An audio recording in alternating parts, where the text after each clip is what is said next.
Hasta la vista, asswipe. I also shoot the grenades out of the gun. You notice that? But if you time it right, I mean, it's pretty easy, but if you time it right, like, you can just pop that grenade right out of the air.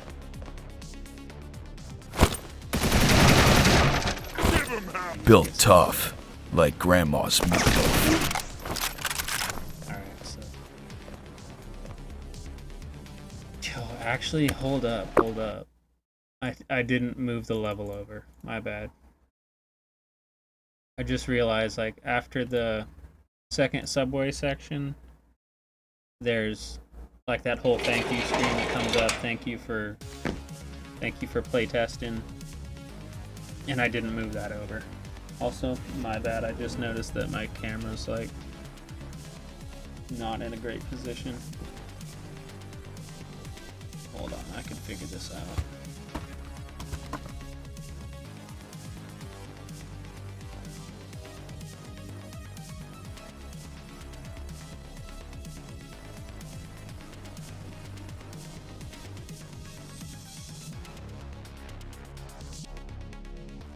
Can the cars be destroyed? No, they cannot be destroyed. Unfortunately. Maybe in the future, though. Maybe that will come. That would be really nice. I saw in Grimdev's game, Red Bear Arcade, like, you can blow up the cars and it leaves, like, some metal debris, like, kind of sticking out of the ground like a little crater. Thought that was pretty neat. So maybe that's something that I could do. But, man, I've been so focused on just getting levels done because, like, all the core mechanics are there, but it's just the levels. Like, I just have to get through the level. So I'd think about, like, adding more polish and more fun mechanics like that down the line, but yeah, just levels. And I can show you guys too, like, where I'm at with the levels and the layout of what the levels are going to be. I feel like I'm maybe 40 to 50% done, but I've been, like, grinding every day, whether, you know, I'm working or not. Come home and I just sit down for hours and work on it.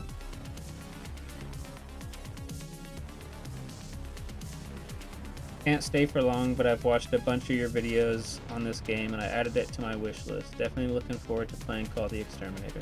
Yo, thank you, Daub. I appreciate that, dude, big time. Have you seen Postal Red Letter Day? Not that I could recall. It does ring a bell, though. Is there a repository of scripts for this little engine? There's definitely a couple that have, like, been spread by like word of mouth or just passed between people. Like me, TJ, Groupie, Mike, a couple of us kind of have just been, like, passing scripts back and forth. But as far as a repository goes, no.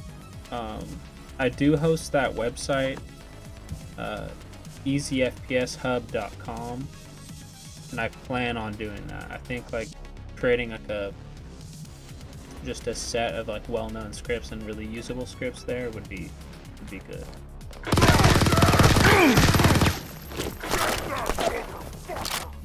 So there's a couple on there that, like, certainly I will be using for other projects as well.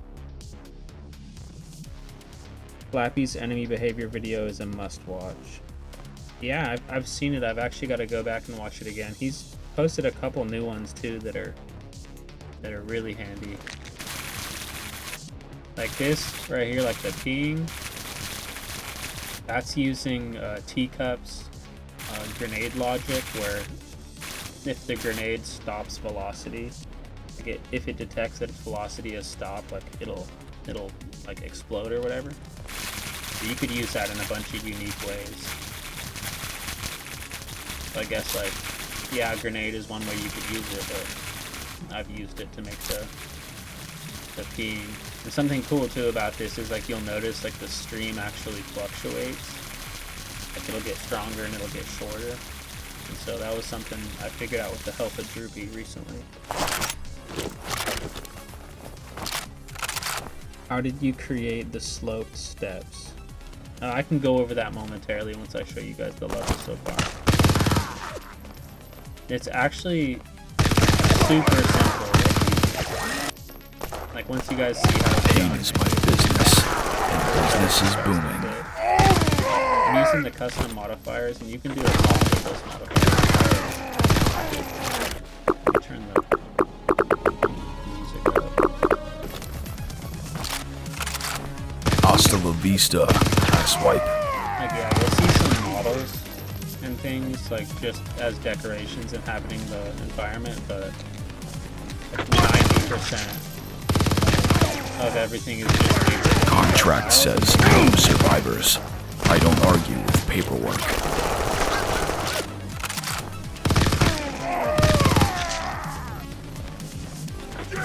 really eager. Sprayed, Super happy with slayed, and on display.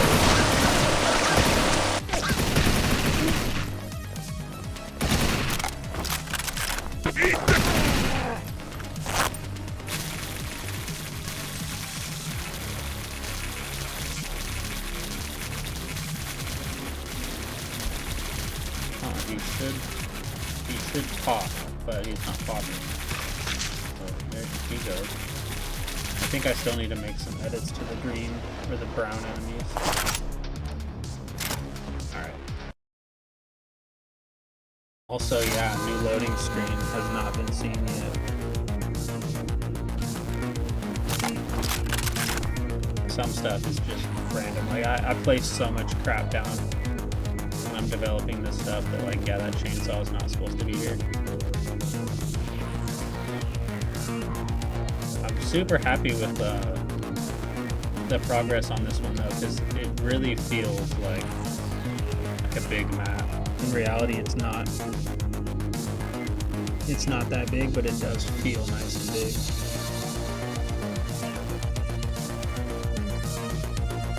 I love how kind of dorky the MC, but also being badass. I agree, bro. It's sick. It definitely gives like some Duke Nukem energy. Groovy.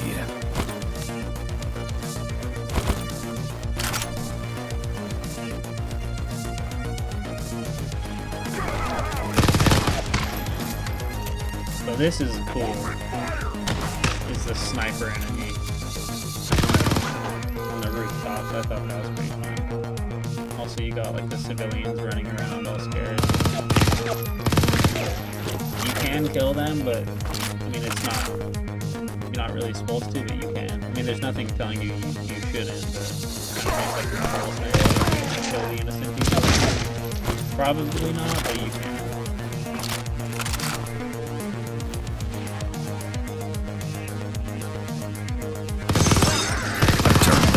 Into red mist.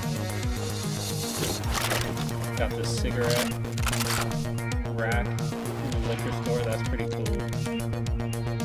Random ads.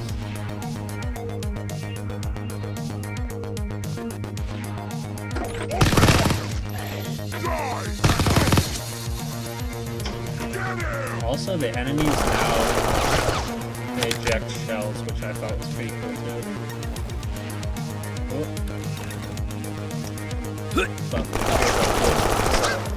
I'm reloading! That's a problem. For some reason, like some of my weapons are conflicting. Like if I do the give all command and I switch to like, and I do a hotkey for using the cigarette, like I just get softer. Greetings, I'm sure you know, but you could add a pain stage to the decorations. Just select to the enemies, and then add sounds of particles to the frames. Yes, sir. So actually, some of the decorations do.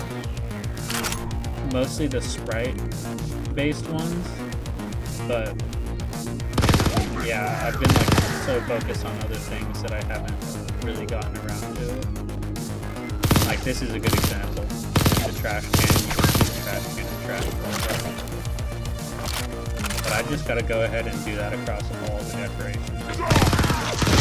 For when the pests scatter like cockroaches. Spent like maybe 2 months working on just the subway level, and so I'm like, okay, I need to like pick up the pace. It's taking way too long.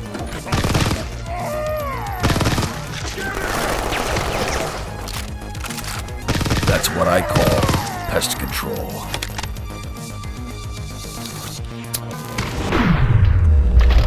Shell ejecting enemies, that's what I wanted to show. That looks pretty bad.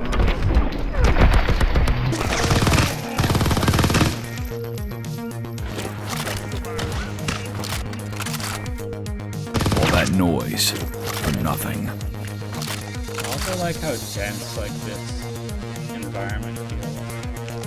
Especially with these decorative wires like hang between buildings.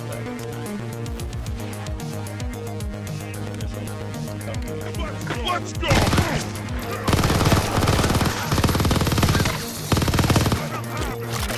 This is a pretty neat section because there's enemies in the streets that you have to worry about, but at the same time you got these guys up on the roof. And they chunk your health too. They do like 25 damage. Guess who's licensed to kill? Oh, yep, there you have it.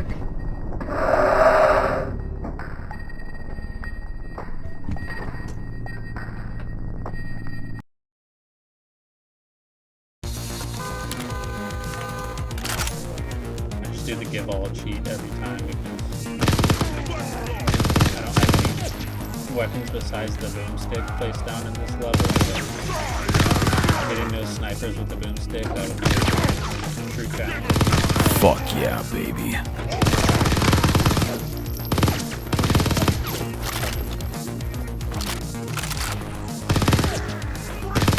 I need to up those sniper guys' visibility too, because they only see you at a certain point.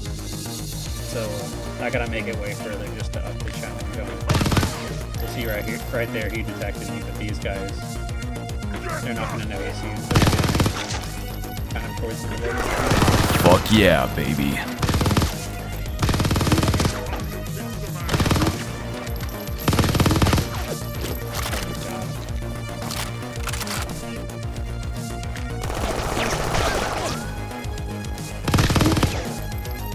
Contract says no survivors. I don't argue with paperwork. He's hiding.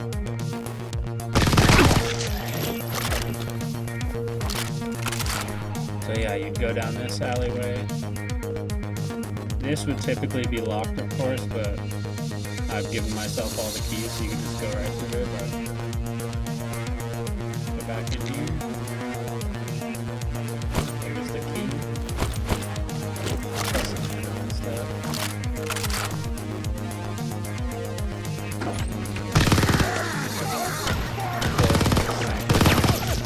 Damn, I'm They're a nice good. challenge because they're stationary enemies, so they don't move, but they will fucking pop you, no problem. Ooh, and that guy's cool. Grenade launcher, dude. This is where you could really see that you could just take those grenades out in the air, no problem. As long as you time it right. You could also kick them back as well if you want.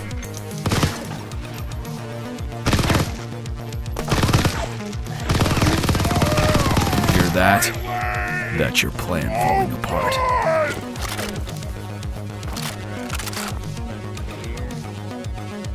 I'm not sure if the levels are set up right. Like, if it's correct, it's going to take me to the next city block. If it's not, it's going to put me in the office. That's so cool, shooting grenades and kicking them back. Yeah, dude, I love it. It's fun. It is so fun. It's like such a small little feature, but it's fun. Okay, yeah, so it took me to the right spot.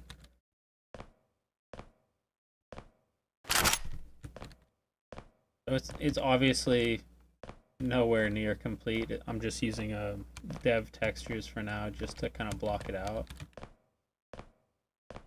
but it's mainly going to be like another alleyway section with more focus on the sniper enemy guys, maybe a couple of the minigun grunts like in the street to make a nice challenge. Also, I don't think I have my loop script attached to this map, and that's why the walking is just dead slow.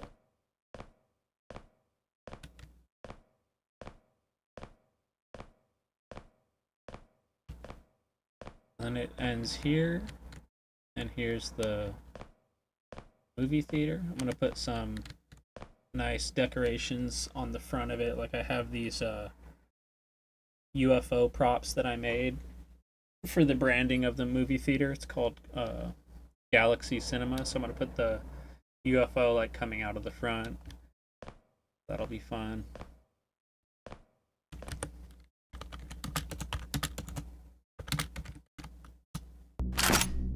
Look at it.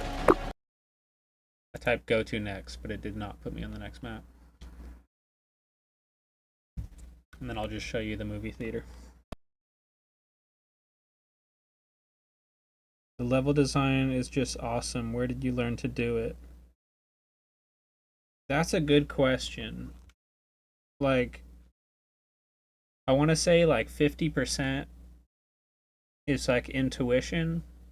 Like you build a little piece, you walk around in it, you feel how it feels, and kind of just do it that way. But the other 50 cent, my bad, dude, I'm fumbling. The other 50%, I would say like I got a lot of tips from my buddy Droopy, he's like a really good level designer. So he gave me a lot of tips. Like, you want to kind of like, one thing that really stuck with me is he said you want to refrain from just having like hallways that are pointless, or like long hallways. Like, that really bores the player. Like, if you're gonna have a hallway, break it up by having like tight areas and then like wider areas, so the player kind of like, they will feel a tad claustrophobic in the tight areas, but when they get to the wider area, it kind of like, oh, you kind of get to breathe for a second, you know? So like, he told me that was a good way to break up just that feeling of claustrophobia. And one way that I really experimented with that and started to learn that was like with the subway level. Like, right when you go through those doors, the first set of doors, when you get off the metro, like, you have that little open room. To the right, there's the red door, and then you go through a tight hallway, and then there's like the locker rooms that kind of opens it up, lets it breathe a little bit.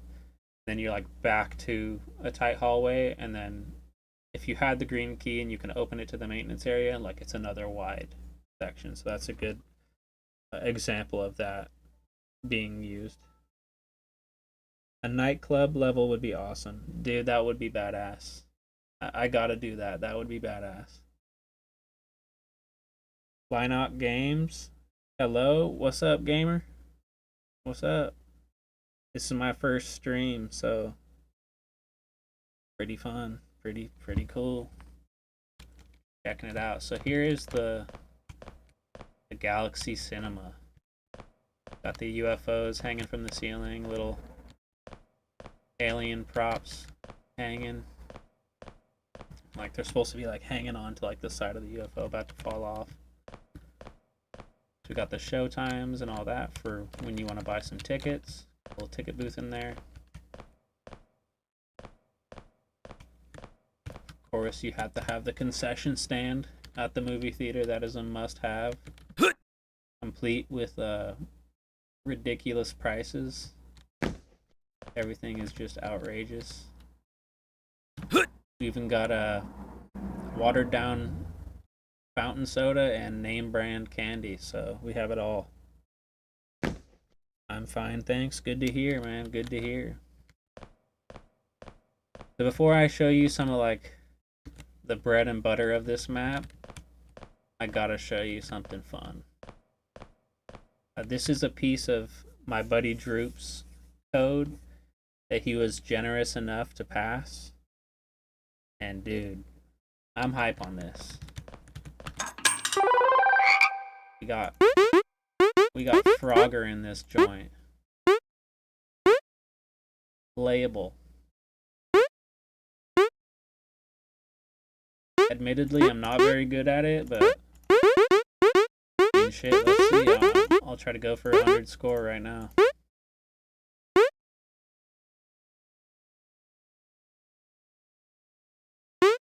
Hold on, I'm gonna read that comment once I get through this.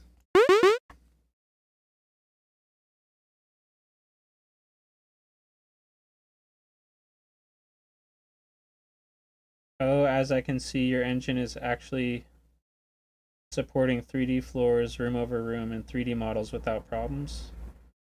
Correct. So I'm using Easy FPS Editor. And yeah, it supports room over room and 3D models, though they do have to be MD3 format, if I remember correctly. Oh, game is kind of too loud. Can't hear you correctly. My bad, my bad. I'll turn it down. May be able to turn up my mic as well.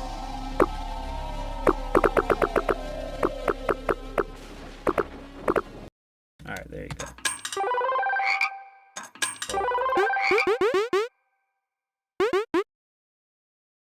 Alright, I'm going for that 100 score real quick before I continue and show you guys anything else.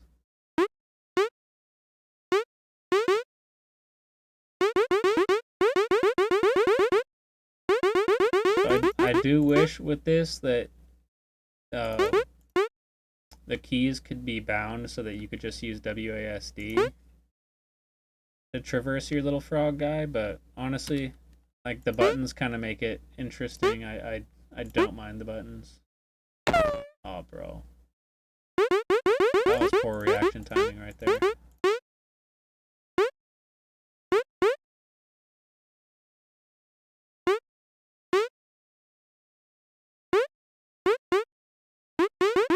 Alright, going for the gold.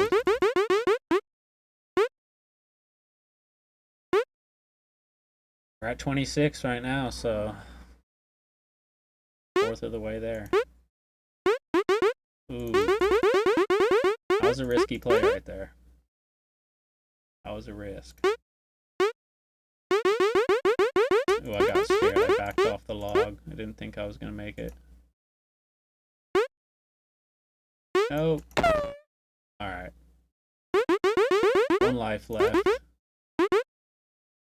Like I said, I'm not very good at it. It takes some good coordination to, like, be able to hit those buttons without really looking at them, because you do have to get your mouse over them.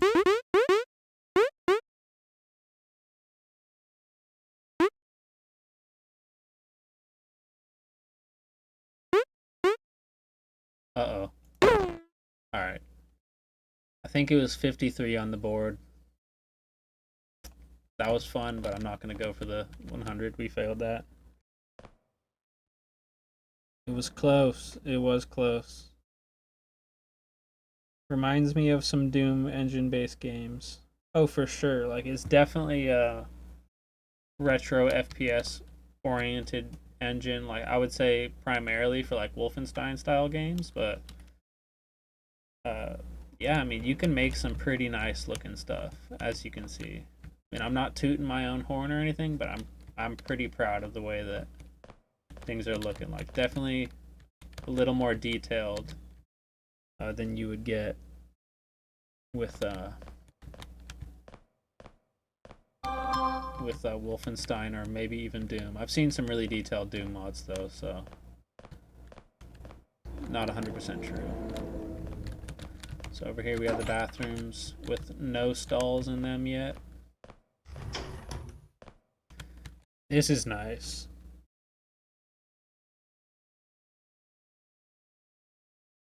Reading some chats here. Alphas? Can you elaborate on that? Alphas, what do you mean? Also, yeah, your work looks awesome. Thank you so much. I sincerely appreciate that. Big time. Big time. This is my first ever game. Like last year, I just decided to dive into it, and having a lot of fun. Equal amounts of pressure, but yeah, a lot of fun. Your project is turning out more Duke Nukem. That's also very cool. Thank you. I appreciate that. That's definitely the big motivator. Did I see alphas on the ticket office? Please don't forget to talk about your slope stairs. You're right. Remind me when we get through the levels. I will show you the slope stairs. Alphas on the ticket office.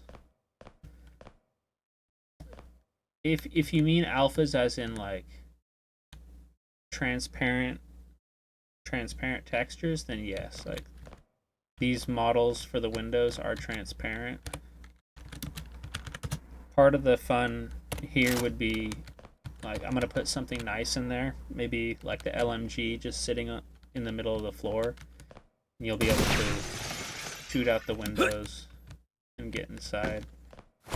The door in here is locked, so you wouldn't be able to access it without breaking through the windows. Transparent windows. Yeah, I had a feeling that's what you meant. Sorry about that, bro. My bad. And we have to have some fake movie posters here. So we got this summer, we got Space Baby. The baby in space. You can see some other babies floating in the void.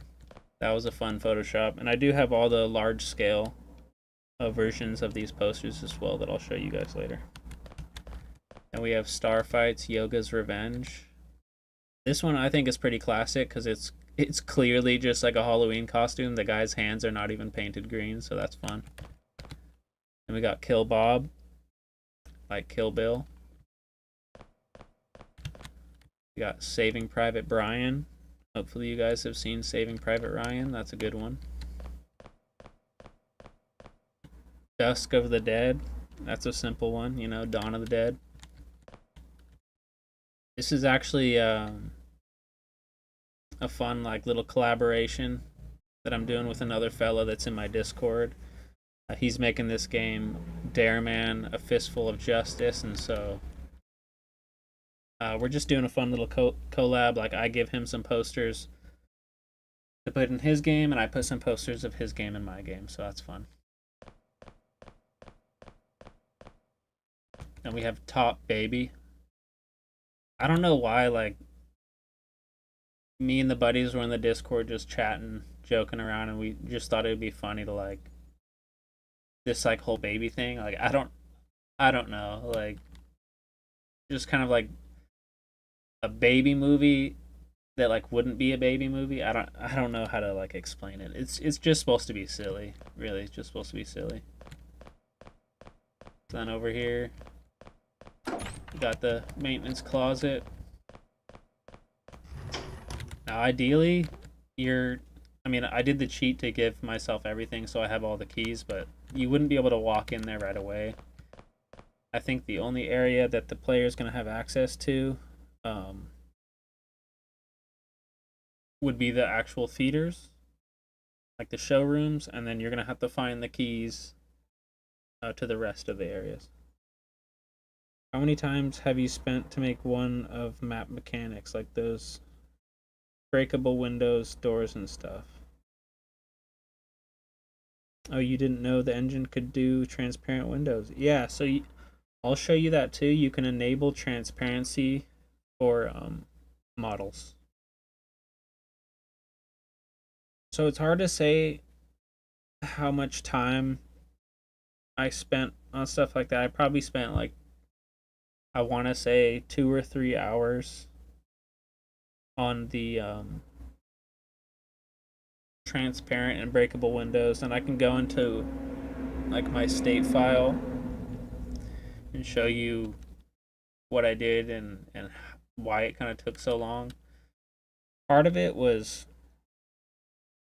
just, well, first I used Blockbench for my 3D modeling, so that already cuts down a lot of the time, but like just having to design my textures and stuff first, then going in and doing the modeling, and then taking it into Blender and exporting it as MD3, and then getting it back in the editor and then making sure the sizing is right. The sizing isn't right, having to scale it, maybe squash it a little bit, like re-importing it several times, like and testing and making sure it's good. And then if it's good, then moving on to the breakable aspect, which is like arguably way quicker, way easier.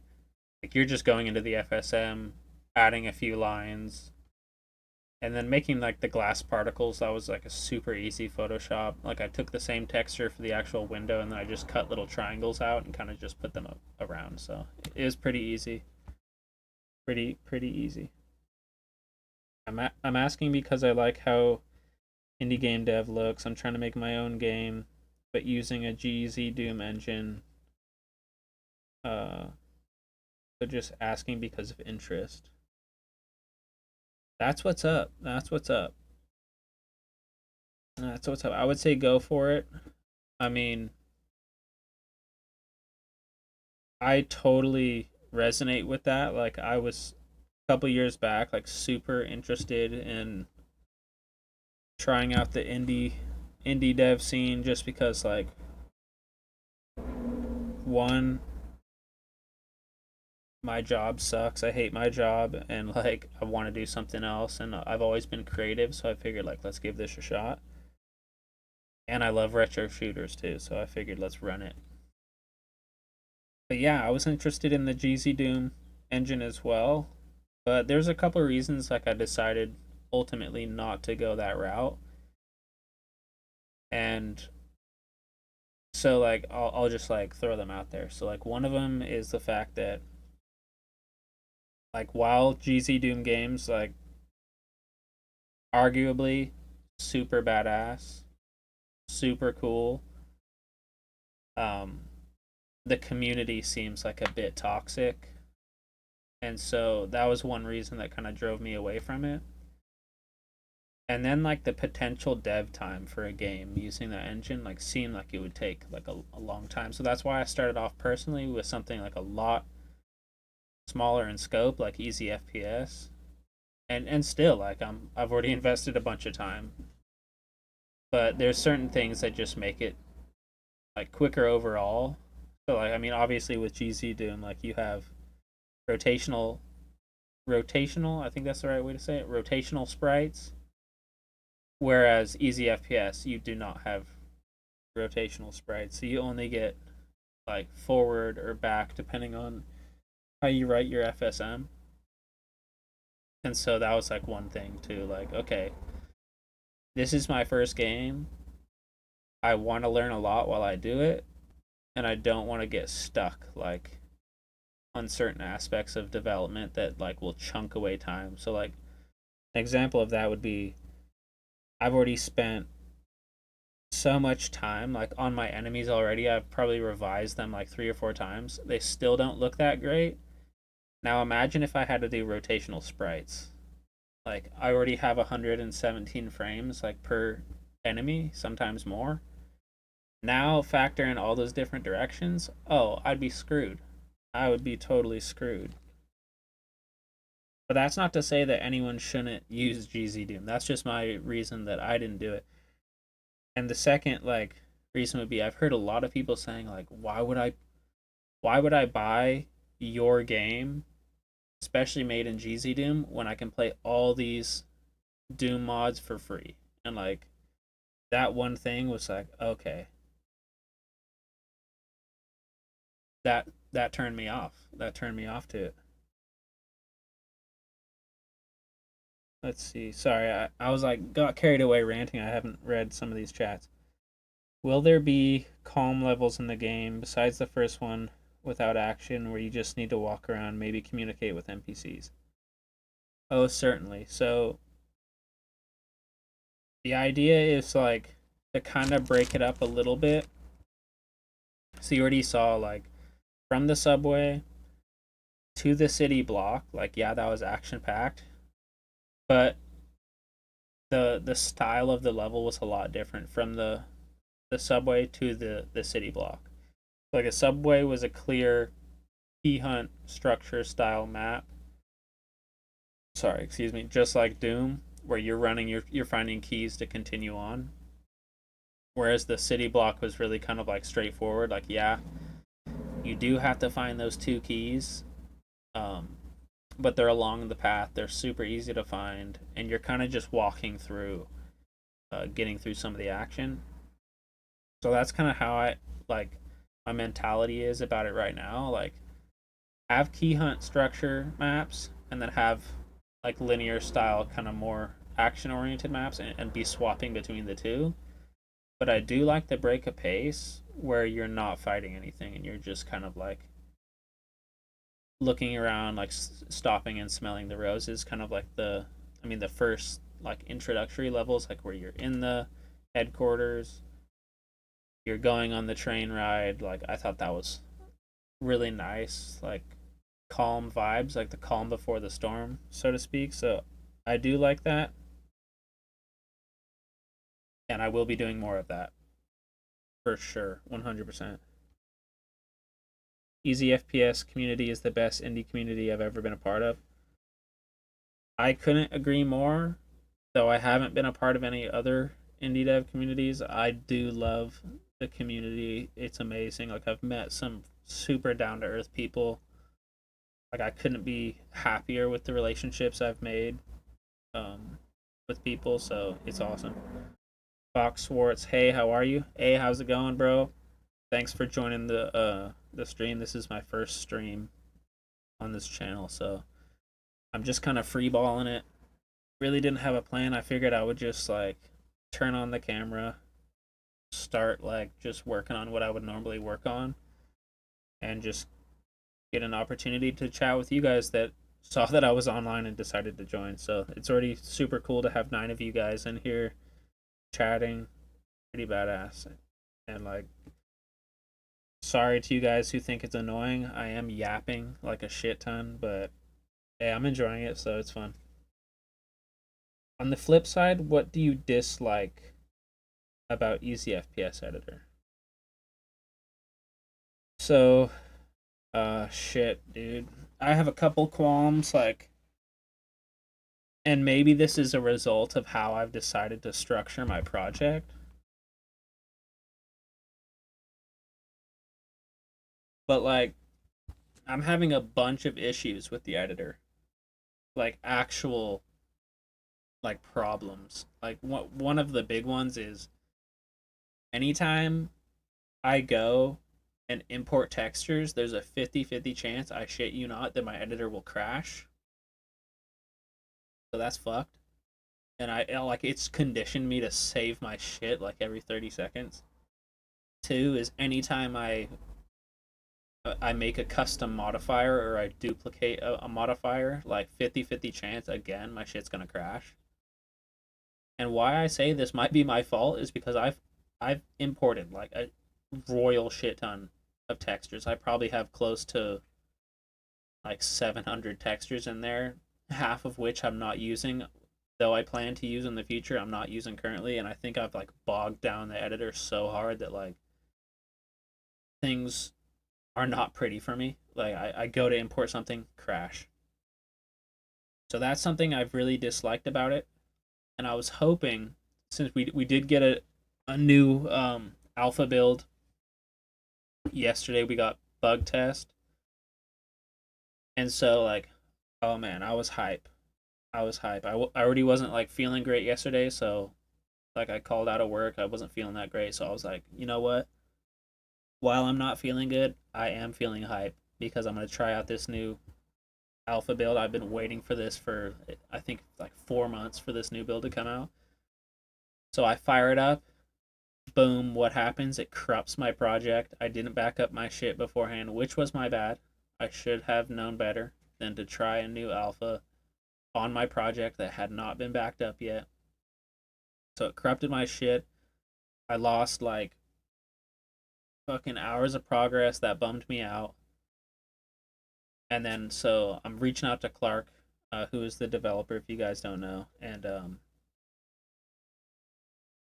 like within 15 minutes, like he gets me a new build. I try it, things were better, and then I was working in the new build like for a couple of hours. I go to back it up, boom, crashes, my shit got corrupted again, and that, like, oh my god, that just bugged me. So yeah, that's some problems I've been having, but I think it's like due to the amount of resources I have in the project. I think that's causing some issues. Like when it goes to compile the DAT files, like I think it's probably my fault, honestly.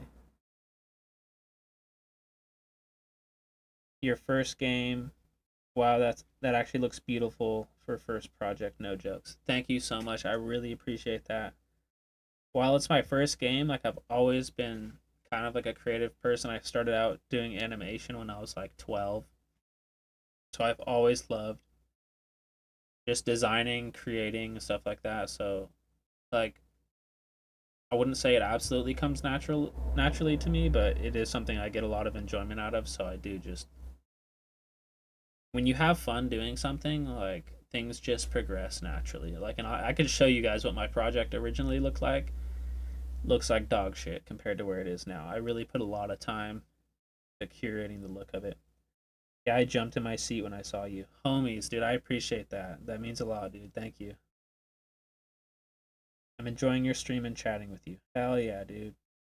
The best thing for me was that it was easy to learn and get a hang of with the guns and stuff. I agree with that. It's super like beginner friendly. That's what really like drove me to want to try it out was I mean shit, like easy's in the name and I've always wanted to create like a retro FPS. While like in the beginning, I had like a super limited scope for the project. Like this scope has just like been continuing to expand, and like I need to kind of like get that under control a bit. But like I will say, it's super beginner friendly, and once you kind of click with some of the concepts and things, like man, you can do a lot in here that you thought maybe weren't possible, which is awesome. Yeah, that moment. Yeah, that's a moment when you wrote only first line of code and you already seen 100 plus errors. Yeah, there's gonna be some difficult times. Like it really helps to like study existing code that you know is functioning, and like that's gonna give you like a way easier time, kind of like comprehending what some of these commands are, like how the code is written out, and also too like there are resources out there that can help you streamline that learning. You know, like there's the Pixel Wolf unofficial wiki, which is like a wealth of information. There's the Easy FPS Hub website, which I host, which is a wealth of information. So it's great. Unity is so bloated. That's why I love Easy FPS, and this editor has a solid game feel to it already in terms of movement and how things are rendered. Oh, I totally agree. I couldn't agree more. Especially with when you're saying like how it looks. You can take it in other directions too with shaders and things. You should add a mug, like a coffee mug, that you can pick up with the COCK on it. That would be dope. That would be dope. Alright, so to continue on like showing you guys what's up, because I just was stuck in the hallway. Here's one of the theaters, one of the showrooms. This was super fun. I just made these like chair models super quick in Blockbench. Like you can tell like my UVing is pretty bad. Like there's some areas where it looks a little crusty, but I try not to focus like on the little tiny minute things and just like the bigger picture. So yeah, it's fun, and it's actually 3 separate elements. So it's the base of the chair, the backrest, and the armrest. And I only did that just so I could get rid of the collision on the backrest. Because if you know anything about the collisions in this engine, like they're super simple. Like let's say you have a sphere model, like the collision is actually just going to be a box edge to edge around the model. So, and that goes for everything. So yeah, when you're doing more complex shapes and things, like you kind of have sometimes you have to think of it in pieces and then you have to like put them together in the editor that way. So I place down the base first, then the backrest, then the armrest. And while you're in build mode, like nothing has collisions, so you can just overlap things. Makes it super easy.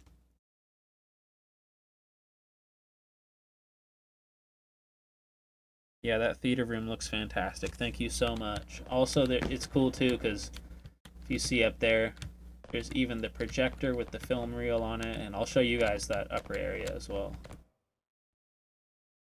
Actually, is your game fully created from your imagination, or have you added some references to your life, maybe like characters who based on someone from your past? That's a good question. Like the core idea for this game, like I had maybe 5 or 6 years ago, and I originally envisioned it as sort of like a top-down shooter. I don't know if you guys have ever played the roguelike game Enter the Gungeon. I envisioned it a lot like that, top-down, kind of wacky, kind of more cartoony. But the premise was basically like, yeah, you're an exterminator or an ex-exterminator, however you want to put it, contracted by the government to solve a task. And like, so originally the idea was the government has this like secret underground facility, like think like Area 51, and they're running experiments and things. The experiments get out of control. They can't solve the problem themselves, so they contact you to like as a last ditch effort to like exterminate the problem. So like that was the idea. Like originally it was going to be more like zombies and kind of like top down shooter, different kind of thing. And the name like Call the Exterminator, that was always like in my head since day one.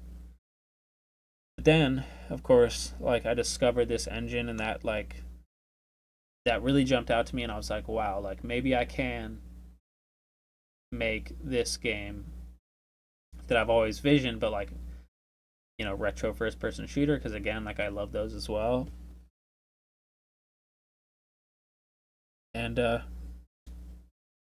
yeah, yeah, that's pretty much the gist of it. Now like the scope of the story or the lore, if you could even call it that, like definitely changed while working in easy FPS because, well, it really started with like I saw this documentary video on how id Software made um, the sprites and enemies and things for Doom. Like they all did it stop motion, using real figures and things like that.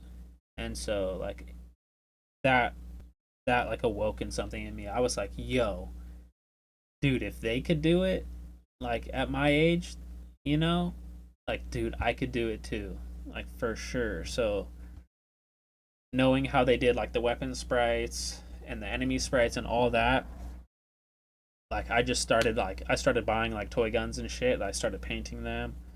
I got a bunch of these like kind of like GI Joe like 12-inch figurines and things and like a little cheap stop motion rig, and I just started like snapping tons of pictures. And that's why like the look of the game has changed over time because like my skill at doing this kind of style of thing has like improved over time. Like although I will say like my stop motion animation skills like aren't that great. Like some of the animations look really cheesy. Like I still do understand like the fundamentals of animation and all that, but like working in that kind of medium is difficult, and that is like why you will notice like the animations for those Doom sprites like from Doom, like there's only so many frames. Like I think it'll be like 3 frames for like the walking. And now like doing this myself, I certainly understand why that is. And yeah, so there's a reason like some of my shit looks really cheesy. Wow, you really were focused on the details. Thank you. I appreciate that. That's also kind of like it it's a blessing and a curse because I'm now like backed myself into this corner of like, okay, the subway, the metro level, like has a lot of detail. Now I've set this standard for myself, and like all the levels need to have that same amount of detail. So I'm kind of like, oh shit, the blessing and a curse. What's the name of the main person you play as? I don't remember if it was said. So like officially in the game, it's not like stated anywhere. Like the headquarters guy, they just like refer to you as Exterminator, which that's fine. I do like want to kind of keep it like not like anonymous, but I kind of want to keep it up in the air. But like I was chatting with some buddies maybe 2 weeks ago, and he was asking me the same thing. The guy Busterovsky, who works on the music, he was asking me. He was like, "What's the name of the Exterminator?" And I like really had to sit down and just like think about it. And that's when I came up with. So I was thinking like, okay, like Duke Nukem, those kind of games, like, so you have Duke Nukem. That's a gnarly name right there. And then for Shadow Warrior, you have Lo Wang. That's hilarious. So I was thinking like, what could I do that's kind of like a play on words, kind of silly thing, and like it sounds stupid. Like when I tell you this, it's gonna sound stupid, but like, all right, I'm just gonna say it.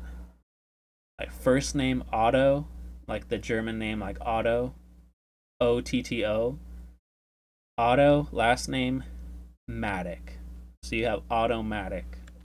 Like yeah, it's ridiculous. Like I'll even like go out to say like yeah, it's a little retarded, but that's what I thought of. That's probably what I'm gonna stick with, and like I don't think that will be something that's even like referenced in the game at all, but that's like my head canon for that.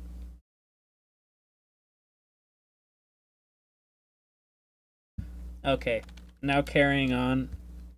I chuckled at that name. Yeah, it's a little ridiculous. Like I will say, like yeah, it's ridiculous, but I kind of like that. I mean, the whole game is kind of starting to get this ridiculous kind of vibe about it, which I am starting to enjoy. So here's where you would find the green key. Now, mind you, I haven't placed any enemies in here yet. And like each one of these rooms, they are going to be riddled with enemies. I even got the what movie is playing, and any of these like markers for the movies, they're all referencing like one of these existing movies here. It's another theater. Great, so we got the green key. That'll allow us to either enter here through the maintenance 1 or through the door here through the concession stand. I'll just go through here. Gave it kind of like a industrial concrete, like not back rooms, but like concrete back room, like things up front. Yeah, they're very nice, they're pretty, they're for the general public to see. And then you have like obviously employees only, concrete fire exit. Then this leads to the maintenance room, maintenance 1, that hallway we just came from.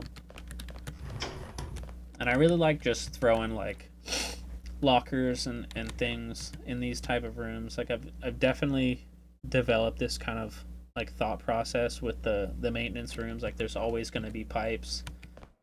There's always going to be like electrical boxes and things in there. And that's kind of just to really just give that maintenance vibe. Like first thing that came to mind for me was like, yeah, crates, pipes, electrical boxes, lockers, because like maintenance personnel, they may come in here, grab things from the lockers, they might go back out, work on some of the theater somewhere, maybe something is down. Wires too, hanging down, I always thought that looked nice as well. Otto, that actually sounds cool. Like never heard that name, but it sounds normal. As a normal name, good choice for my opinion. Thank you. Yeah, I've actually honestly always enjoyed that name, Otto. myself. Like I think if I could choose a name for myself, I would like the name Otto. Finished the demo probably 3 weeks ago. Any new things to check out? So there should be a good deal of quality of life improvements from 3 weeks ago to now that have been added. One thing maybe you haven't seen is like now you can pee by pressing P on your keyboard. You can now pee. Another one is inverted mouse controls are now added. So yeah, you can pee. It's stupid, but it's like, you know, it's Duke Nukem kind of vibes there. I've made some improvements to some of the weapons. There's also a new loading screen, which looks nice. I still might touch it up a bit, but and I can't recall if I've updated the dev build on Steam with a version that has the new loading screen or the P. But to be honest, there should be that new dev build for the Ping. I don't know how I could miss that. But I'm gonna have to check after the stream on my Steamworks account and see like what the latest dev build is. And if it's not quite caught up, then I will update it. He is a 10 out of 10 quality of life improvement. Fuck yeah, dude. I agree. I couldn't agree more with that, actually. I'll recheck out the demo. Hell yeah, thank you. You should add a John Wick pencil. So you're going to have to fill me in on that, because I've seen parts of John Wick. Well, not just the first one, but parts of the John Wick movies, and I'm assuming he probably kills somebody with a pencil. So anyhow, we're in this kind of maintenance, not maintenance, but stairwell, industrial kind of vibe here. Going up. Here we have, this is where they keep all the film reels and random things, kind of like a storage area. And I had some fun ideas for this segment. I think I'm going to put some enemies around here. So when you walk through, when you walk through for the first time, like there's going to be gunshots like going through the shelves. And this is fun as well because they're made out of modifiers, so you don't have that massive collision problem. You can shoot through them. I do have to update. I'm going to take out the collision on these sprites just so you can fire through them. So that'll be pretty sweet. Obviously you can break those. No ammo? No problem. And get whatever randomly you drop from there. The angry pea shooter's back in business. That's cool, so yep, moving along. That's just a storage area for all the reels. Here's a restroom that's not finished yet, but I figured people that work up here that are running the projectors, they probably will have to use the restroom at some point, so I figured I might as well put one. Also gives the player an opportunity to steal more poop from the toilet, which you don't want to miss out on that. So here's the projector. Of course it looks a little shitty, but I mean, I'm not good at 3D modeling. I won't pretend that I am, but I did reference a bunch of like early 90s and 80s style projectors to get this design. You can see the theater. That's cool. You could even drop down there if you wanted to.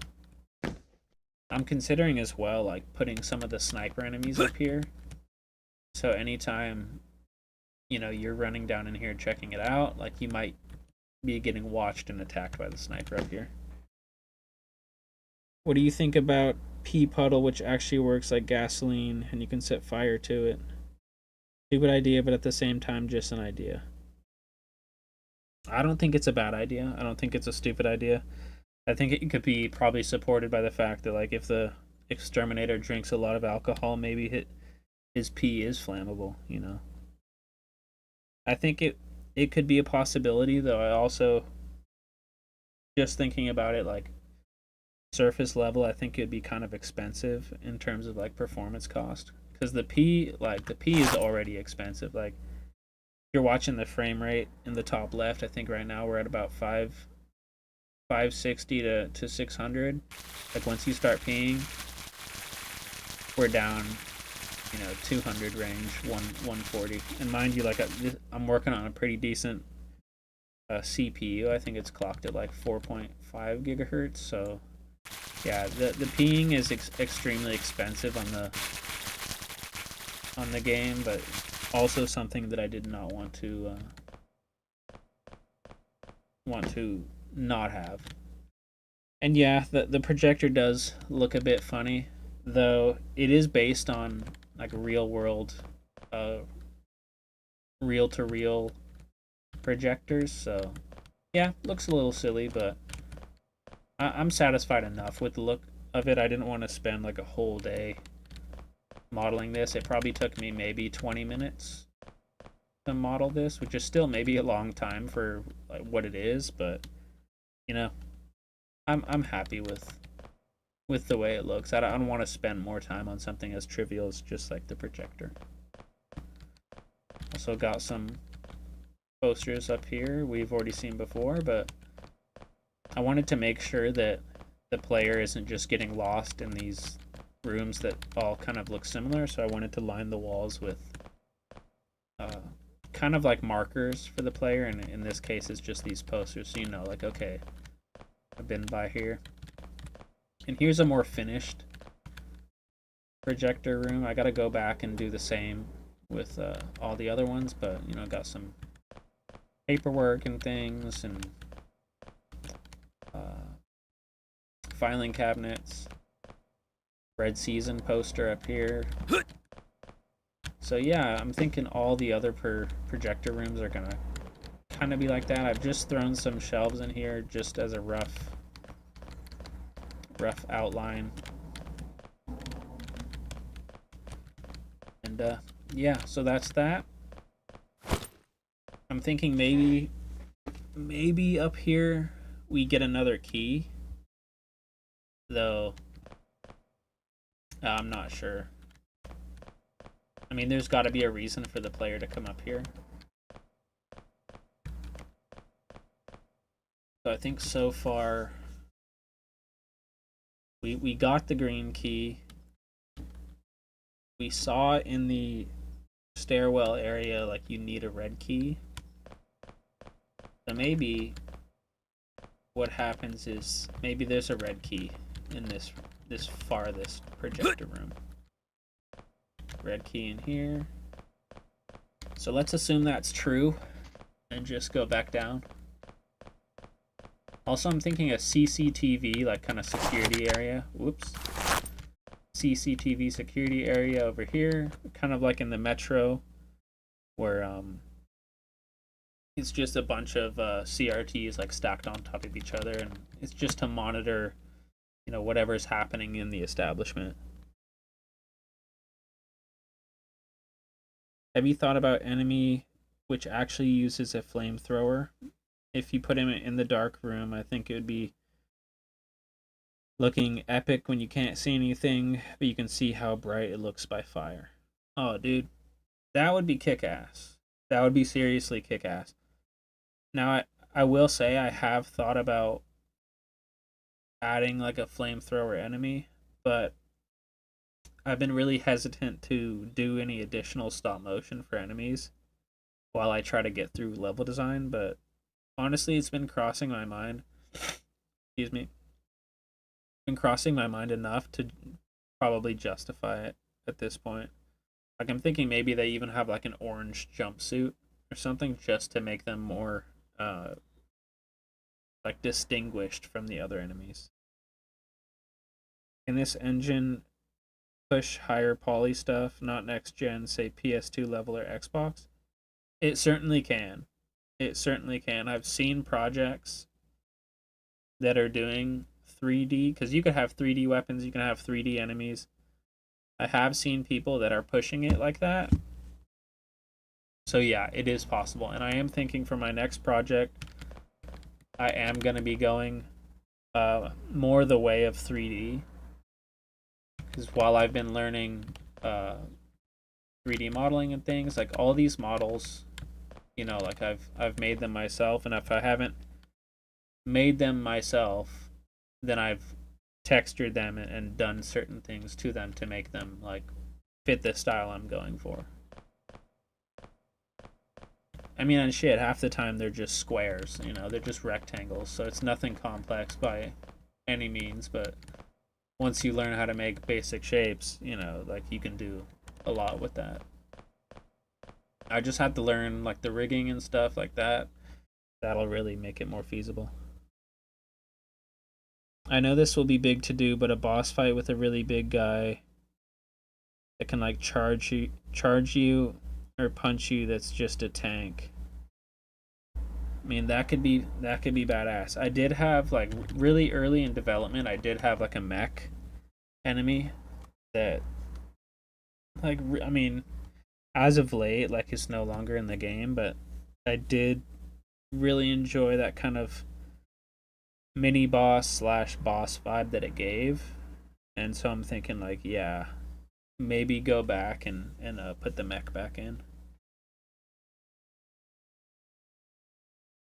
And it was cool too, cause like he was a bullet sponge, dude. Like you would fill him up with fucking bullets, and finally, like the mech would fucking power down, and then like the enemy that's driving the mech, like he would jump out, and like you know he had the shotgun, and he would be pissed, and that gave you like one last like little surprise. Like you thought you got through that boss, and no, like it's not over yet. That last guy jumps out, and he's super weak, just like all the other enemies, but it was a nice little surprise.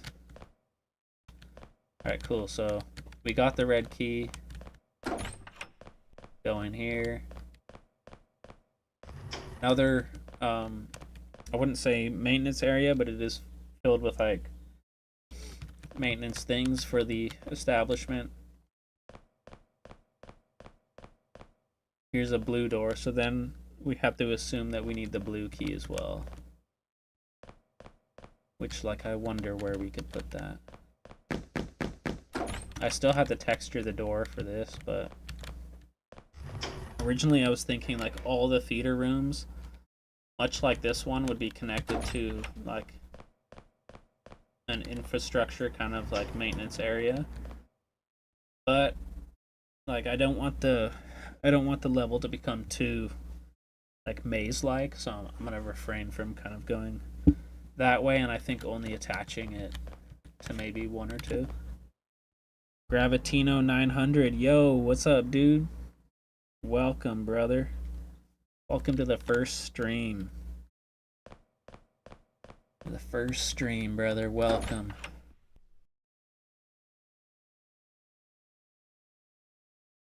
Will other languages besides English be added, or can the game be played without knowing English?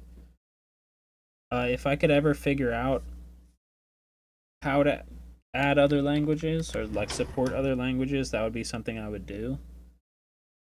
Though I'm certainly leaning more towards the fact that like you're not going to need to know English to be able to play the game, because it's really simple. It's basically just find the keys, find the door, kill the enemies, and progress, and just keep doing that. I mean, obviously like knowing English will make the experience better for the player, because there's those little jokes and playing on words and things like that you know would make it better. But ultimately I don't think you would really need to know English to play the game. So then, you know, yeah, we have the blue door here, and then here's the exit to the level. So that's basically the rundown of this level. Now I just have to populate it with enemies, fix some of the textures here and there for doors, and put those keys about. And then also continuing with like the design motifs in the other hallway. Like I have to put up those markers for the films that are playing, and then put the posters on the walls. So it's like, it's pretty much done. It's pretty much done, this one.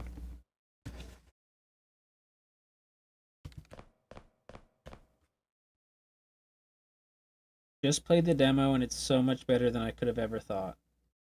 Yo, dude, that's a big compliment. Thank you. I really appreciate that.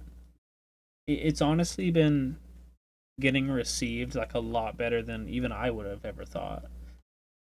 Like I've just been making the game like ultimately for myself first. Like, while yeah, I do want to sell the game and hopefully make some, a little bit of money with it. Like the game is more for me. It's a dream that I had, and like I think I've been putting a lot of passion into it, and I think like people are noticing that. Do you try to make the whole level before you start adding enemies to it? Not always. It's something I've started doing recently just because it can become really obnoxious when you're just trying to test out like the feeling of an area, and like you load in and you're just getting bombarded by the enemies, and like when all you really want to do is just test like what's the vibe, how does this space feel. So like yeah, sometimes I'll throw some enemies in there and just test like little combat moments and stuff like that, but no, like with this one I've really just been designing the space first, and then I'm going to think about the enemies, but also designing the areas with enemies in mind, of course. Like I know I'm going to put some enemies inside the ticket booth to kind of show the player, okay, like that is somewhere you can get. And like I hope by now like the player has got to know that you can break the windows, because even on the city block level, like there's that liquor store, and while you do need the red key to get through that back door, like you're going to have to break the windows to get in there because the door is locked no matter what. Like even if you have all the keys, like you're not getting through because the key for that door isn't even on the level. So I kind of trying to push the player to like understand that yeah, you can break through the windows.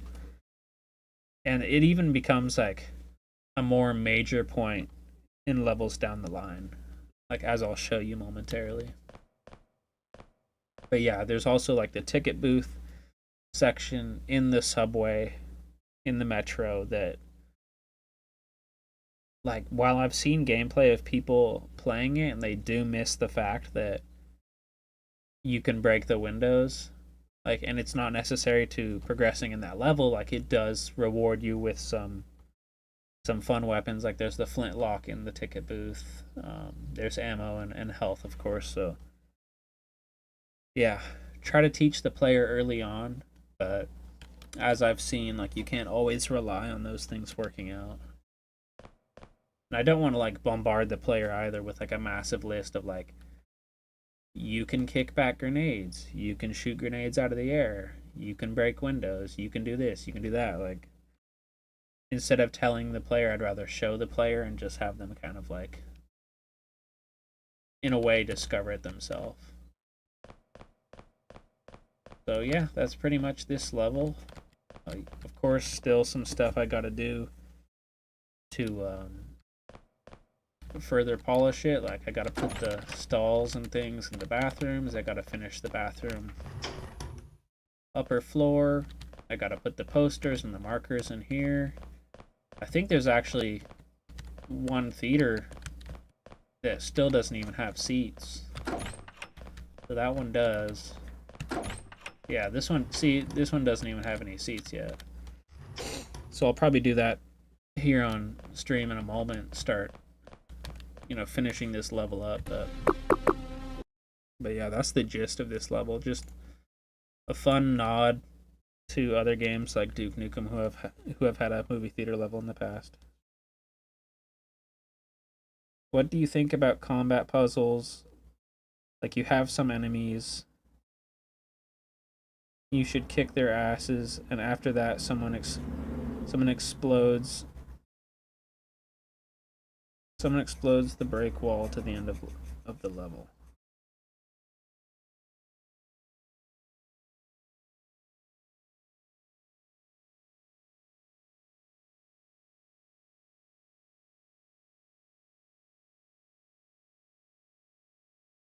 I think you're gonna have to like explain that one a little more. Like if you can provide some more insight to that one, because I really want to understand like what you mean by that.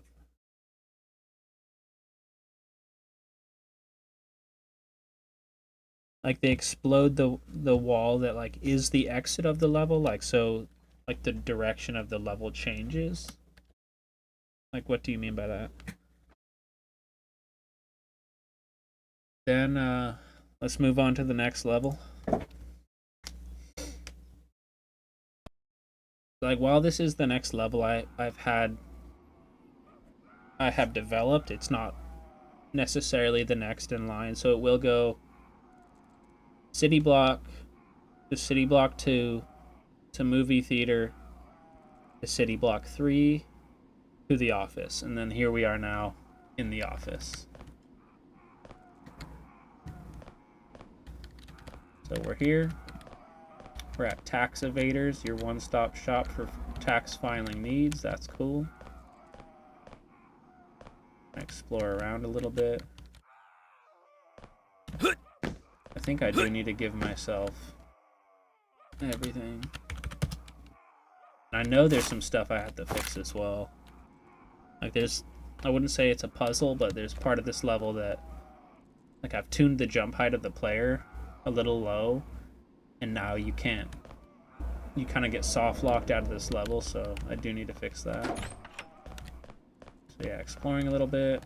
There's the green key. And this is fun. So you can read the computers on this one. They say to corporate@email.com. Did you see that on the news? I think Sector 9 is coming. What would they want with the tax filing service? I keep hearing all over the news that they're hitting the financial district. What's next? The sewers? Anyway, I recommend you have everyone go home for the day. This isn't worth our lives. From Debbie. So clearly that's an email to the boss from one of the employees that's a little worried about what's going on. And we got to corporate@email.com. Putting in my 2 weeks notice. Hey boss, I got a really great offer from Sector 9 to do some accounting work. I know that they are some sort of terrorist group, but they're offering me a much higher salary. Anyhow, I'd like to formally put in my notice. Nice working for you. So yeah, just some silly shit there. There's a couple of these emails you can read around the offices, which are kind of fun.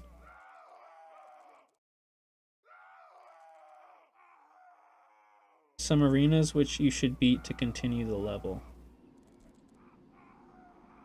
The specialist on desktop based. Hell yeah, dude. Yeah. All that shit. And it's cool too. You can break the stacks of paper. I figured that would make for some fun, like action-packed moments when grenades and things are flying.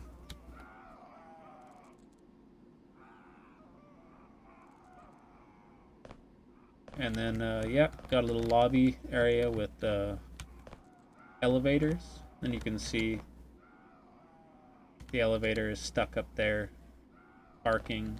We can see another floor above that's open. I thought that was pretty cool.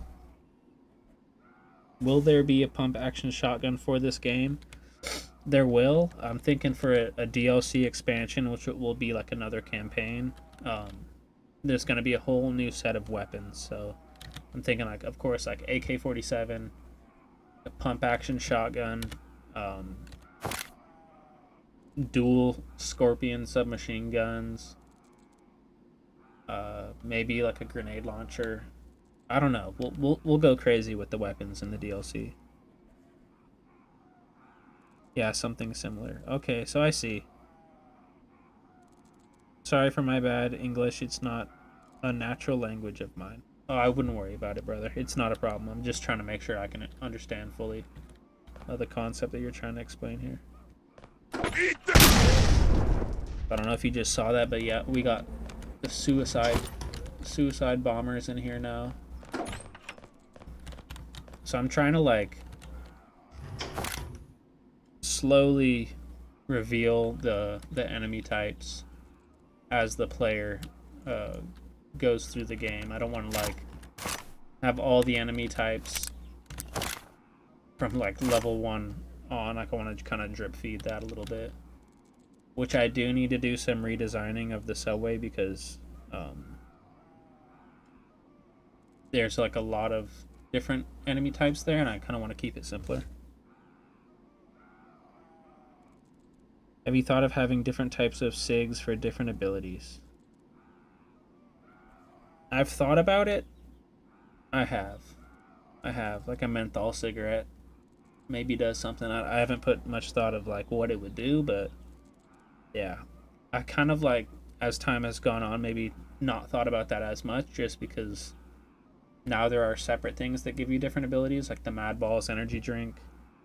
That makes you have, you know, increased energy and speed for a little bit, so kind of like breaking up those ideas into different objects.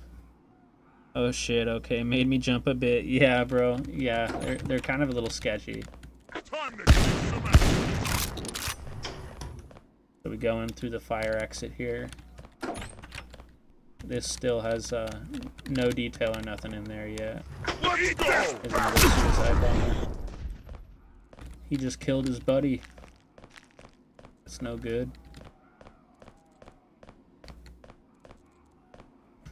So as you can see, there's the green key that we actually picked up in the lobby. Here we have another.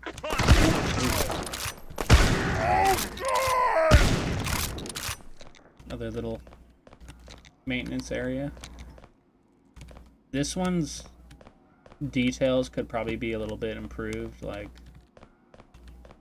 I like the vibe of the room, but I feel like it needs a little bit more objects, just to keep that standard of detail across the levels.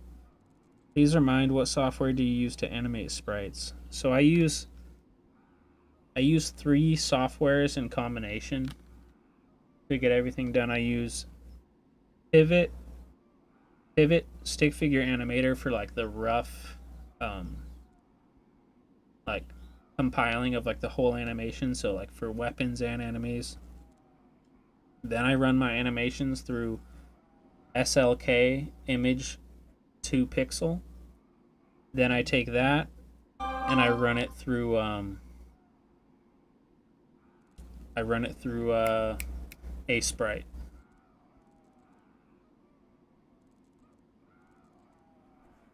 Double barrel shotgun looks sick.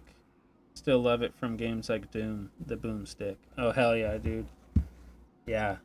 Tried and true boomstick. Have to do it to him. Continuing on, we have another maintenance closet area. I'm really liking the kind of design motifs with the pipes and crates and things. Like, I've been enjoying that. I should probably switch up a little bit how I design these areas, but I've been liking it, so I'm kind of sticking with it. Oops, sorry, I was paying attention to the chat. And here we have a red door, which obviously you will need the red key, and then here's the exit to the level, which will also require the red key. Since I gave myself everything just to be able to kind of get around and kill the enemies, because I don't have any weapons placed, like, I'm just gonna go through it as if I didn't do that. I've got balls of titanium, baby.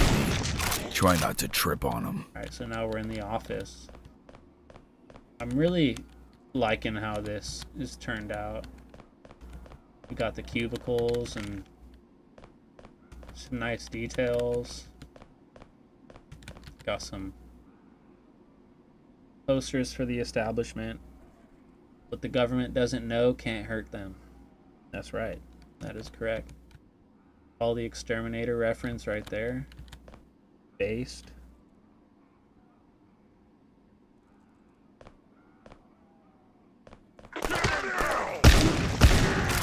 So those like suicide bombers, those like are kind of tough because they will fuck you up. But they're a little on the slower side. They do have more health, but I kind of feel like the balancing is fair. Probably with some testing, people might tell me otherwise, and I'll have to change it a little bit, but That's what I So far, call so good. pest control. These bathrooms still don't have toilets or sinks, so that needs to change.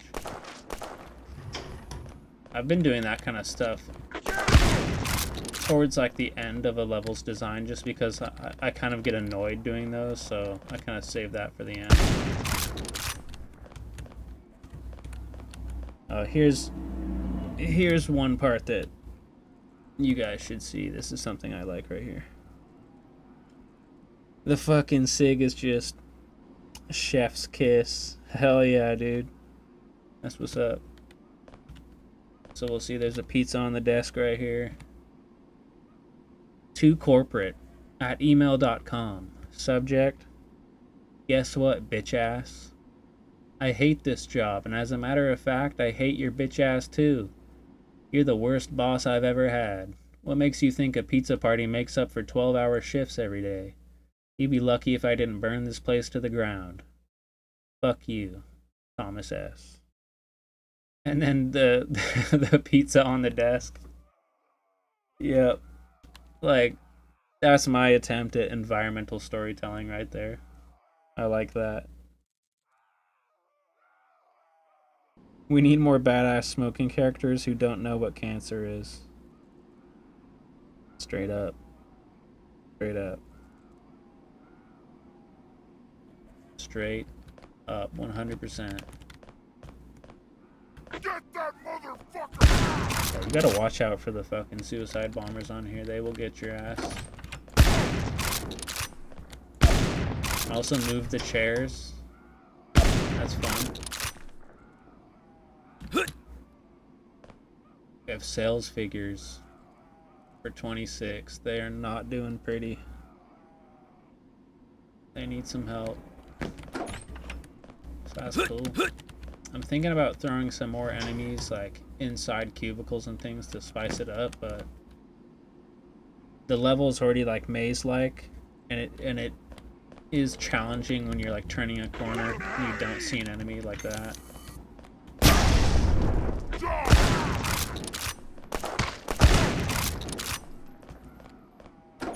Mess with the best. Explode like the See, rest. that's what I mean.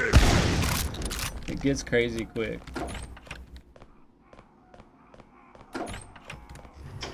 Poor guy's in here just afraid. This is a cool little room. One of those, I don't know what you'd even call it. Like, obviously they're lockers of some kind, but they're like a mail locker or something.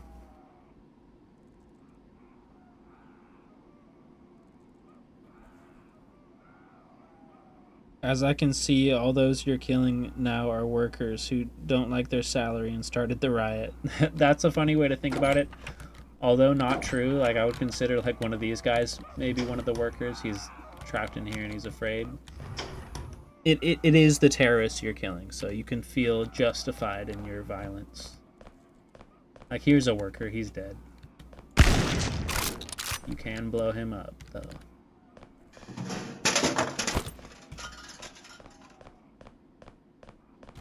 Thought this was cool as well. Like, you got one of the elevator doors stuck open and you can kind of see down there. There's the elevator.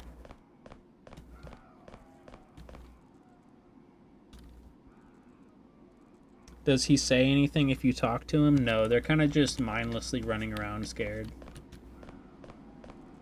I should probably incorporate something like that. Giving them some dialogue, that could be fun. Go up here. Another level of the office here. This is pretty neat. We have some server rooms.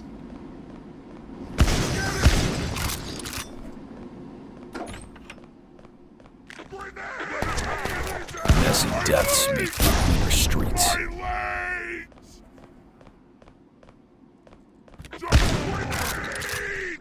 Oh shit. That grenade threw right by me.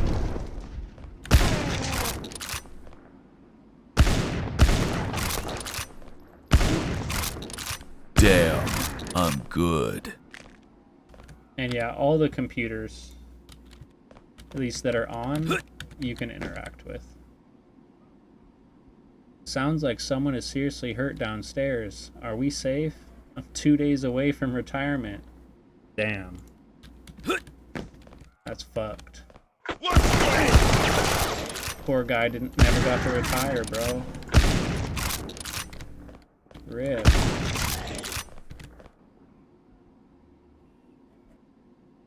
To johnnymode@email.com. Did you hear the news? Hey buddy, did you hear the news that Amanda from accounting is pregnant? Word around the office is that she isn't sure who the father is.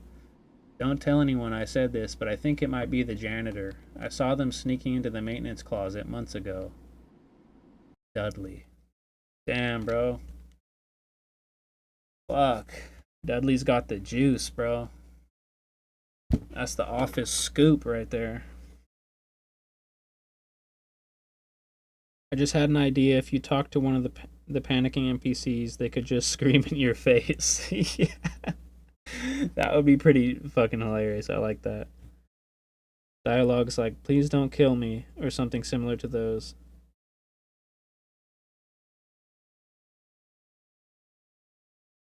Straight up. No, that's a good idea.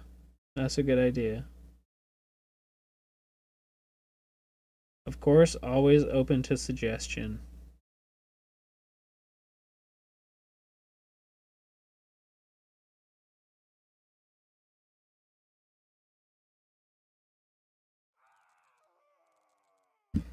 Yeah, there's 10 unique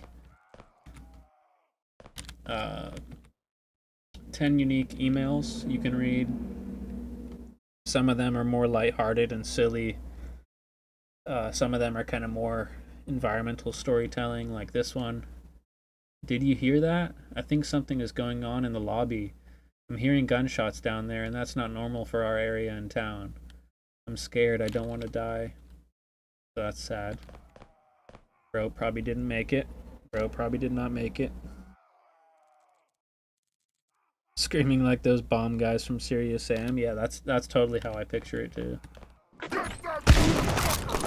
Guess who's licensed to kill bugs and terrorists? So here we have the break room, where everyone takes their break. Got some pizza and water dispensers and things. Of course, we got the mad balls. That's required. Any professional workplace has got to have the mad balls. Also some silly posters too. Smoke breaks are for smokers only. You know somebody was abusing that smoke break. You know it. And this one that just says, please work harder. And here's the actual elevator. Got a little piece up here that's open. Now this is the part I was talking about earlier when I said I made the jump too low and you actually can't get through the level. So yeah, you're required to jump up here to grab the red key. Now I guess alternatively you can see like that's open up there. I suppose you could go up, drop down, grab the red key, and then drop back down. Let me try that. Though I do want to be able to access it from both ways. I think giving the player options is always better than Grenade!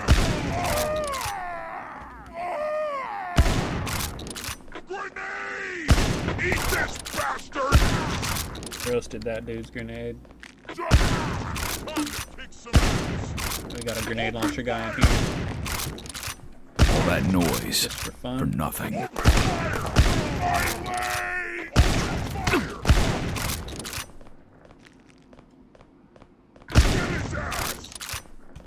So there's the blue key. Damn, I'm good.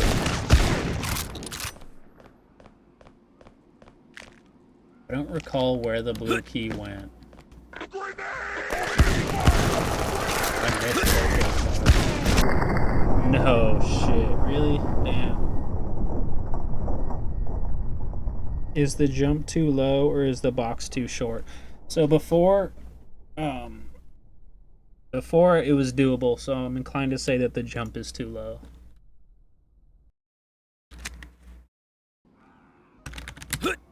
Alright, so... I died almost at the end there. I'm gonna just keep... I'm just gonna push all the way through.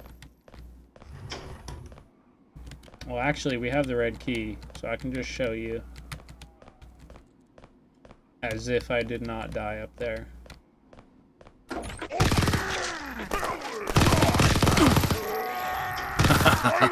Yeah, baby. So there was the grenade launcher guy we just killed. There's that blue key.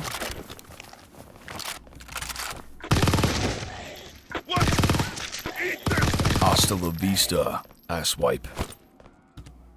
So yeah, I suppose you could just go up and then drop down and then grab the key. But like I said, I do want the player to be able to take alternate routes, because what if they don't go in the elevator and see it? I don't know. I mean, it always does leave the option of like maybe they would come up this way and then see it down there, but I don't know. It's just too many factors. I want them to easily be able to access it. Super excited to play this on my CRT when it officially launches. Keep up the good work, brother. Yo, dude, I'm sure it'll look amazing on a CRT, dude.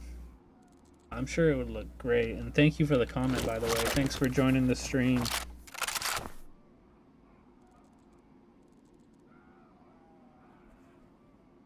How did you make those blood splatters? You found them somewhere or drew them yourself?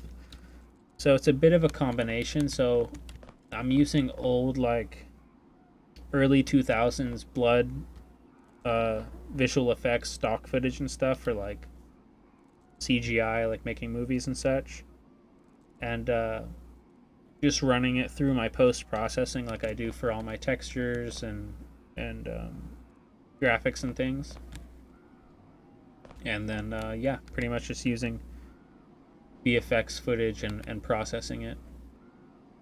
Though I am thinking of releasing a visual effects, like, pixelated pack on itch.io just to help some people. Because a couple people were asking me, like, yo, like, the blood looks so good. How do you make the blood? And so I'm thinking about just releasing the assets that I'm using on this game as like a little paid pack on itch, probably for like $5. There's a restroom with a sink and no toilets. I still need to put the toilets in. But yeah, that's pretty much the level. You just go through the various floors and, you know, look around. And really the points of interest for this level, in my opinion, were just like the cubicles and the interactable computers. I thought that was the cool part. So then let's say you have the red key, you're able to go through the exit here, get through here, and that's the end of the level. So since I moved the little thank you thing up, that actually, of course, like, isn't the end of the game, but yeah. So let's see here. Next section we have is, so as you notice, like, we went through the office, we went up the stairs, and then the exit of the level was like on the roof. Now we're going to be on a rooftop section. I would buy your VFX pack. Yo, thank you. So maybe I will. Maybe I will. You can see it's dusk or nighttime now. I came back from playing the demo. Yo, thank you. Oh yeah, I hope you enjoyed it. Let me know what was different. Was the P in the latest version or no? So yeah, now we're on the rooftop. Of course, I have a bunch of shit here. Just Spray for it. Good enough. Boom stick. dev purposes, DIY same with all these extermination crates. tool. Cheap. And the idea of effective, this level and messy. is like it's gonna be totally raining. There's gonna be rain everywhere. I've removed the rain temporarily just because it became like really hard to see. So it was becoming a little bit troubling to get through the level while the rain was there, but it does provide a really nice atmosphere, so it will be coming back. And yeah, it is a little bright. It is a little bright. That will change, but I've experimented with making it a little bit darker, and you got to be careful with the darkness because then you can really get lost. So I'll kind of just walk through this one, what this one is like. First, let me grab some ammo. Good enough for rats in the walls. Oh, I didn't get any LMG ammo, bummer. I think it's all just pistol ammo. Of course, you're on the roof. I gotta put the exit here.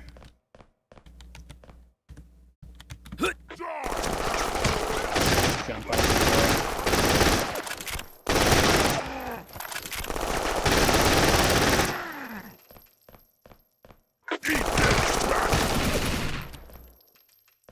and you can see there's another office.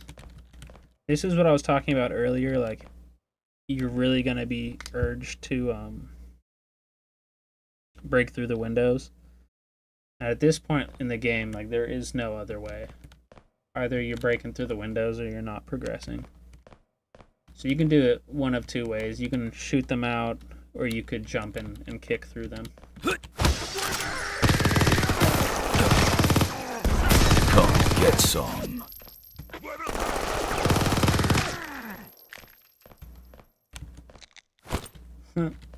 There's a chair on top of the body armor somehow.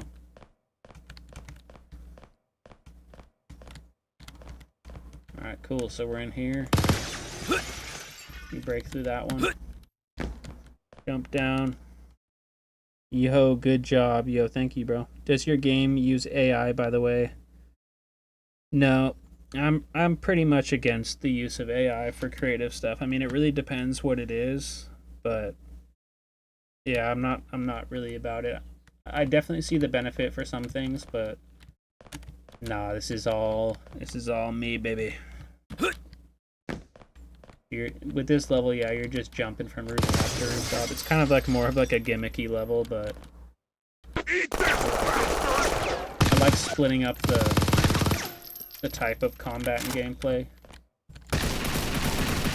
Even though you could argue it's very much just like the same shit. Shooting people and running around, I mean, I'm enjoying it. And there's where we came from, tax evaders.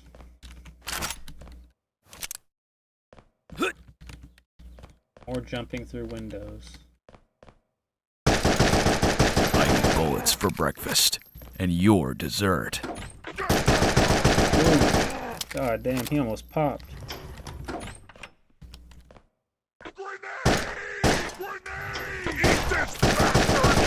I love shooting the grenades right out of the air, that's fun. Oh, you can see there's some rain left over from before I took it out.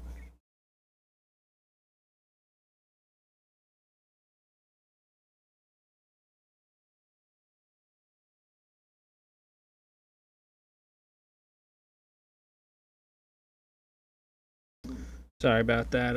My father-in-law was asking me something. Are you gonna give away keys?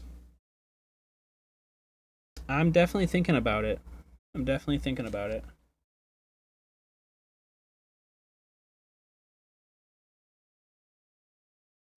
What about kickable doors? That's a good one. While I think the game would definitely be a lot better with kickable doors, I don't know about that one, just because it totally necessitates a redesign of so much stuff. I think if I was going to do it, it would be better served for like a sequel or something.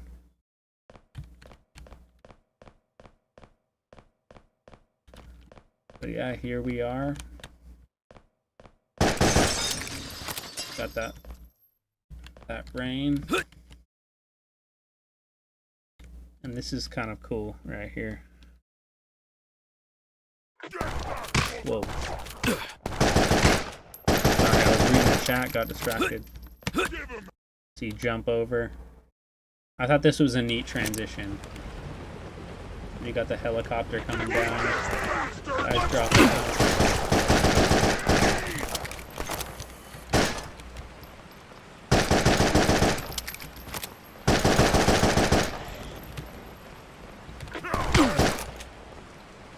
Dropped his ass. I like how flashes look like, I mean, gunshot flashes and how it looks on the walls. Yeah, thank you, brother. That's a nice, nice little script that I got from Flappy. He created this muzzle flash script. I'm using it too for the fire, so like when you shoot the flames, the light actually travels with the flames. It's easier to see like in a hallway. You can see the flames travel, but whoa, that was epic. Hell yeah. Your levels are so varied and dynamic. This is some of the best level design I've seen in any FPS, indie or AAA. I keep getting impressed. No way, bro. No way. Nah, you're just hyping me up now.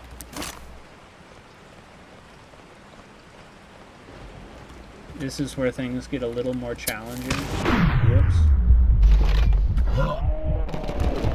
Yeah. Yeah. So you also, you die. You die if you fall off the roof, of course. I mean, natural, but yeah. Good.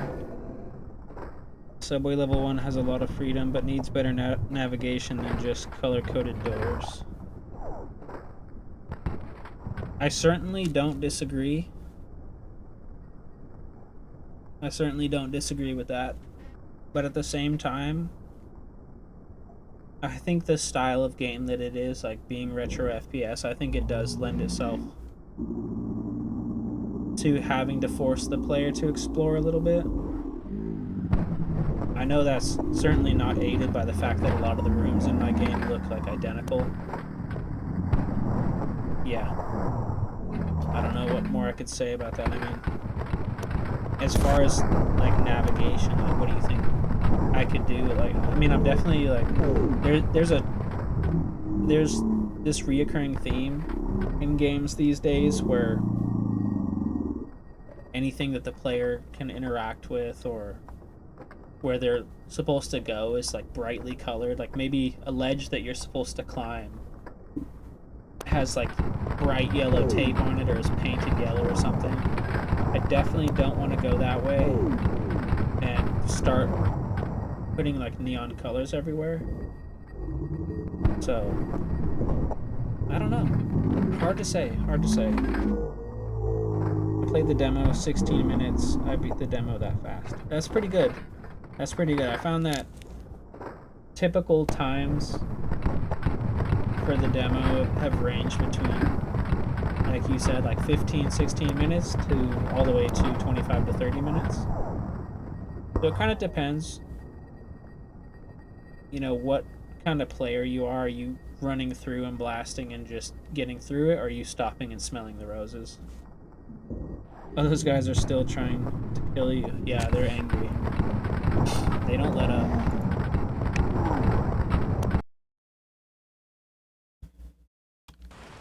They do not let up. Got one.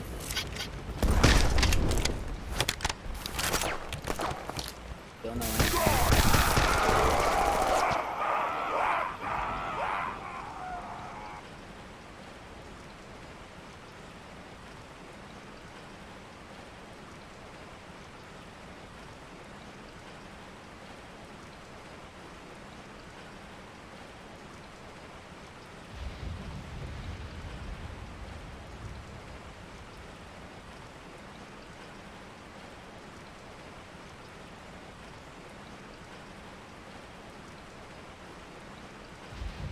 This thing on. Hello? Sorry, another chat from my father-in-law. Bro will not leave me alone. I got 53 seconds. Yo. That's wild. 53 seconds, that's insane. I had a buddy, we were spending some time in a Discord chat for a while, and I was watching him speedrun it, and dude, it was insane. I think he managed to get... Shit, I think it was, I think it was 44 or 42 just on the Metro level. Part 1 and 2. So that's pretty insane. That is like, he killed that. He killed that. I think he was getting to the end of the first part of the subway level, like to the stairwell, before 28 seconds. I don't know, dude. It was crazy. I'm gonna have to ask him for his times, but he was crushing that shit.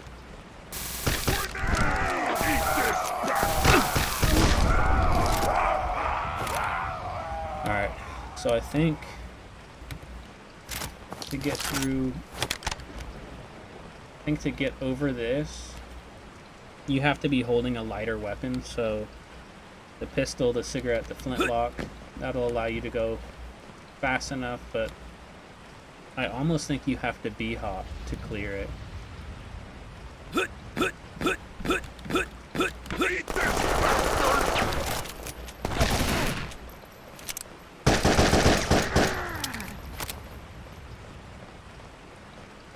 I believe this one you can just free jump. Barely. Yo, Cheeto Animator, what's up, brother? What is up, brother?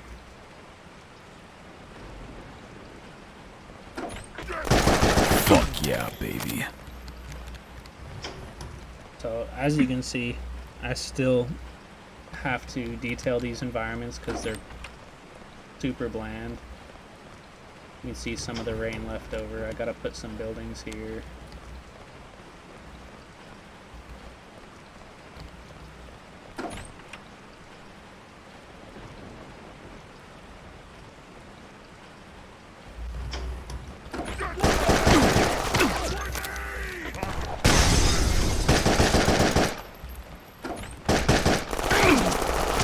No ammo? I'm reloading.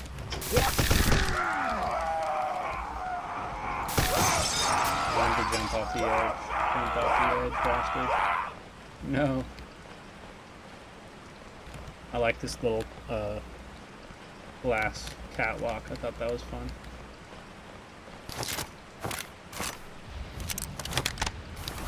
Might have to... I have no ammo. I might have to just kick.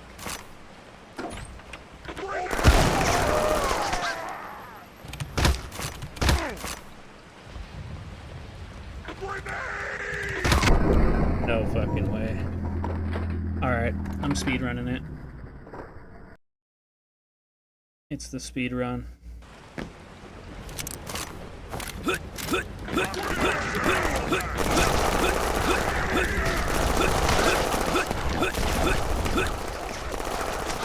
Oh shit, huh? Damn. I'm bad at my own game, who would have thought?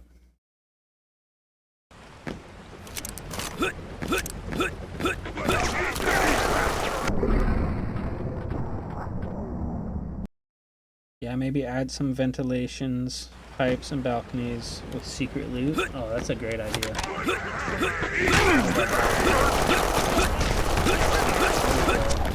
we go. I'm gonna try something crazy. I'm gonna gain momentum. Then I'm gonna rocket jump with the flintlock. I lost my momentum. I'm gonna get on top of that glass.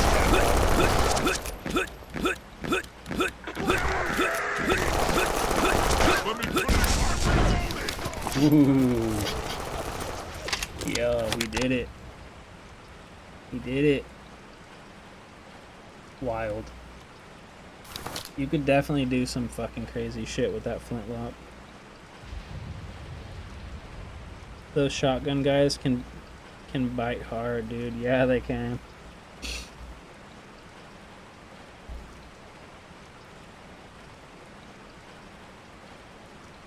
kick is more powerful than a pistol. This Chuck Norris's illegitimate son. Dude, yeah, bro. 100%. 100%.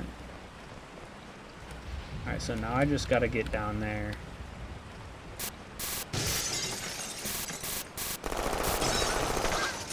I'm reloading.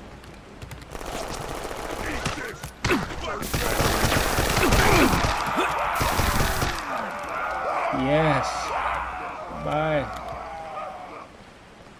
Made him jump off the edge.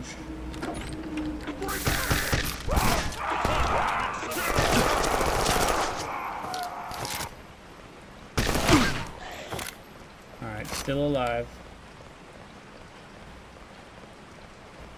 Let him have it. Yo, no way. Oh, okay. Let him have it. What the fuck?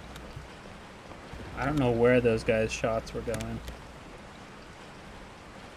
I think they were stuck in the collider of this plant. DIY extermination tool. Cheap, effective, and messy.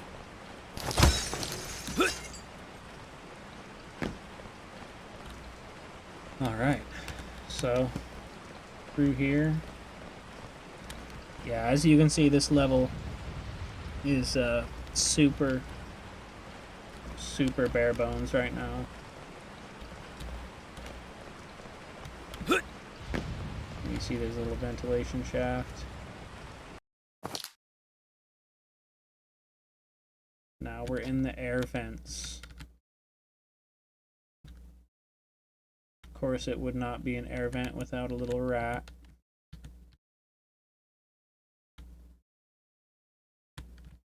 Built tough, like grandma's meatloaf.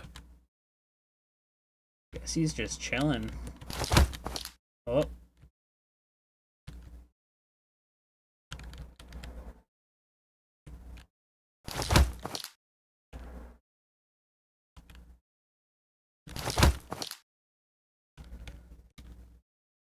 What about spray bomb alt fire? Yo, that could be kick-ass. Why, poor rat. I know, I shouldn't have done that. Fuck, rest in peace, little fella. Damn.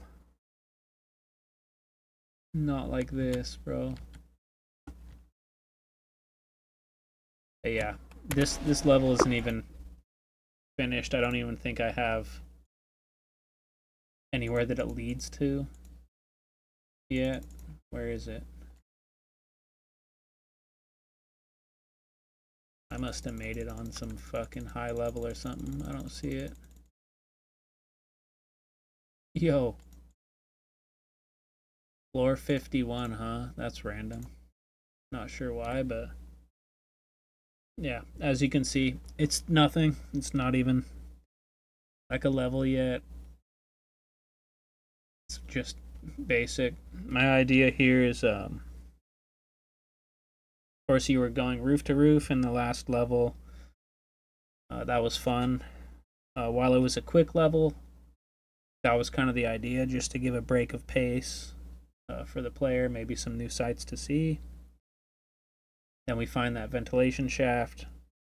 Now we're in the vents. That's going to be another little kind of break level. I think someone was mentioning earlier, will there be any levels without shooting? This would be one. This would be like a nice chill level. Just saw the message from Tellin08. Who voices your main character? A guy named Bobby Taormina. Bobby Taormina voices the Exterminator. I'm surprised at how the game keeps looking better and better. It's turning out really good. Damn, I appreciate that. I appreciate that. Sometimes I will admit I get tired of looking at my game. But, you know, that's gonna happen. I am pretty happy with how it's going. Just 51 floor, insane. Yeah, I think the idea is to be going through the vents and kind of dropping down levels a little bit, parts at a time. So I wanted to give myself, I guess, a lot of extra space you know, to do that, but maybe 51 floors is a bit excessive there. He does a good job doing the main character. Oh, dude, I agree. I couldn't be happier with the work he's done for this, dude. At first, I kind of thought it was you voicing him. If I could do that shit, man, I wouldn't be making games, dude. I'd be voice acting. He's got a crazy voice. He has got a seriously crazy voice. Alright, so the idea is to go from the vents to an apartment complex, right? Then from the apartment complex, we will jump out of a window and be into some sort of back alleyway. Like, I'm thinking you probably land in some dumpsters like in action movies and such. Yo, Makulu, yo. What's up, Mike? What's up, dude? Hell yeah, bro. Welcome to the first stream, bro. Welcome to the first stream, dog. What is that Japanese symbol I keep seeing? Maybe is it an emoji I don't have or something? I don't know what that is.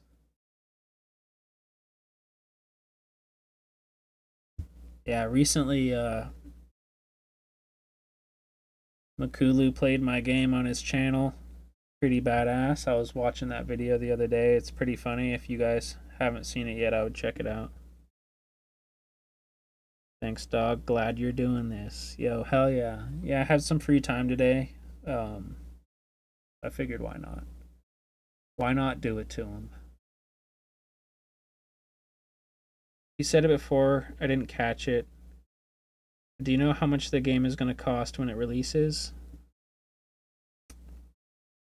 Honestly, it's going to be sub $10 for sure. Sub $10. I'm thinking probably like $6.99, like really cheap. I'm not going to like stand before you guys and be like, yeah, the game is worth $20, the game is worth $40, it's worth this, it's worth that. Like I can definitely take a step back and see what like the value of the game is. Like, I'm not gonna like pretend to myself that it's worth a crazy amount. Some people have told me, you know, oh, you should sell it for $15, but even then, I think that's way too high. I think that's double what I'd be willing to ask for people to play the game, especially with the lack of story and with the lack of like super diverse enemies. I think it's not in a state to be asking for that much. Though, in late stage development, I do want to add more enemies. I think one of you guys mentioned like a flamethrower enemy. Super great idea. I definitely want to do that. I want to do more stationary enemies, like how the snipers in the streets were. I thought that was pretty cool. So an idea for that would be kind of like a variation, of the grenade launcher enemy, but like stationary. I'm thinking like a mortar enemy where they have like the mortar stand set up and they're just fucking dropping mortars and launching them at you. I think that could be pretty cool.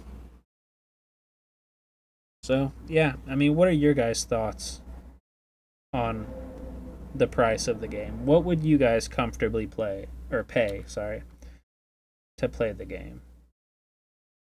Like, I want to sell it for something that I feel like is fair.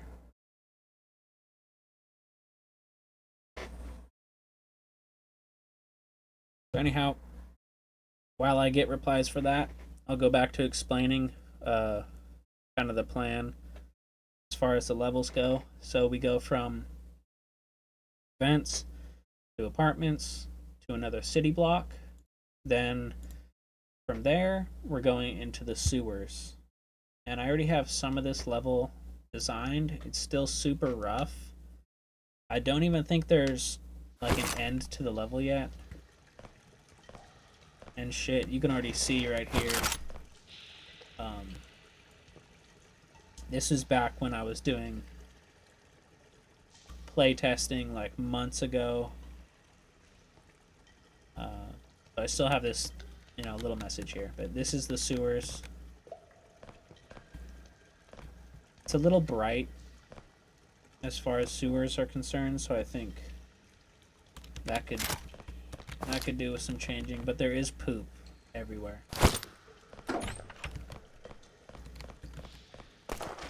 Grenade!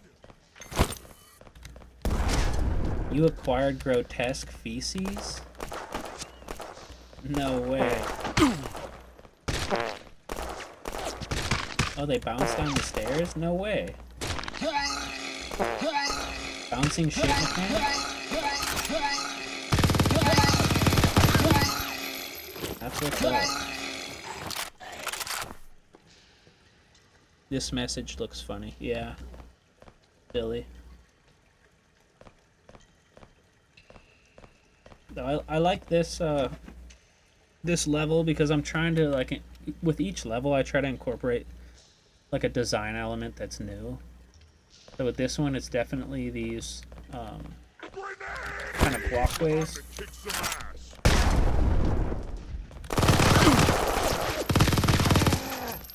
I'm gonna have enemies up here and down there, kind of make the combat a little more interesting. Whatever you charge, I'll be buying either way. I appreciate that, bro. $10 to $12. I really don't want you to undercut your game. Damn. Well, I appreciate that. I gotta put a lot of thought into it, I suppose. I mean, really, I think once the game is like 80-90%, I'll be able to comfortably like set a price for it and really gauge the experience for what it is. Grenade throws grenade into his own face. Yeah, bro fumbled that. This is another cool section here. Got the raining sewer water. It's pretty fun.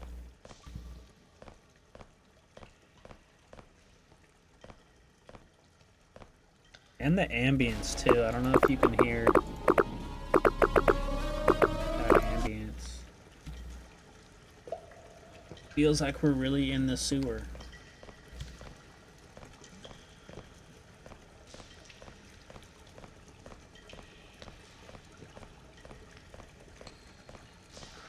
I just noticed this.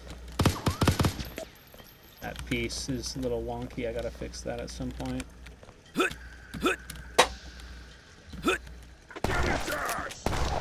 Sprayed, slayed, and on display.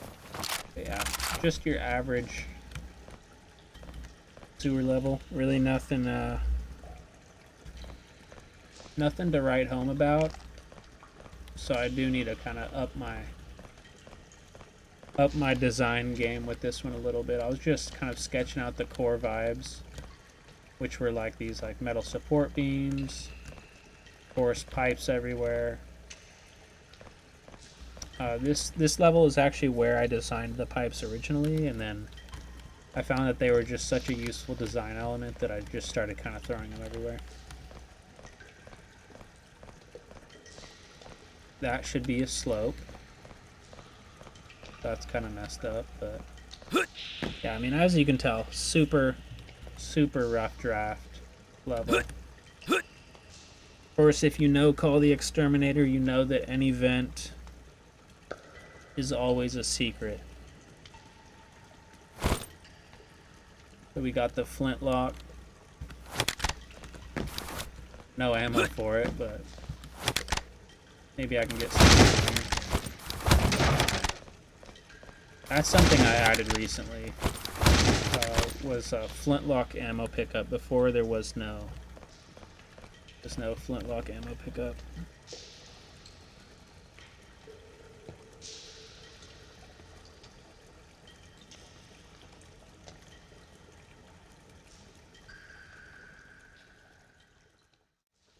Reminds me of Kletka and Psychopomp games, some similar awesome aura. Yo, thank you, bro.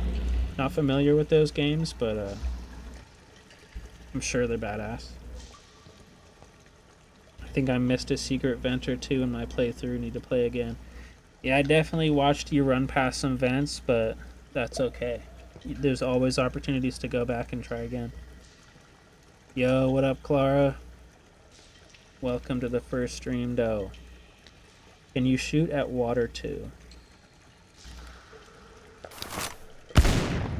You can. You can put bullet holes in the water, which is super weird. Did you ever think about adding some kind of dual weapon? So yeah, actually, I am thinking about adding a dual weapon. I have one right now that I'm working on. I can show you if I type give all. Where am I? Sorry, let me just scroll through.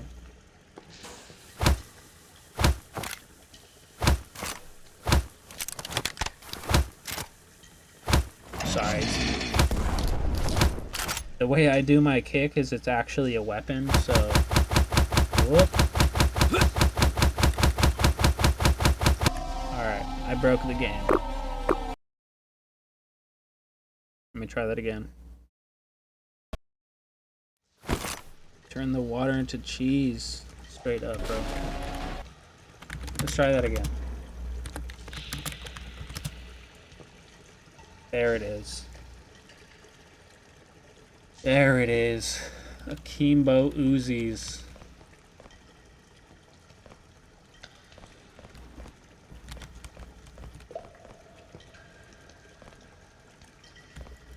It's like super prototype phase, like kind of like what the idea is. Basically, like if you have the Uzi and you pick up another one, you'll have the Akimbo, and then you use it, and then down to a certain amount of ammo, it'll force you to drop the second Uzi, and you'll be back to just the single. Maybe we could make a flat enemy for the water that would lie on top. Not a bad idea, like they're kind of submerged in the water. That could be cool. Oh no, you're good, bro. I understood what you meant. Her Cheeto says beautiful.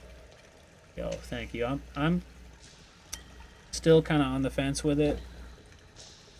I think it looks decent. I mean, it's clearly just the same thing mirrored. But I drew the ejection port on the left side one just to kind of make it look like they're not mirrored, but you can still tell with the sleeves and such. I got to know how you made those dookies, please. Alright. See if we can find it. I'm pretty sure I got it from a picture on Google.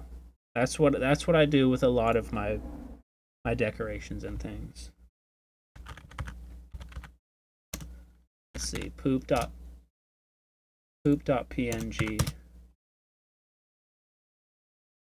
Yo, there it is. There it is. That's it. That's it. That's the one. That's the one I used. 100%. That's it.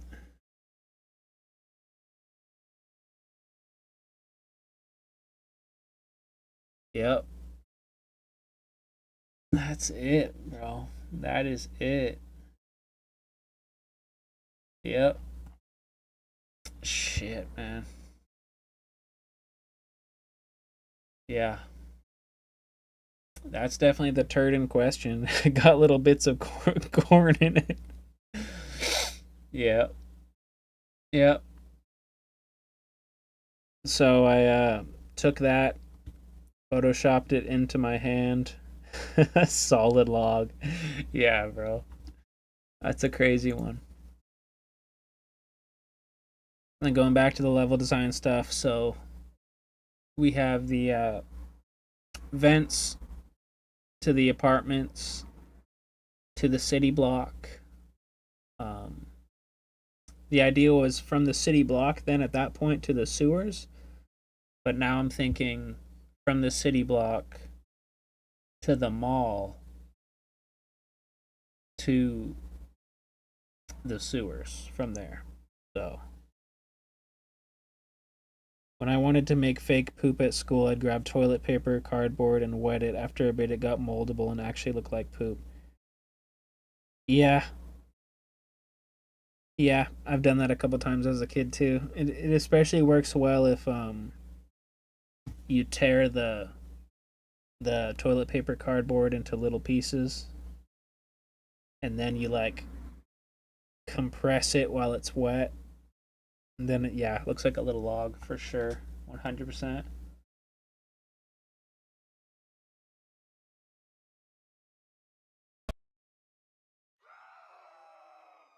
All right. So moving along.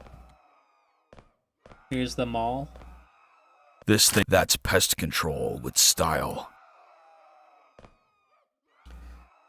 The draw distance is pretty short on this one. Just because this level is like super rough on performance. And I don't know if there's anything I could do to bring back the performance gains on this one. I think, like, mainly it's just because, like, there's so many models and so many decorations in this one that, yeah, that's why. So, yeah, we got Loose Assholes furniture. We got juicy ass threads. Got some jeans. More jeans. And t-shirts and such. Of course, we got the Grace Bank. Nice little setup in here. The fog makes this place look mysterious a bit. I agree. We got the Busted Block video. Of course, we got all the movies you could ask for. Some fine drinks, some chips and such. I like this little store because it kind of just brings you back to a Blockbuster vibe, you know, for sure. Like, you can just kind of just be in here. Remember a simpler time.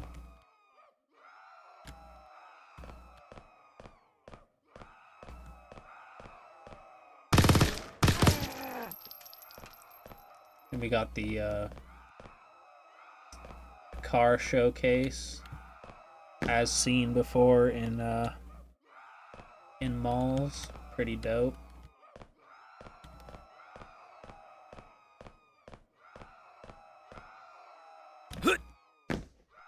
Go up the escalator, which the escalator was really a challenge because first I made the 3D model for it and then I had to disable the collision for it because of course we know about the box collision. Then I had to make a modifier that matches the stairs and that was pretty challenging. And I also even modeled the modifier to have the collision of the guide rail as well, so you can sidestep on it and you won't fall off. Then this is going to be the food court. And sorry about the screaming in the background. I added the civilians in this map and they kind of just run around and scream non-stop, so you just get rid of them. There's still someone screaming somewhere, but oh well, if I find him, I find him. Whoa, this map looks big. Yeah, it's a pretty big one. It was even twice as large before, but I scaled it back big time. Then we got the trucks clothing store, which is just a parody of Vans. And this is hilarious. I actually got like all the major styles of Vans.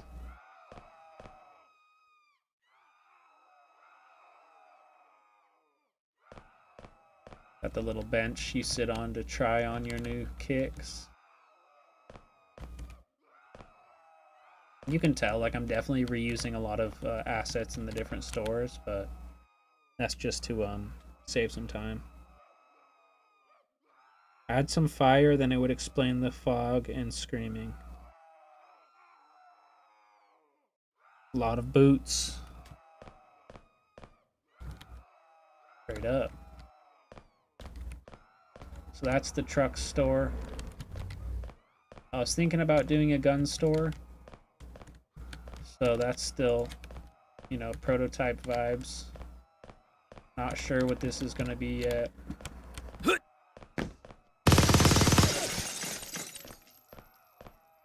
We got the KC Toys, which that's just like a parody of KB Toys. We used to have that as a kid.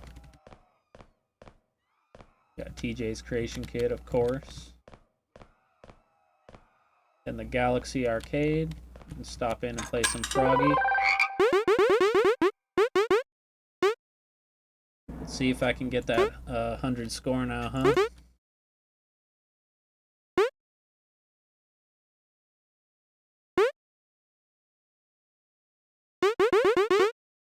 We'll see. I'm pretty bad at this, but we'll see.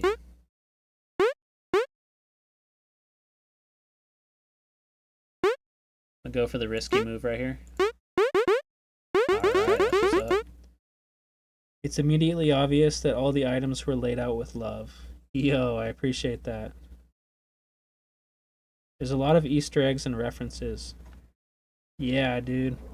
Yeah, man, I appreciate that. I appreciate that you appreciate it. What? How? Bro, that's so cool. Yeah, I appreciate it, man. Honestly, this came from a snippet of Droopy's code that he was generous enough to pass my way. He was like, yo, dude. Like, you should experiment with this. And so, obviously, he made all the coding behind making this happen, and I just created the graphics and things for it. So, yeah, but functional Frogger in easy FPS. Can you believe that?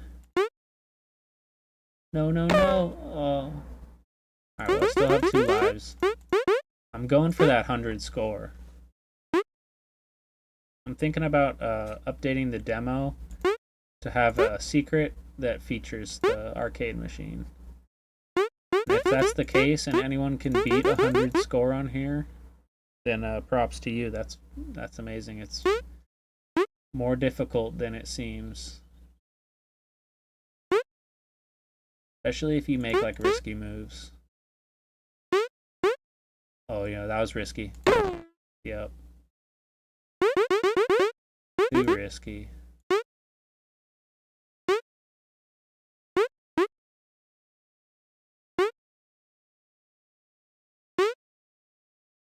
$45 though. That's not too bad. I like to get in like on the edge.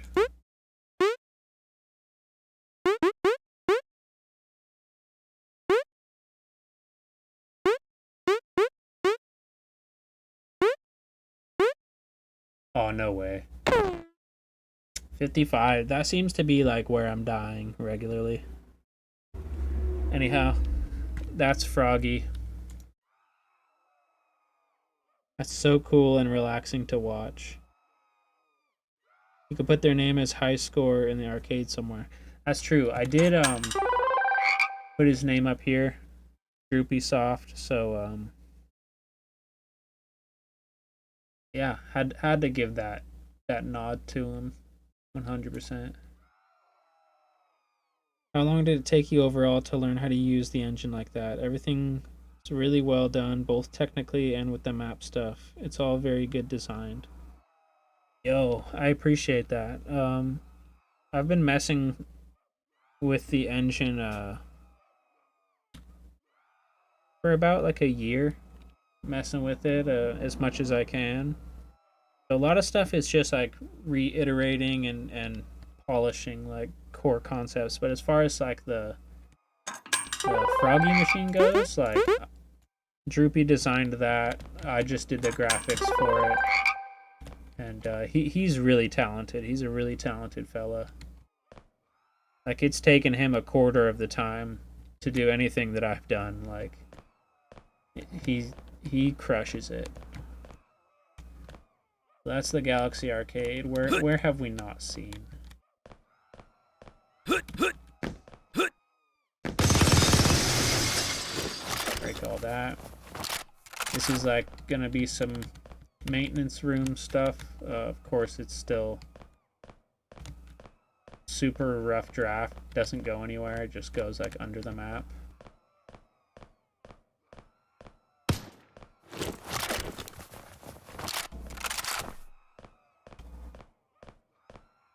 Oh, game start. There we go. That's where we haven't been. Got the N69 games right here. Stoked. And if you're more of a Master Station fella, then we got the Master Station games right here. Shares the wall with N69, but that's alright. I'm sure I don't have to like point out the joke with this one, but it's there.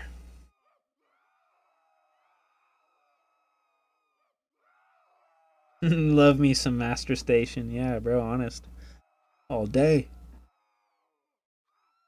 It might sound exaggerated, but I genuinely need the game to come out so I can play it. That's what's up. I mean, I'm telling you, man, the demo is out on Steam. If you haven't tried it already, you should give it a whirl. Give it a whirl. Of course, another opportunity to play Froggy in here. I'm gonna speedrun this shit.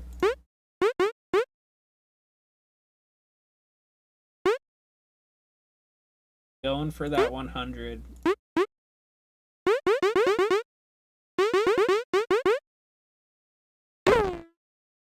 Yo, no way.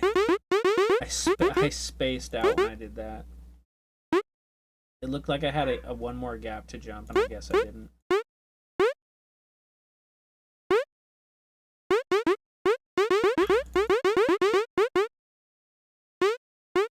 So sorry if you can hear my lady's dog barking. I don't know why she does that. I would go out there and tell her to stop, but like resistance is futile. I'm telling you, she like no matter how many times I tell her to stop barking, she won't. Oh fuck. This is what I mean, dude. Froggy is like harder than you think. Those first couple rows like are easy, but once you lock into a choice, like yeah, you're locked in.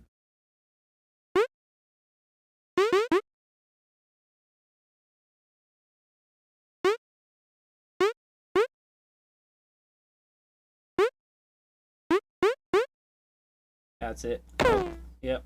Fuck. 40. Yeah, I played it more than 3 times. I really liked it. I also tried playing it in different ways. The full game is the one I want to play as soon as it comes out. That's what's up. What's up? I appreciate that, bro. Big time. Yeah, I'm just really trying to make sure I polish and cook the game thoroughly before putting it out, because I don't want to put out like a half-baked experience. Okay, I think I'm gonna sleep, kind of tired, and it's literally 12 p.m. So yeah, bye. Well, thanks for joining. It was fun having you in the stream. I appreciate you coming by for the first stream ever. What's up?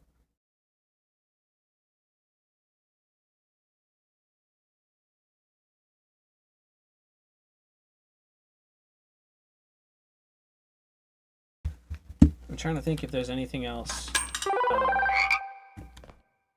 that you guys have not seen in this level.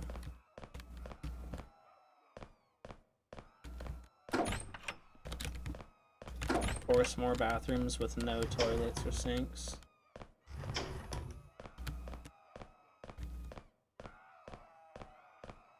Ah, here we are.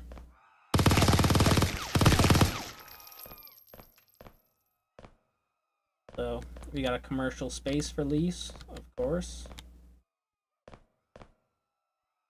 1-800-867-5309. If you know, you know. Then we got Steve's PC Repair. We train and certify our technicians to provide exemplary service. This is not a money-back guarantee. We got our prices there. Go around and back to the actual workshop area.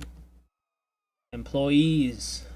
Viewing of pornographic content on client computers is strictly prohibited. So that's some environmental storytelling for you right there. Somebody got busted on the client PC gooning they shit. We got a keyboard right there. More keyboards and mice. Of course, with the high noon and the Save the Astronaut.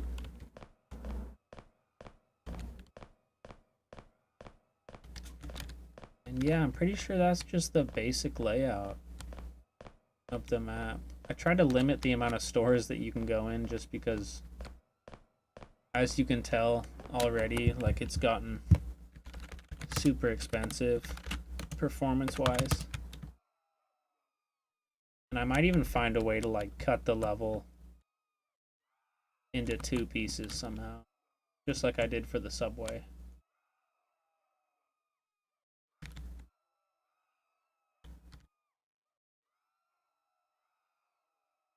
You can see my cube map textures like this, like the top of this, like I wouldn't expect anyone to get up here, so I'm just using my carpet cube map that has the lights and things underneath. And these modifiers that are just strictly decorational, and then these modifiers here that just recess the glass.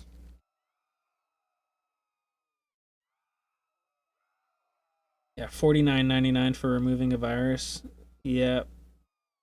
Straight up. You could always recreate the whole area as a 3D model. Oh shit. Somehow that sounds like super daunting. I mean, certainly a possibility. Certainly a possibility. Like, I just wonder. So the fog is set to 1,000, but let's say I set it to 500. Like, now this is like ridiculous, but let's say I did.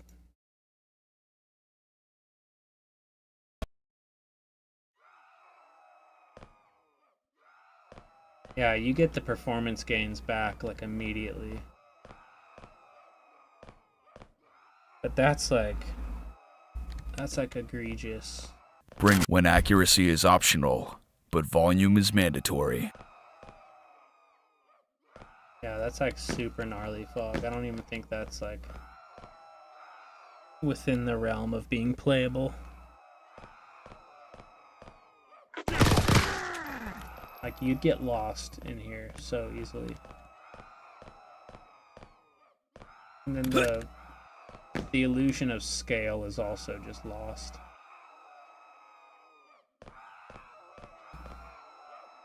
I mean, yeah, it could work. Like when you said adding fire, you'd definitely have that fog be like smoke. I think that would work. But yeah, I don't know. Just I'm trying to weigh the options. Let's say if I change that from 500 to 3,000, let's see how bad the performance drops.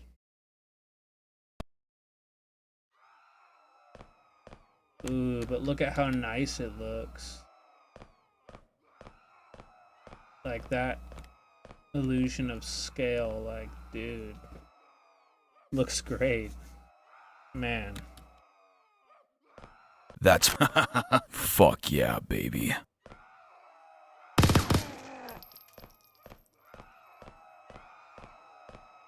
But yeah, we lost like We lost a grip performance doing that, though. But man, it does look good.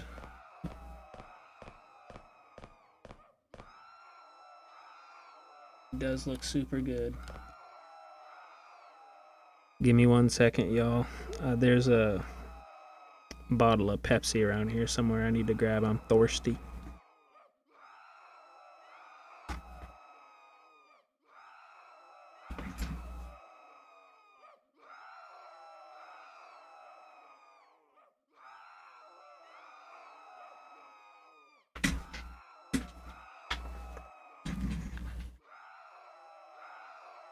I've acquired the Pepsi. He's almost empty, but hey, we rockin'.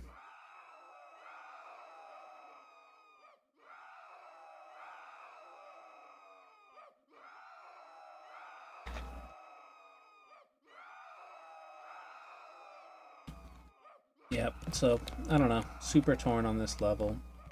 Spent a good amount of time, like probably a little under a week getting it to where it is, so yeah, not sure. Not sure yet. Well, that was very informative and interesting. Thanks for the stream. It's already 1 a.m. I'm tired. Good luck with the development. It looks and feels really cool. I'll be waiting for the release. Oh yeah, brother. Well, you have a good evening, and thanks for tuning in, man. It was awesome having you guys around for the first stream I tried out. That was really fun. Will you add destructible objects, for example, the ATMs in your game? It'd be awesome if they could be destroyed since it's 2D and simpler. Yeah, certainly thinking about making more of the objects destructible rather than just the crates and stuff. That'll definitely be like more late development stuff, though. I'm gonna head out too. That was a great stream, man. Can't wait for it to come out. Take your time. Yo, thank you, brother, and thanks again for tuning in. You have a good afternoon, evening, or whatever time it is for you. Thanks for joining. I seriously do appreciate it.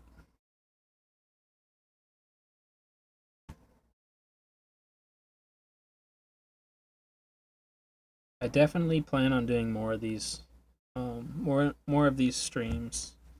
I think that was a fun experiment for myself to try that out, and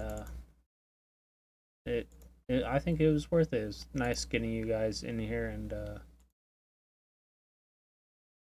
being able to work on stuff while you guys are around. Even though this first time I was really just showing you guys where I'm at with it, regardless, it was super fun. I'll even show you, this was the first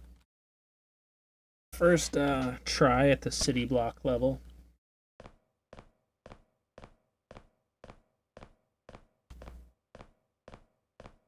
It's like super open. Also missing a bunch of textures and things, and there's like dev textures everywhere. Of course, that's the metro, like as if you're getting out of the metro. Hi Kunu, love the demo, especially your weapon animations. M16 reload is so satisfying. Yo, first of all, welcome to the stream. This is the first stream I've done, so it's a pleasure to have you around, and also thank you for that. I appreciate it. The weapon animations and stuff, that's got to be my favorite part. Like of all of this, that was a blast. I can't wait to make like an expansion or a second game and just get to do that all again. So yeah, this was the first prototype for the city block. Get out of the metro. Most of these streets would be blocked off. Yeah, there's an invisible wall right there. I think the idea was, you go down the street, there's cars and everywhere, lots of stuff on fire. That was supposed to be like a tunnel, car tunnel, some sort. There's a grace bank. There's another invisible wall right here. Go through the bank. Do a little alleyway.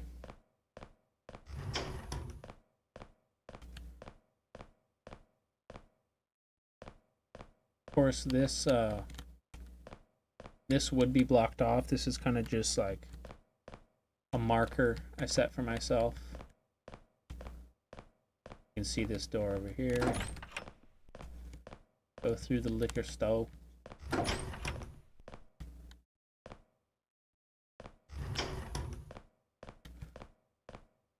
I think this map was like way too expansive and large for what I was trying to do, you know? Like, I wanted the experience to be more tight.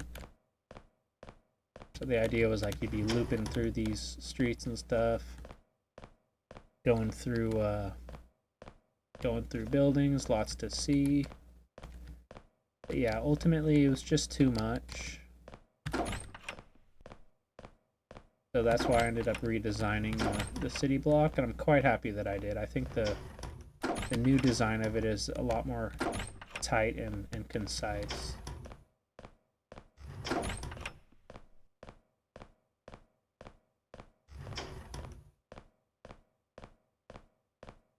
And this was the original design, like for the office.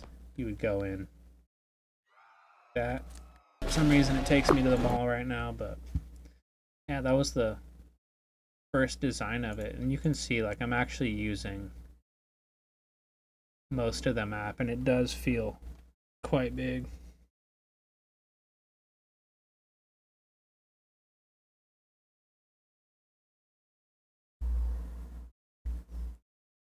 Does texturing only one side of a wall affect performance at all? I've never really finished a game, so I don't know. Honestly, I'm sure it has like some sort of positive effect. Like, for example, I think if you were to use modifiers and like make a single plane and then just have them oriented in a way where you're only drawing the one side, like, I think you could probably save performance there. Yo, dude, Nene, bro. What up, dude? Hell fucking yeah, bro. Hell fucking yeah, bro. Yep, so that's the prototype for the City Block 1. And then this is the actual version.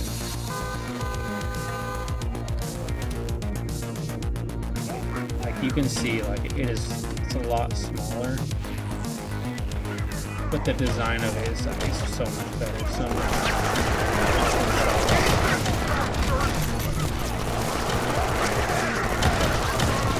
It's crazy once a lot of people are looking at you. You start to get rid of.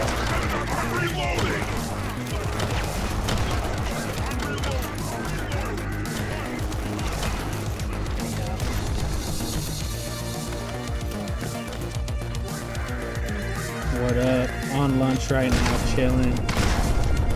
Like, lunch at work, bro? That's what's up. That's what's up, bro. What a way to chill on your lunch. Bro's in the dev stream at lunch. Savage mode is enabled. Yeah, work lunch, that's what's up. This is some shit right here.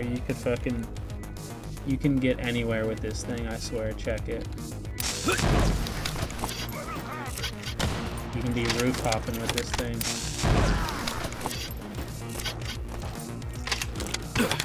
I think I can make it over there. Yo.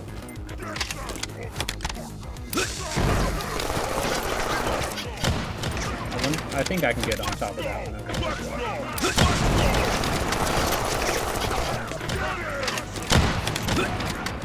No.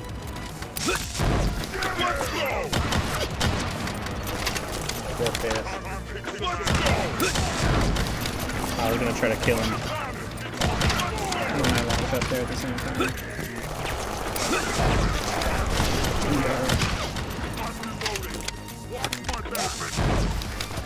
Alright, let's see.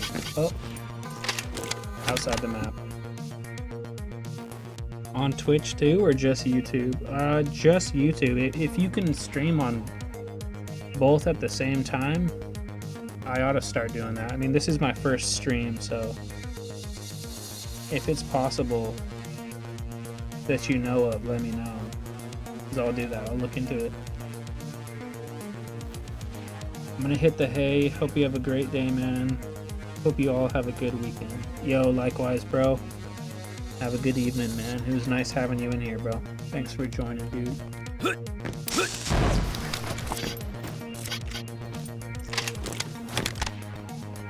Yeah, we outside the map.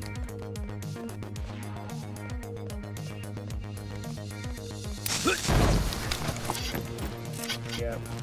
Threw the pooch on that one. Might be able to get back up there, but there's like invisible walls over there. Let's go! Yep, another check.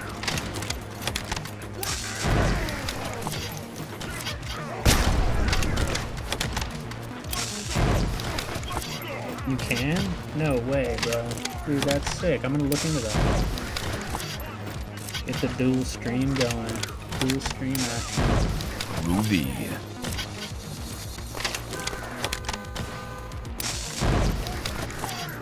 Oh, I got sniped. Fuck.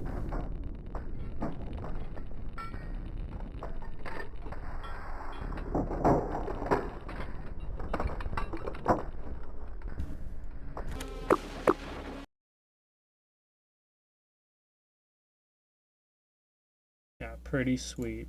I think playing these levels like that are more open and seeing that the enemies don't really, I mean, obviously like I've made it that way where they don't see you until you're close enough. Like there's some pros and cons to that, because I definitely want the firefights to feel more intense, and I think if I want that to be the case, they do have to see you a little bit further. So let me see here. Here's my FSM for the SMG guy.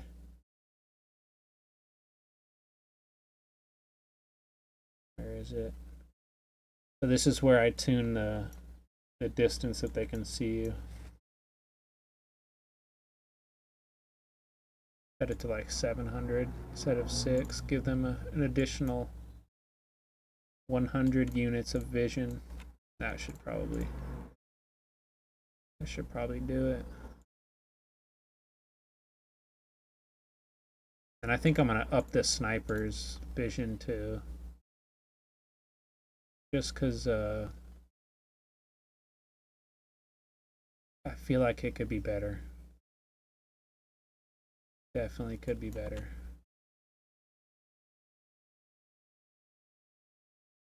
Green sniper.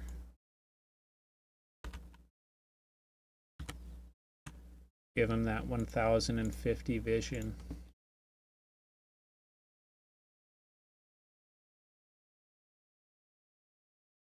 Will you add bazookas or something like that? It'd be cool to have a really powerful weapon with limited ammo for specific situations.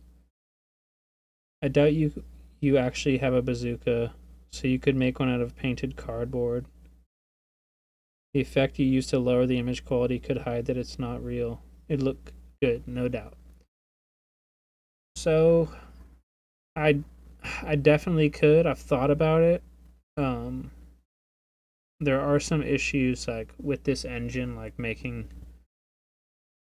like weapons like that, just because like there's some limitations to like projectiles, and I'm not sure if you could do it in a way that's convincing, but you could probably, if you designed it in a way like, let's say you have like an RPG or something, like where when you shoot it, like it actually, like, I don't know how to explain it, like maybe there's like bullet drop or something, I think you could.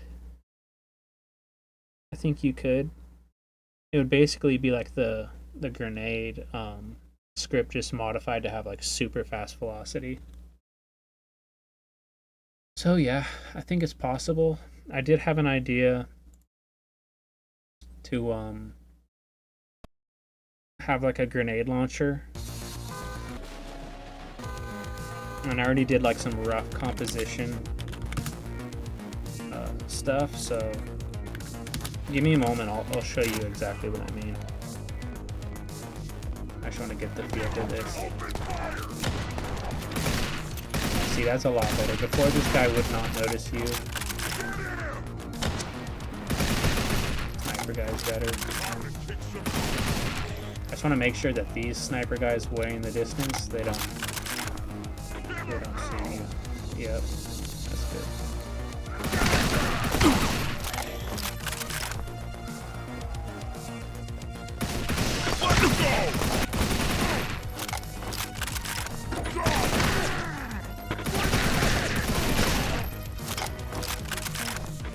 Nothing personal. I just love the mess. That feels a lot better. Like, this sniper already see me.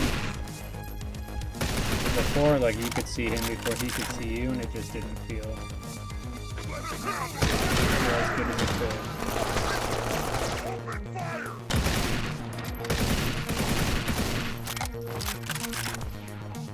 Let's go! Let's go!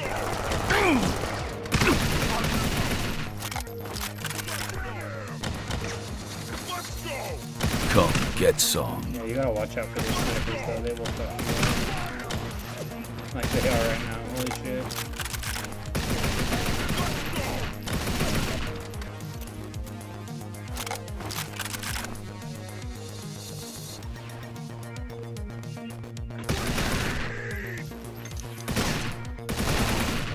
Yeah, it's really nice being able to just shoot the grenades either on the floor or in the air, just to get rid of that problem entirely. That's really nice.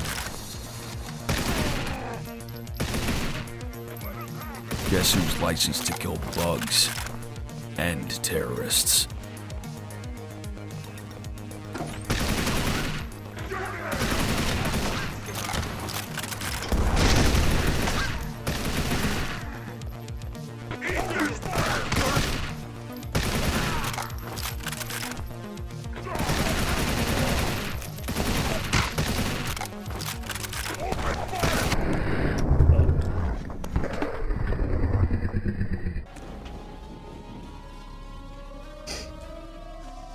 I don't remember which one it is, but that really powerful gun you have, you could duplicate it and turn it into a bazooka. I doubt it would look bad, even if the projectile isn't visible. The flintlock pistol, right? So, like, the only problem I have with it is, just because, like, with the grenade and such, like, I have that really nice explosion spawning.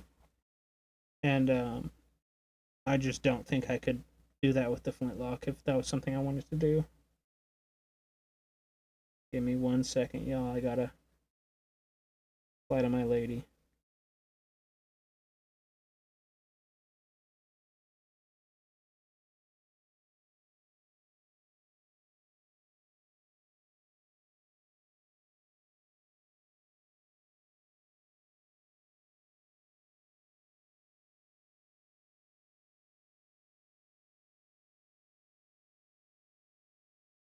Alright. Alright, back. So, let me see if I can find the grenade launcher.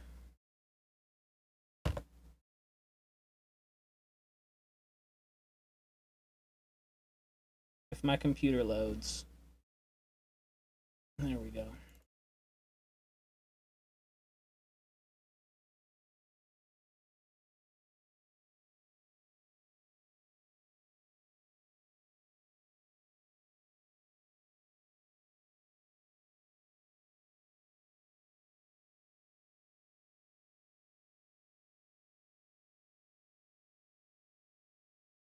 It doesn't help when I have a bunch of shit.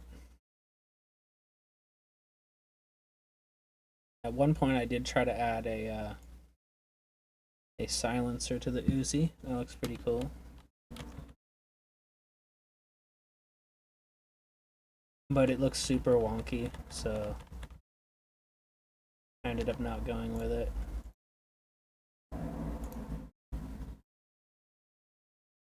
As you can see, I didn't finish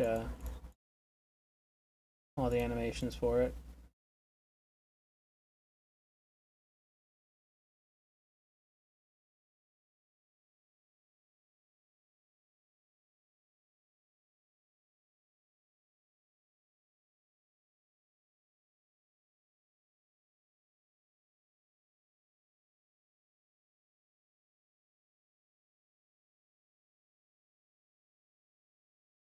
I don't know where I put it. Is it maybe on my desktop somewhere?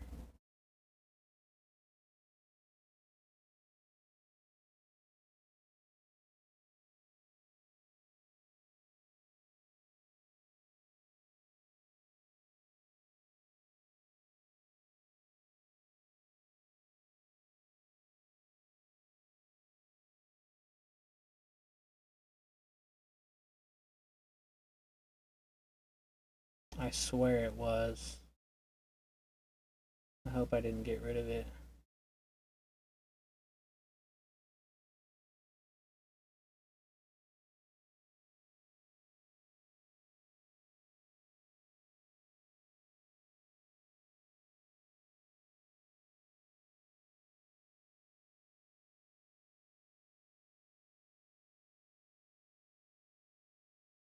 I'm just gonna have to do a search in here.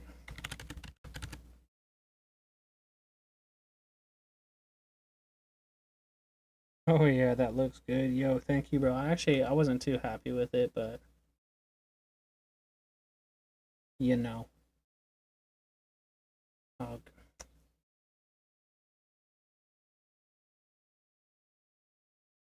yeah, that's the grenade launcher enemy.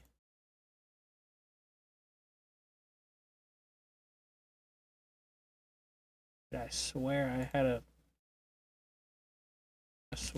one. Let me just look up launcher.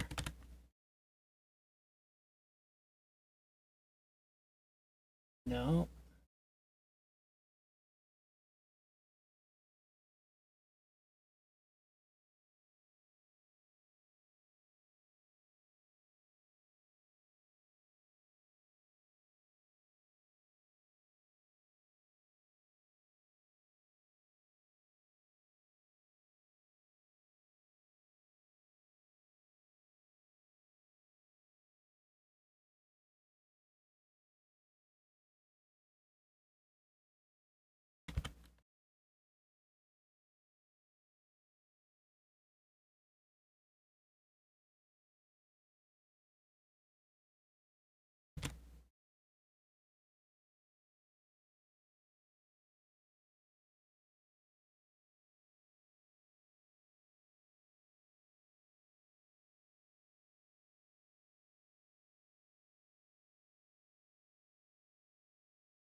You should make more tutorials. You explain things really well, and you're one of the few people I actually understand. Yo, thank you, dude. Yeah, I'll certainly be getting back into the tutorial grind a bit. Of course, I've put it off while I've been working on just developing my game, but that's something I really valued doing. So, yeah, man, I could see myself doing it. Oh, yo, I found it. I found it. So here was a test render. Now this one was done like super different. Like basically it's a composite, and you can see like here's some of it left over. Like this is actually a 3D model, and then I'm using some of the photographs from, obviously, my first person view model animations of this one would be the shotgun, because it kind of matched like the stock, like, and the wooden grip kind of matched. So I just cut the hands out and put them over this. Try to find the closest angle I could get with the 3D model. And it looks pretty nice. Also did another composite. But this one, I don't know. I'm kind of torn because I feel like this, like I think you'd call it like the range or like the viewfinder or whatever. I feel like that's like, I don't know, like, is that like a little too cartoony? I seriously can't tell. I can't tell if that's like accurate to how it would be or not.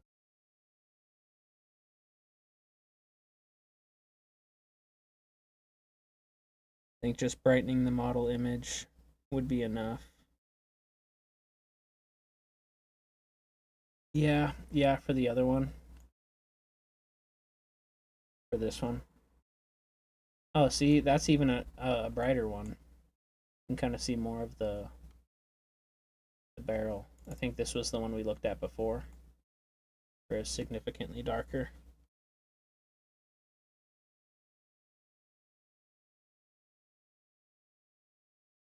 So yeah, I think I would go with where this one.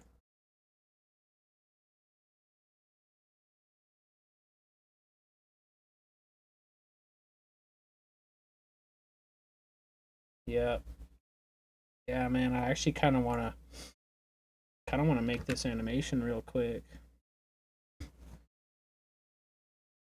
Because now that I'm thinking about it, I think it could be done like just like the minigun, where you're only gonna have it for a limited time based on ammo, and there's like really no like replenishment for ammo.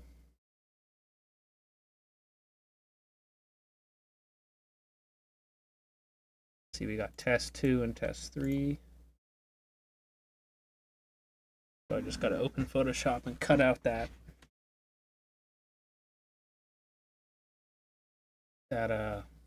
little grenade from the side.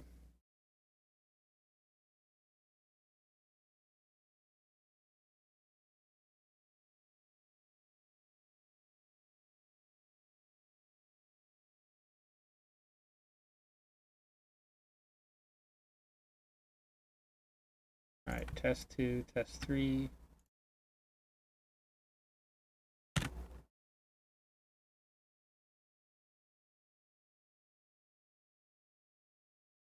That.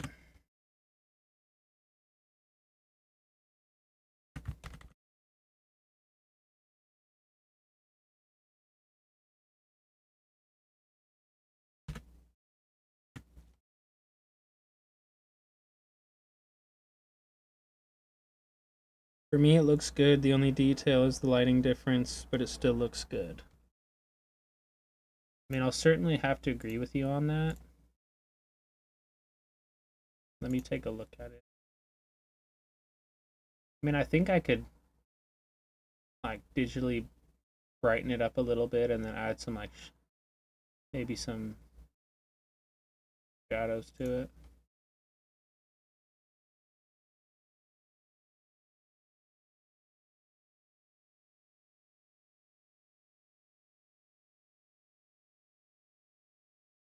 We'll go about 50. -5 on the contrast.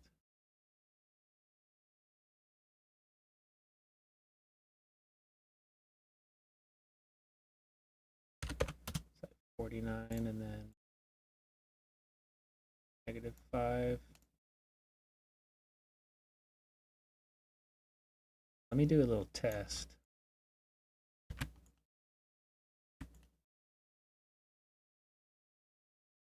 I could like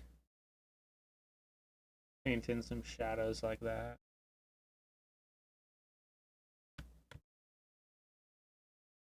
do the same for like some lighting.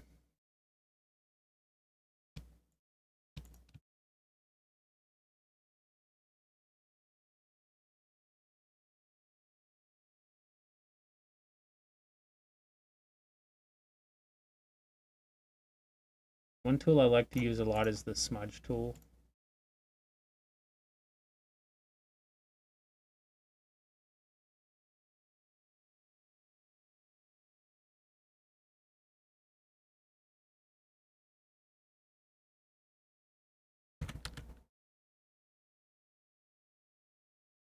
I mean, I don't know.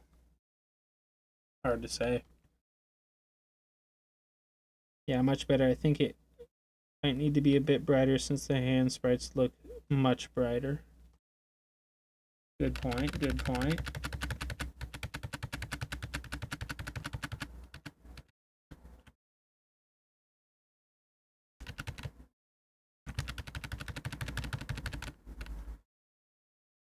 Let's go.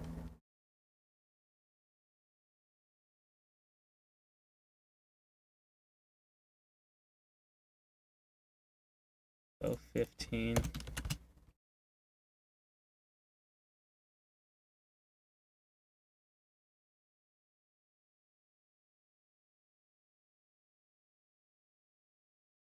All right. Then let's see. That 50. I just got to remember that.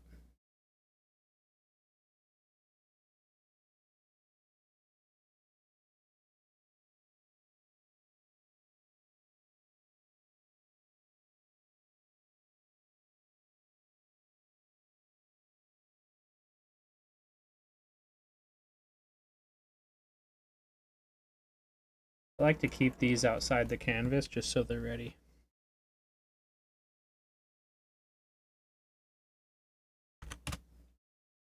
So that about 50.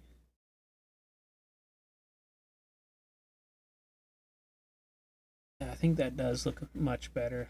I agree. Now I just think it needs like the shadows to be painted in here. And this needs to be on top.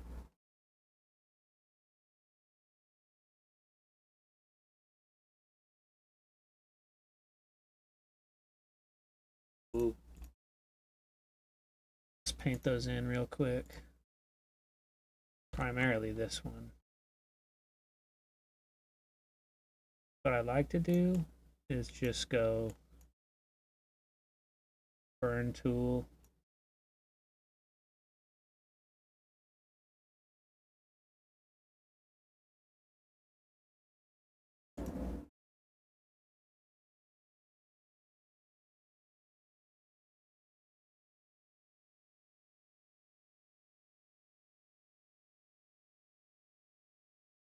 First, we're gonna have to delete these again.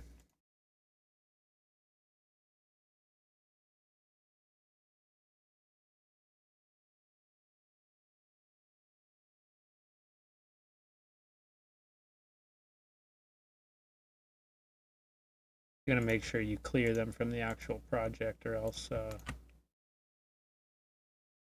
not gonna be able to actually get rid of them.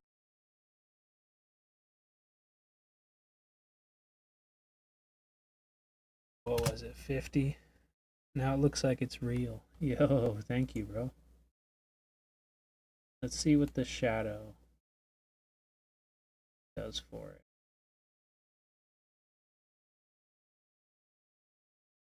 Little bit better. Little bit. I think there's kind of like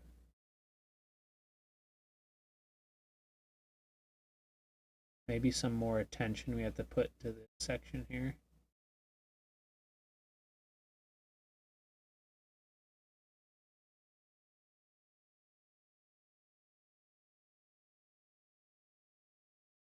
So let's just do that again. Delete those again.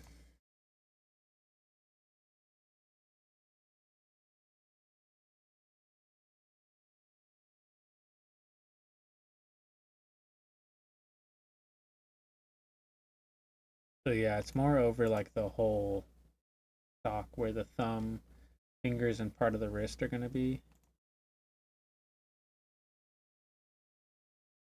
Kind of being sure to really get that in there. And this should be a super quick animation too, I'm thinking.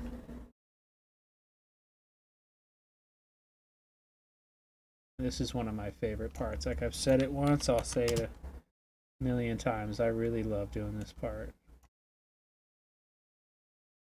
Of course, it was different before because I was using real photos. But regardless, it's always fun to get in there and animate. So that looks pretty good. You can see fingers. Looks like it's in the trigger guard. We got the...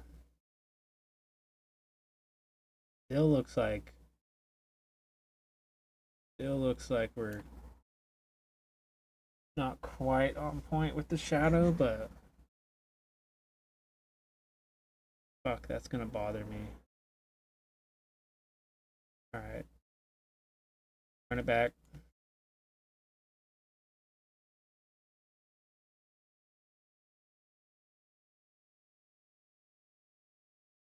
Since it only takes a second, it's kind of like whatever. Better to get this stuff just out of the way than to make a whole animation and be like, well, there's something I don't like about it, and then having to go back and not only touch up the source images, but also reanimate. Like, oh, now you're in pain. So if you don't like something, go ahead and make that change in the beginning. Alright, that's a lot better. Like, of course it's not perfect, but it's a lot better.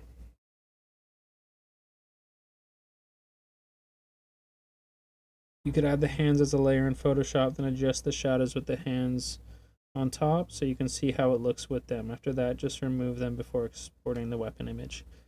Yo, that's true. That's true. I wish I would have saw that message earlier. It's alright though.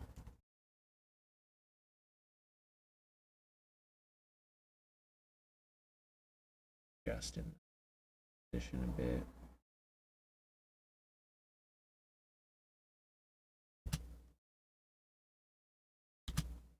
Might even make them a little smaller like that.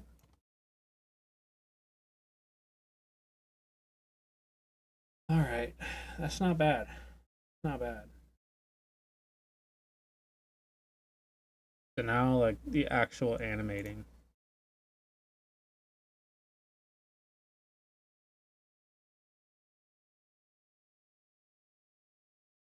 Like, typically, what I'll do is I'll start with, like, the draw and holster animation, and, like, my kind of methodology with it is, like, do the draw animation and then just do it in such a way that you can just reverse it and have a nice holster. Like normally you'd be like something like this, or maybe even like kind of like that as opposed to that. So maybe what I would do is just take the whole set, and with pivot you can press space to add a frame, so just kind of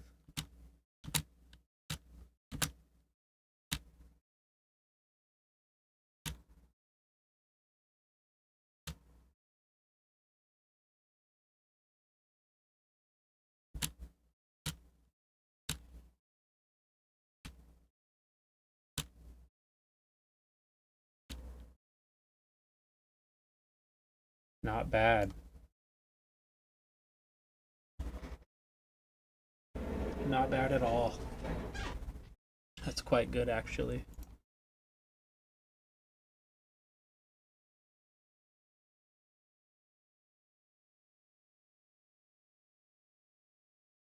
And you can even add a little bit of flair with it.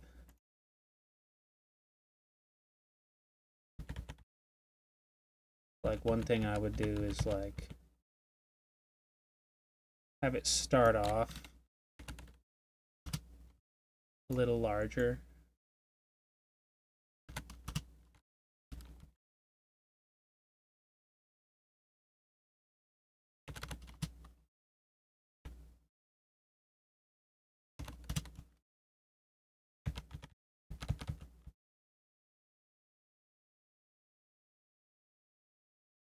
I think something strange is happening though.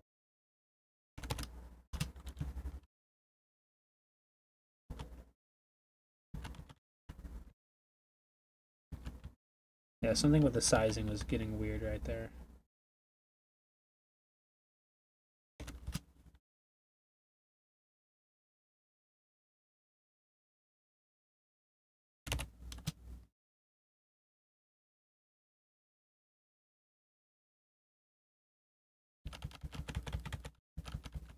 What the hell is happening there? Can I go back? Don't think I can. I'll have to manually edit everything real quick.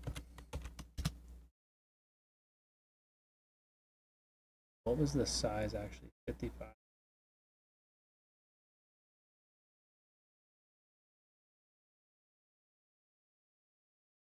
So it depends on what element you're selecting first when you're changing the size.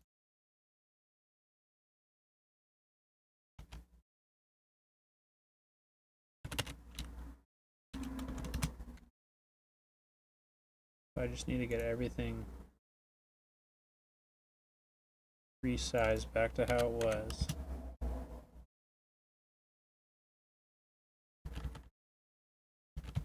You know what, actually, I'm just going to delete these problem frames.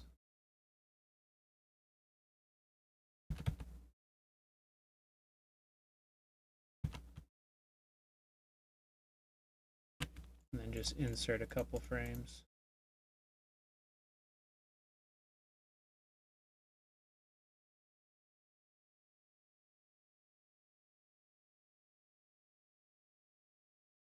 Makes it so much easier than just going back and trying to chase down that little issue.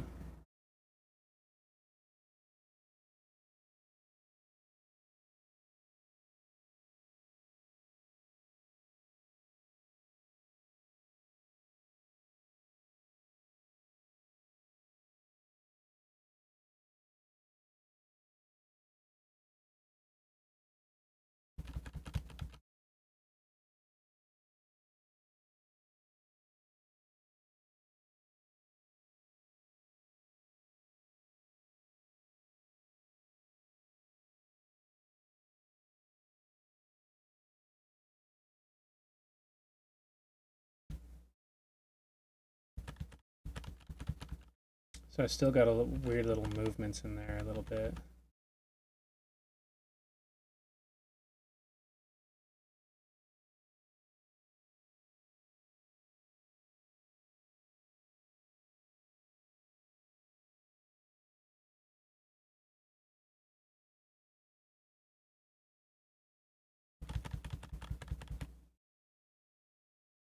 Okay, that's better. I highly doubt they have copyright. They're just effect images. I can send them to you if you want, although I can't guarantee anything regarding copyright, just to be clear. Oh, dude, I would appreciate that, man. If you want to send something over on Discord.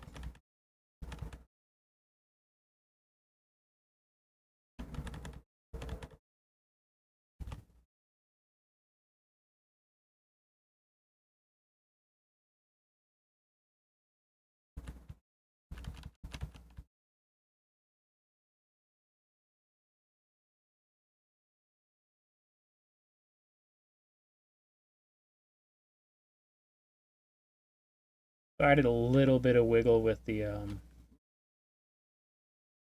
hands right there, to make them not feel as like rigid. And so I did that with the minigun too, because I'm sure you guys know, like, I don't really have a minigun, so it's just not really something I could take photos of. Sorry, I just realized how low my camera was. So yeah, a little bit of wiggle. Slow it down and you can see it more.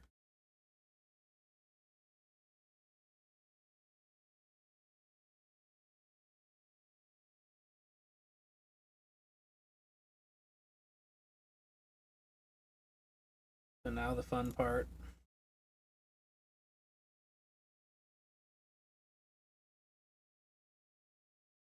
Actual firing animation. Normally I just start by like scooting it back a little bit. Gradual.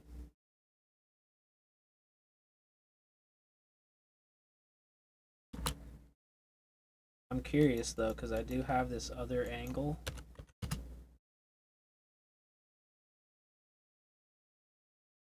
Wondering if we can slap that in there. Find out. Normally there's like some trial and error, so I'm expecting this to not like fully work out, but never know. Alright, so right off the bat, looks a little weird. I think if we tune some of these sizes here and have it kick back, yeah, not bad.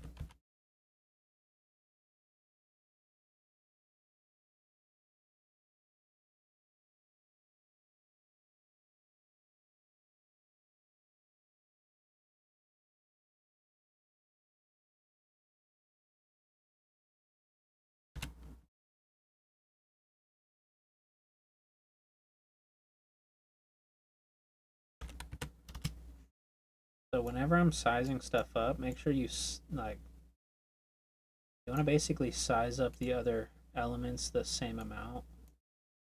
So I went up by 5, so I gotta go up by 5 on everything else.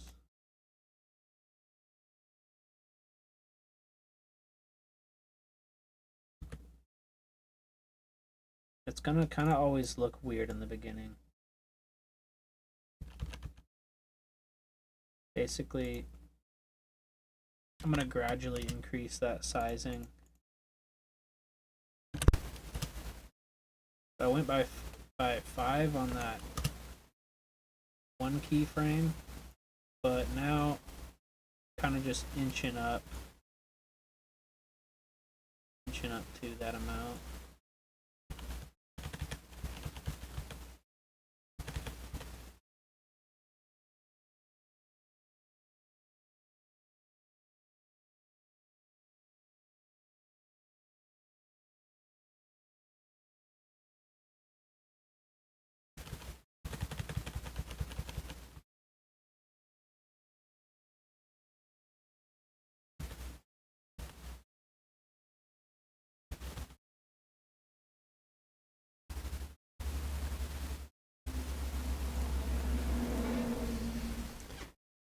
Sorry, I'm not sure if you saw my message above, but there's another one, just in case you didn't understand what I was talking about.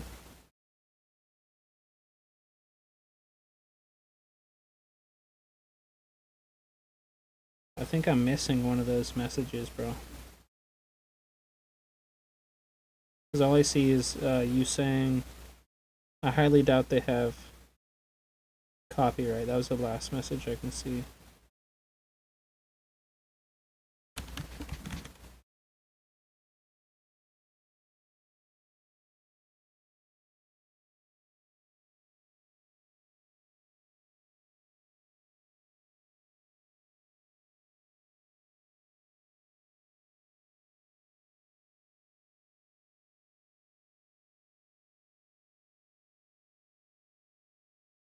Then I'm basically just gonna reverse.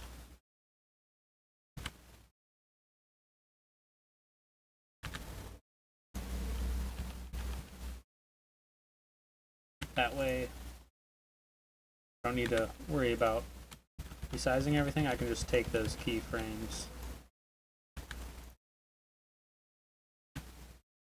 paste them back in. Definitely will save you some time.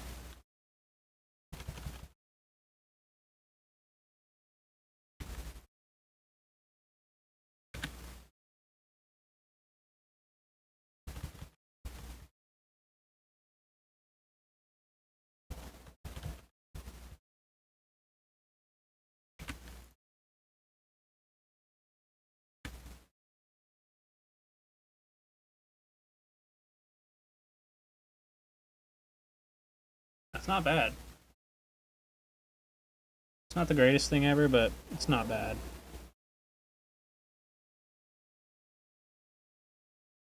Looks so clean, yo. Thank you, bro.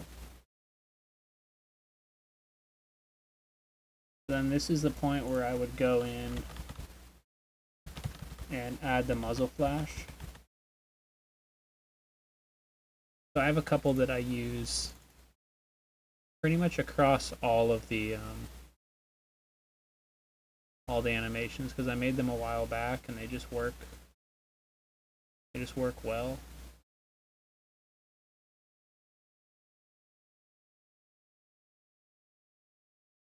It's a matter of finding them because I have this fucking thing I do where I just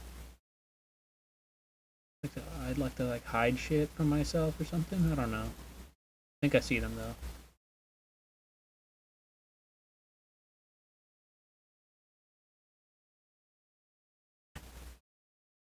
So in this example, I'll use these three.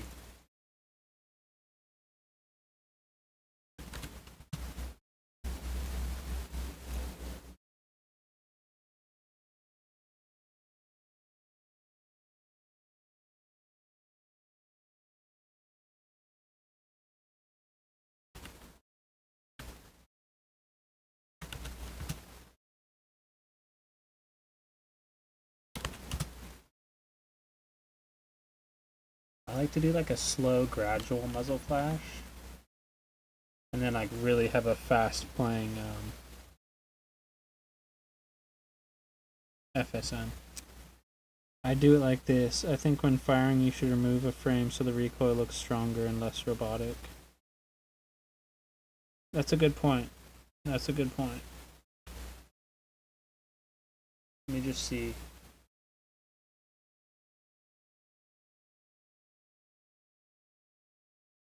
Yeah, that's a good point.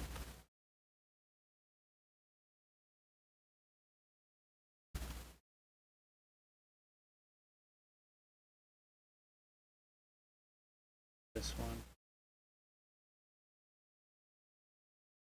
Yeah, that already looks better.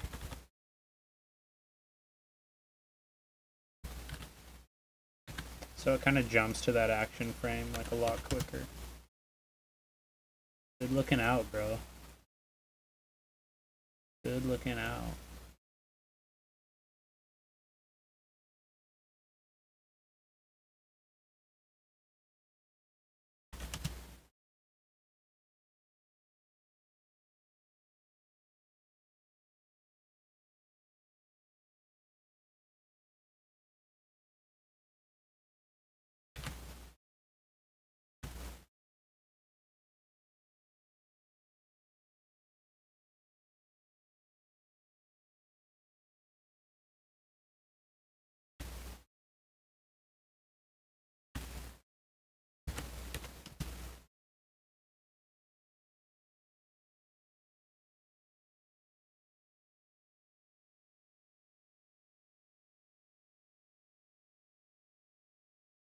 Alright, it looked alright, but then I think I did some weird shit with this muzzle flash over here.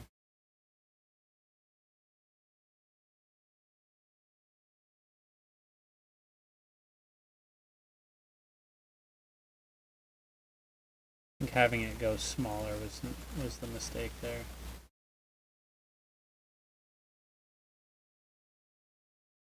I don't know. I think what's happening is the muzzle flash is following the barrel too much.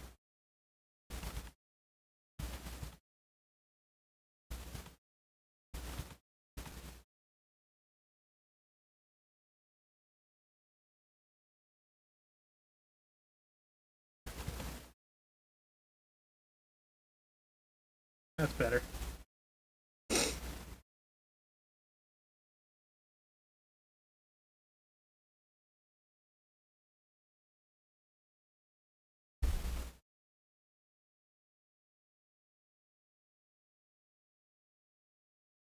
Not terrible. Not terrible.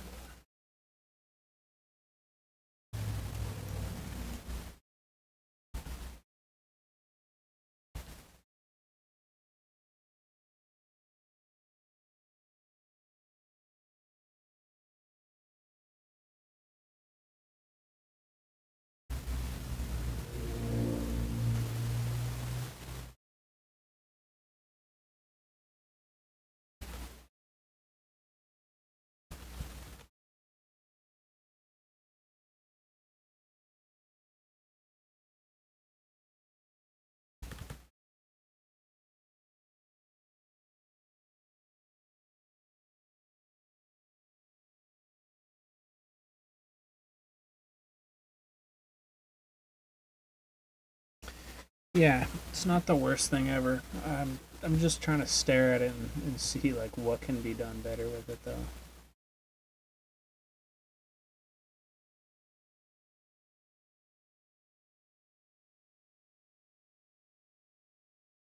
I also I don't think I have any frames.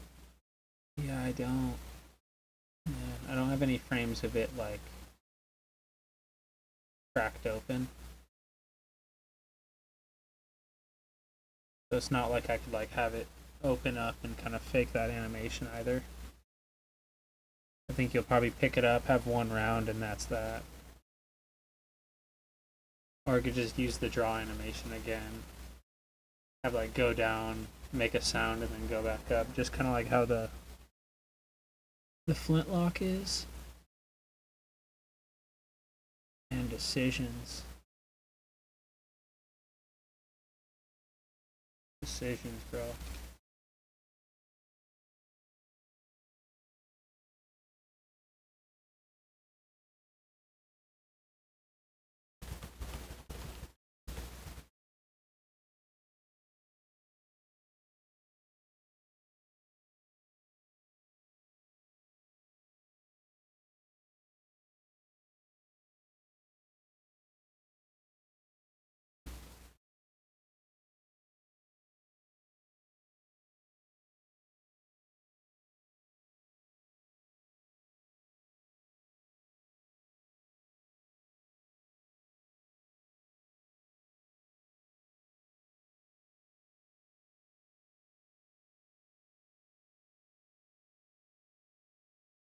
Yeah, hard to say. I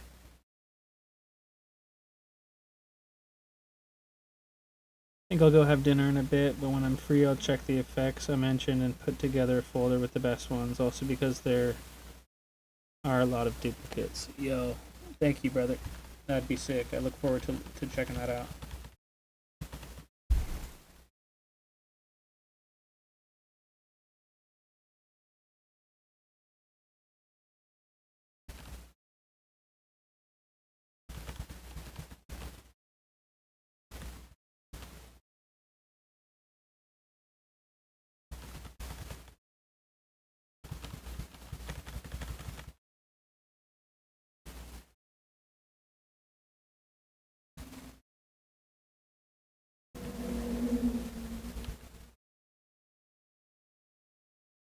Insert some more frames here of it being off screen.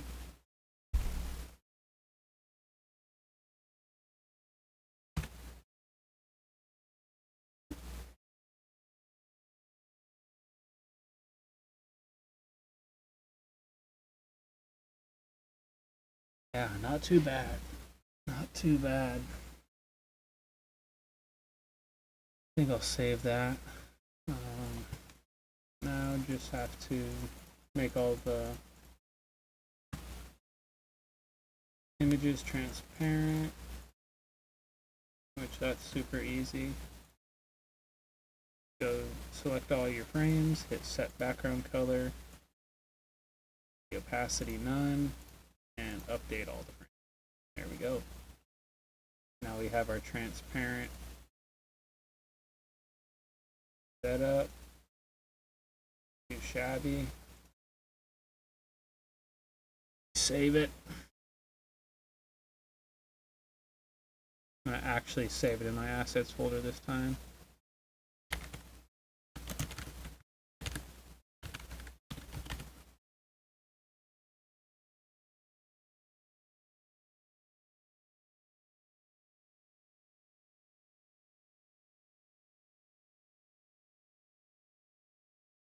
Export it as separate frames, of course. It's great that part of the reason why I like using Pivot so much, because you can do that. Then this is where I apply my filter. I've made a preset for myself already.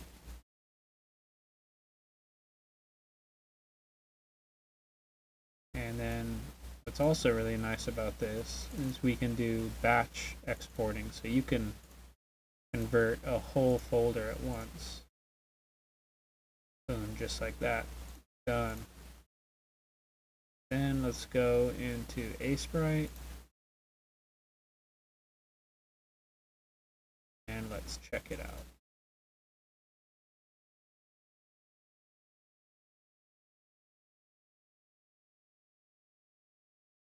Not shabby at all. Got that nice crust to it. Good little level of crust with it.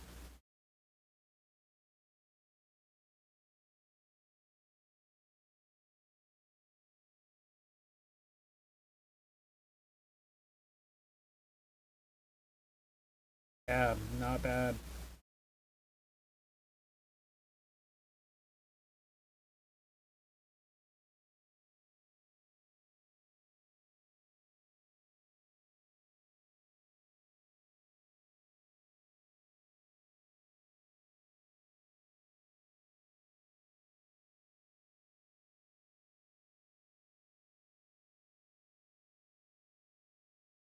Alright. So that's cool. Now let's go into the weapon settings.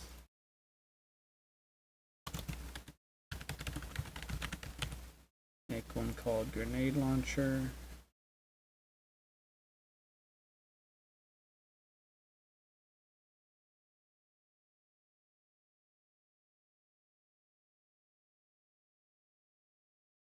This is like a tip right here. This is something I do for myself, like, since I have the draw animation in there as well, but you want to be able to scale it right in the editor, you go to the first frame, put your frame in there, the idle. Of course, you're going to save it. Grenade launcher 1. That way, when it saves all the images, it saves them 1 through 10, and so on and so forth. It'll number them correctly, is what I'm trying to say, really. And let's go find it real quick.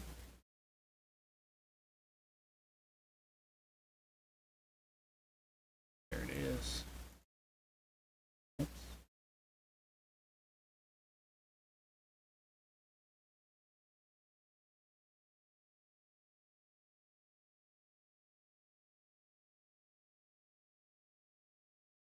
Find our projects. Put it in our weapons. Great. Now we go back to weapon settings, go to grenade launcher, set position and scale. You know what, I think we actually had to restart the editor, because it did not update.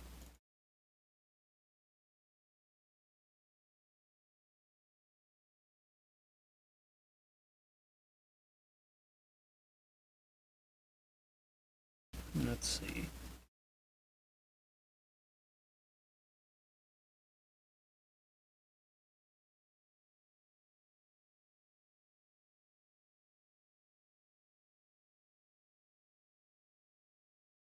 Huh.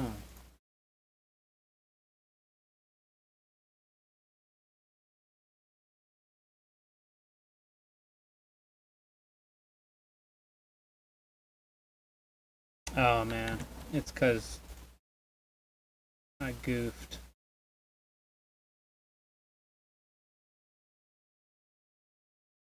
I was one frame off. So I just re-exported it from Sprite. Let me grab those new images.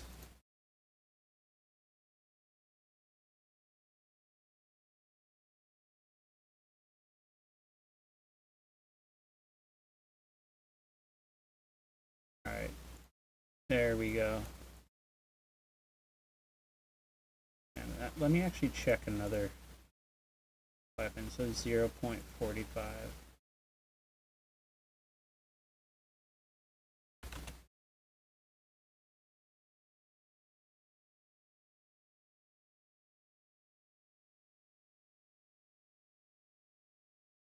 Right.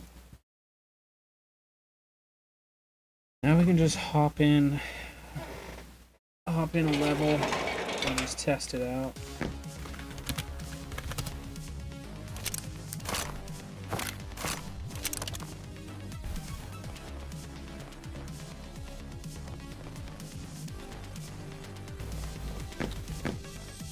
So it doesn't look terrible.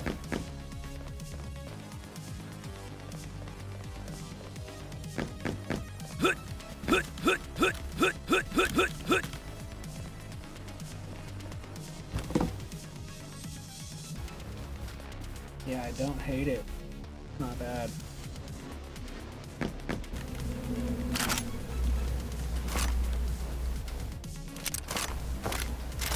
I think it does look like a bit on the smaller side.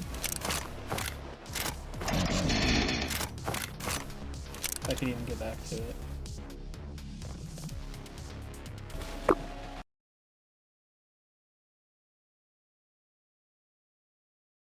Yeah, I probably should increase the scale of it.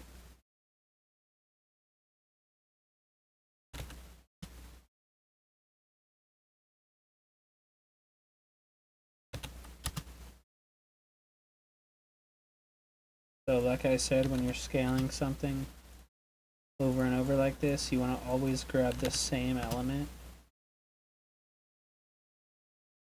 when you do it, because or else it's going to scale from a different element, and if all the elements aren't matching the same size, you're just going to have issues like I had earlier before.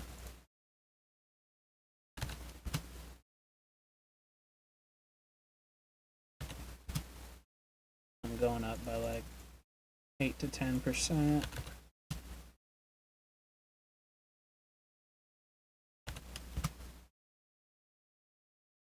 I'm going to have to pay attention too when the attack animation comes, because that's when I started scaling things again. So I have to keep that in mind so it doesn't look strange. As you can tell, we're already more than halfway through.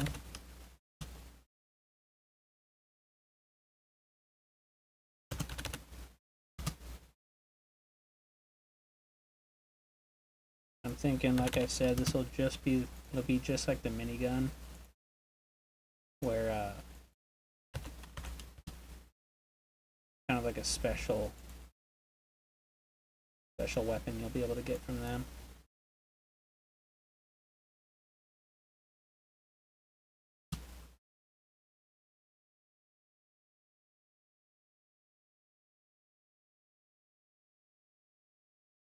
I think I missed a frame here.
Alright, now let's just double check it, make sure it's not looking scuffed.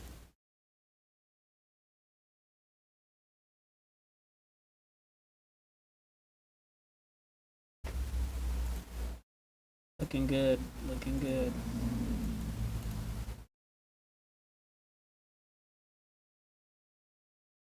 We will save it.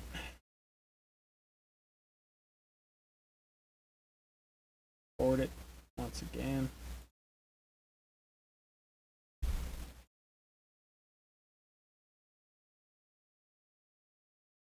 Same thing, we'll SLK it.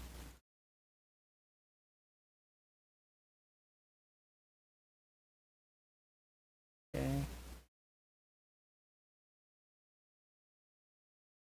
Open our new animation.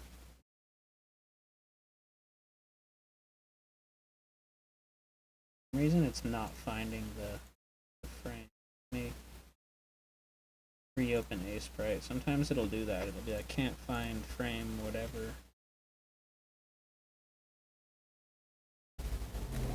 Yeah, there it goes. Frame 2, 5, 13, 21.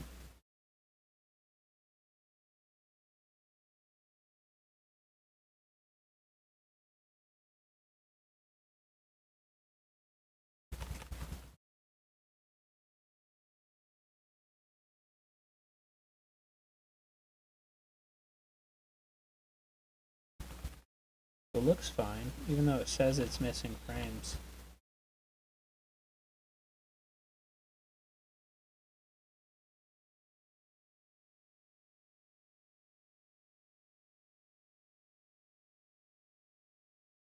I do see a scaling issue though on the 5th frame from the right.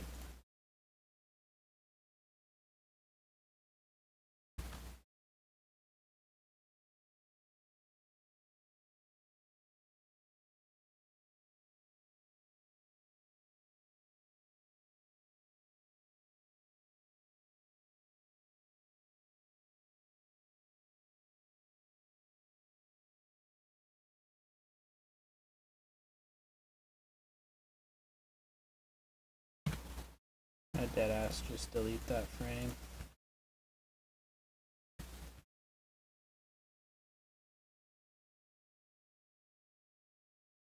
Insert another one and just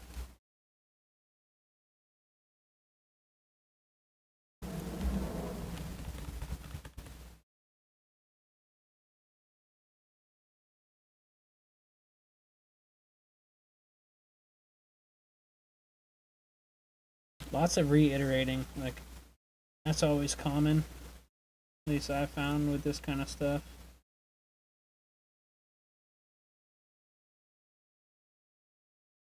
You'll do something, you'll find a small issue, and just touching up the touch-ups, you know? I mean, I'm sure you could probably, you know, figure out ways to do it right the first time, but I always have little problems I gotta fix, little things I didn't catch the first time around.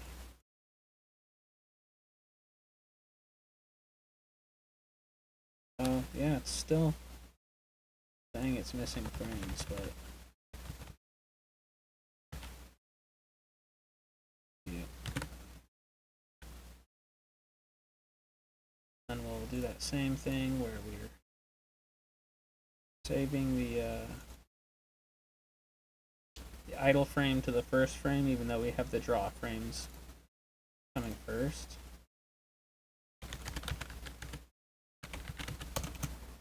Okay, launcher 1. Now I'm just going directly in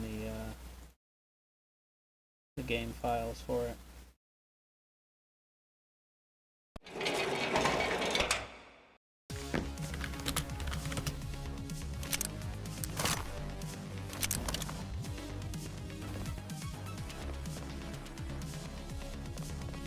That seems a lot better for scale.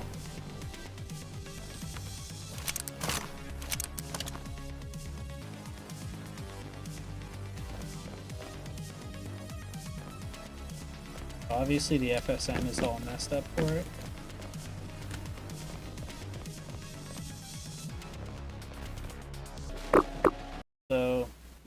fix that now. What I like to do normally is just go to a pre-existing FSM and then just edit it. So let's find one that'll be alright for it.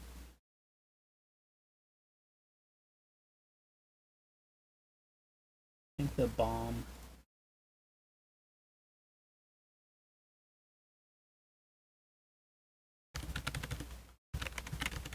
Get the grenade launcher. .states. And then the image we're referencing is obviously grenade launcher. It really helps to go in your sprites and look for it. Grenade launcher through 29. So 0 through 29. This is the fun part. So we can find out what the draw animation is. Bastard, I think I have to actually find it in my list of shit. It wasn't letting me go through each image otherwise. As you can see, I have a bunch of shit. That's why I was trying to do it the other way. Grenade launcher. Alright.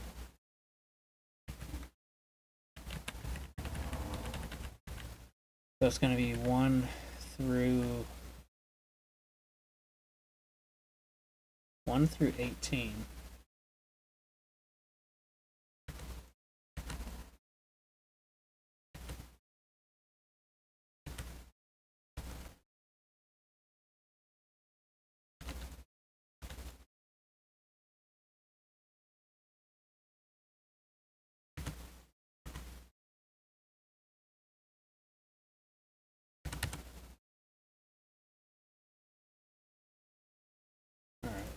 We're up to 11, 12, 13, 14, 15, 16, 17, 18.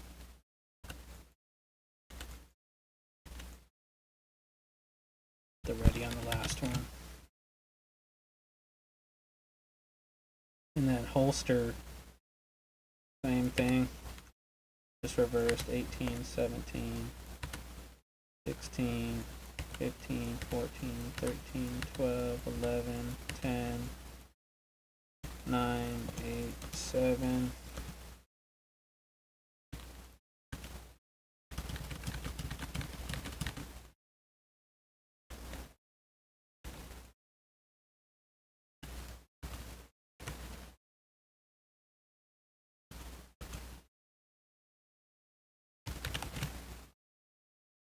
And then it looks like our idle was on frame 18.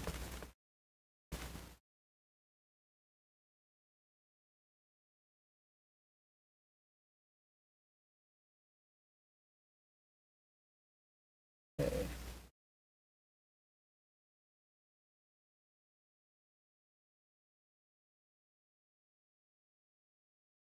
There's a bunch of variables here that I'm gonna have to go back and like the way that I've set up the kick and the cigarette, I'm basically going to have to make a new weapon of the kick and the cigarette that's tied to this weapon only. And that's alright. That is alright.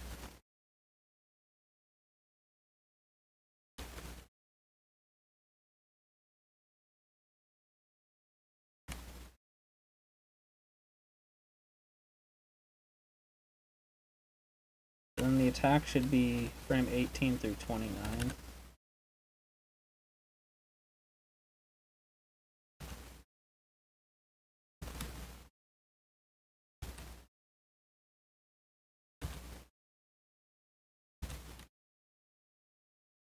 Alright.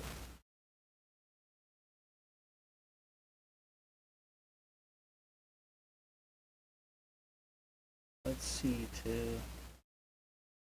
Specifically on frame 19.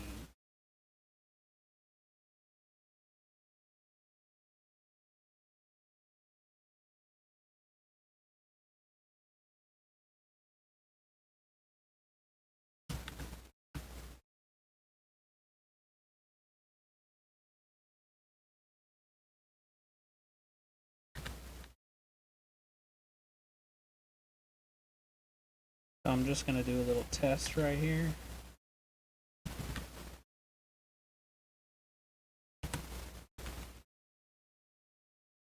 Right now I'm just tying the C4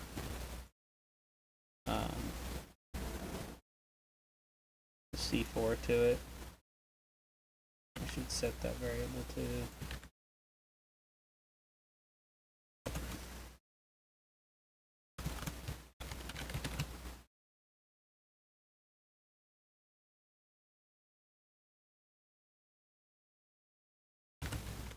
There's a bunch of ammo check stuff here too.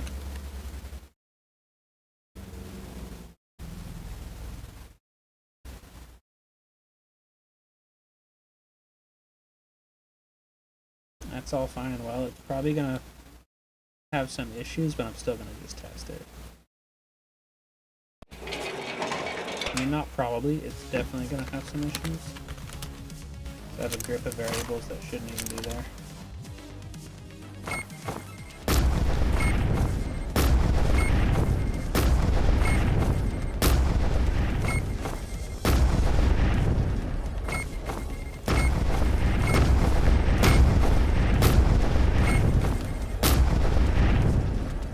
Yeah, as you can see,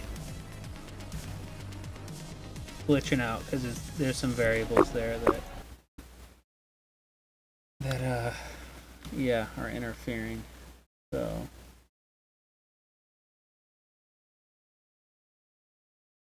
I should probably do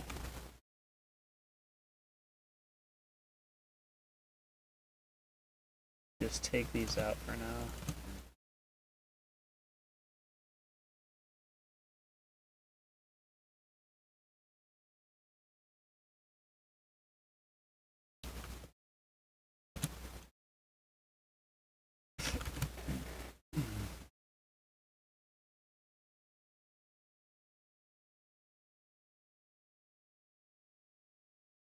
And let me find out.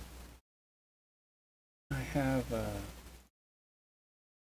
that grenade launcher enemy, and he has that boom, like kind of grenade launcher sound. I want to put that in there because that's really like that's the whole reason anyone wants to use a grenade launcher.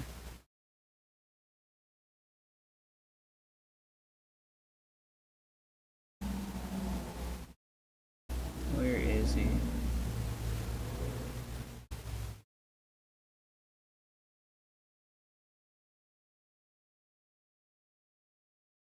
Green grenade launcher. Sound, okay, it's just grenade launcher. Good to know. And we'll add that in there. Now let's see how like infinitely satisfying it gets.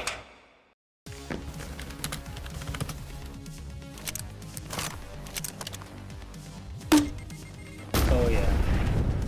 That's juicy.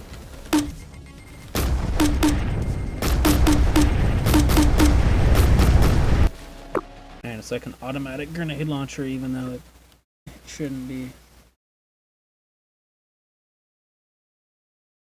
So where were we with that? Okay, I was also tripping out like why things were looking weird, but I forgot I had that first frame on there in the beginning for the scaling.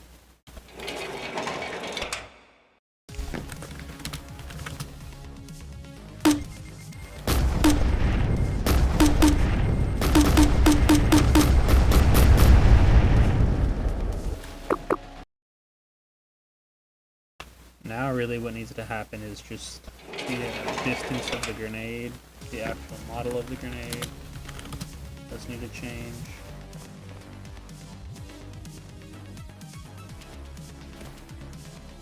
So the speed of the holster is a bit ridiculous.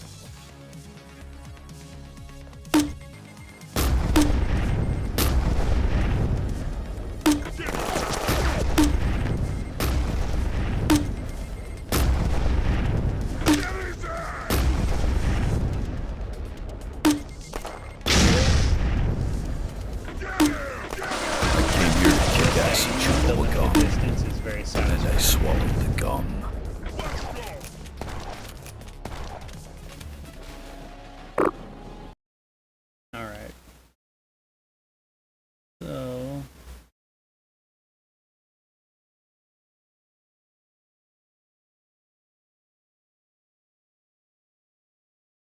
I gotta reopen it. Where is it? Okay. But yeah, the holster is way too fast. Let's slow that down. And what I think I'm gonna do for like the reload, I'm just going to take the holster,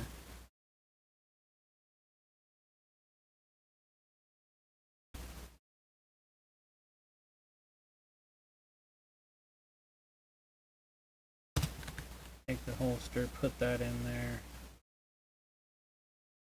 and take the draw.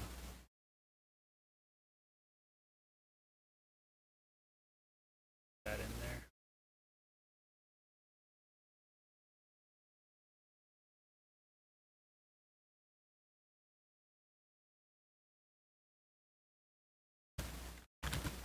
And I gotta get rid of these variables here.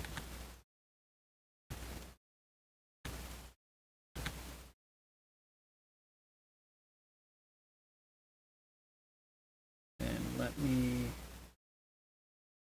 tune the mag ammo to 1. And let's see how it feels now. It's always like a super iterative process, I swear.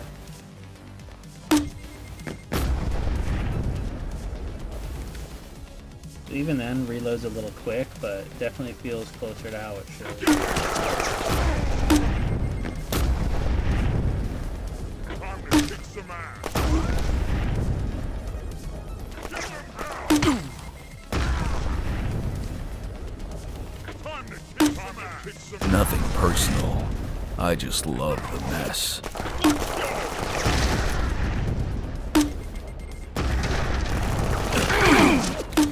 I've got Sweet.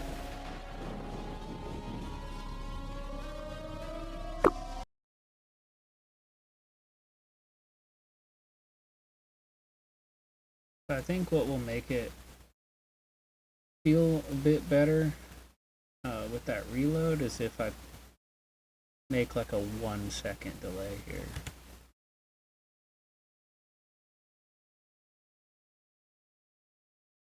That way it's not just disappearing off the screen and then coming back. If it's disappearing, waiting a second, and then coming back. And during that second, we can play a sound.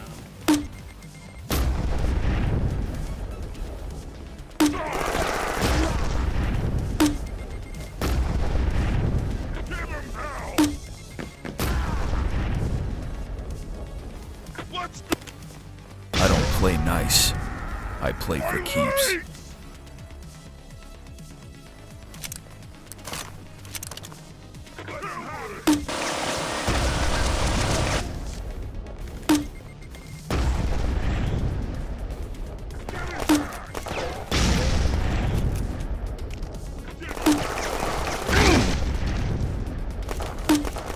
Dead pests tell no tales. Alright.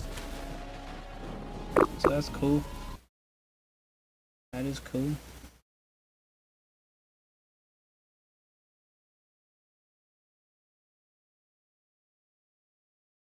Let's think about this though.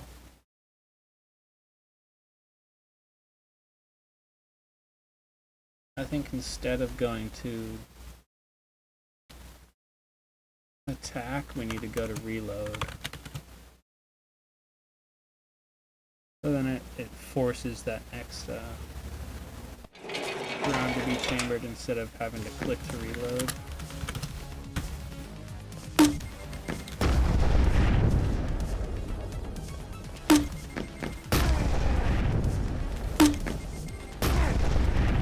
Yeah, that's pretty good. Time to kick some ass. I'm liking it.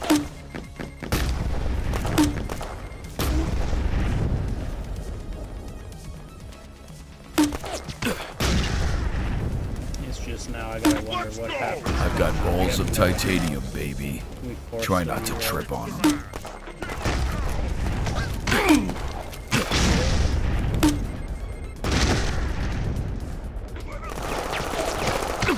guess just like the flintlock, like Let me put in a new mag. it'll reload, but you just still don't have anything. I'm reloading. Watch my back.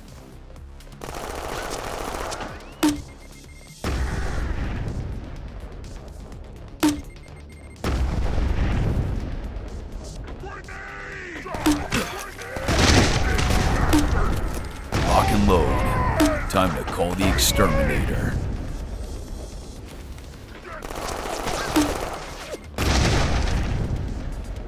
Sometimes the small can still squash the ugly. Let's redecorate. In red. You make a better mess than a man. Like, it's okay the way that it is, but yeah, more range would be better.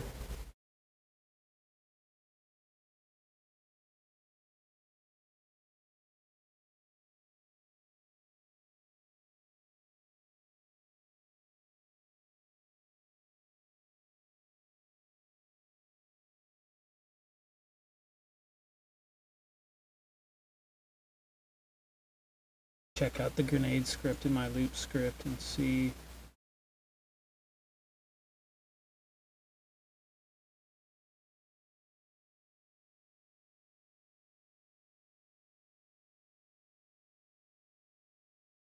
Okay, here it is.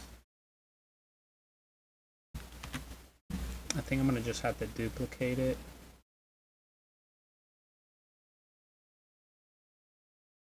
And do it with like double the values.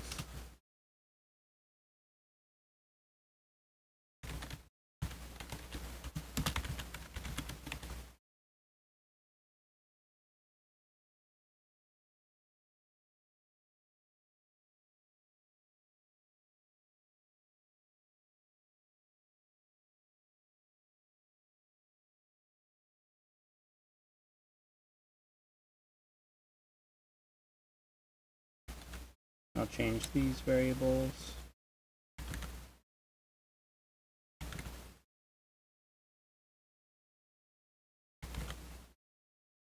That way they're not just getting tangled up.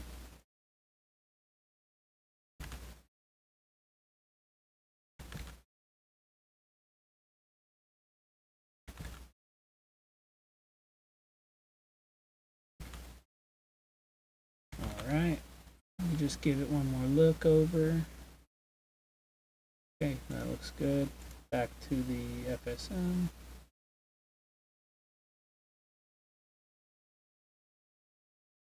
Okay, now I just need to reference those variable names that I just changed.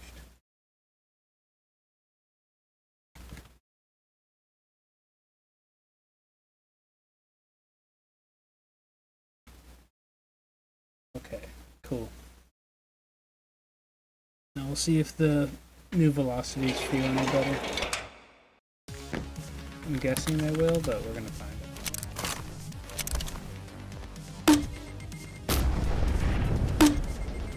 Let's go.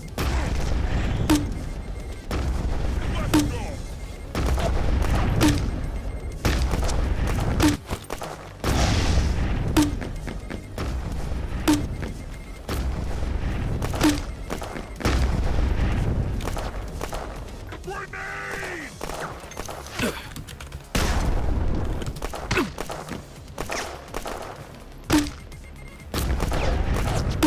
Let me put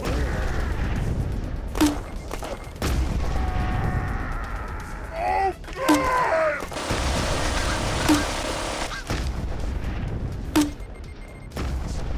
Let him have it! I came here to kick ass and chew bubble gum. And I swallowed the gum.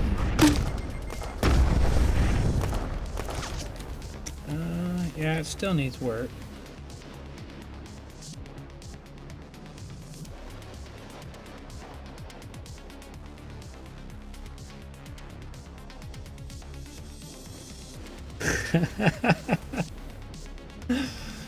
Imagine if there's a small chance to fart when he pisses, you know? That would be great, dude. It's called Lightning and Thunder, bro. Holy shit. Can't have thunder without a little rain, bro. 100%. Yo, I'm gonna tell you, it's possible. It's possible. That's a great idea, to be honest. All I'm gonna say is don't tempt me, bro.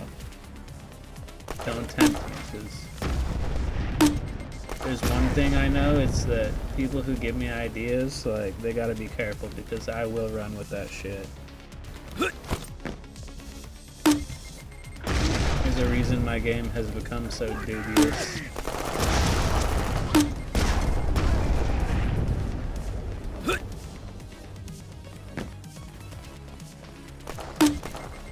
Fuck yeah, baby.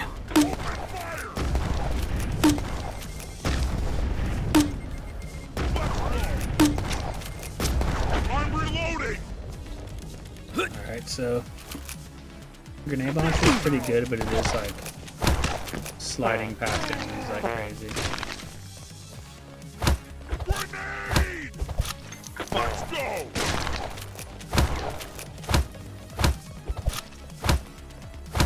Let him have it.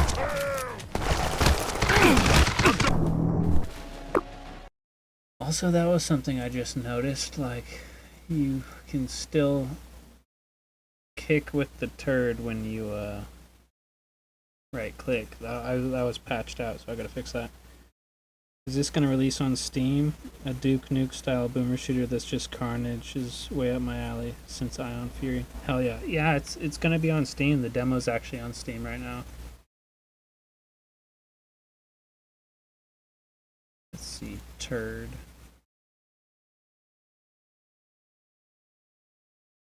I just take out the alt attack. There we go.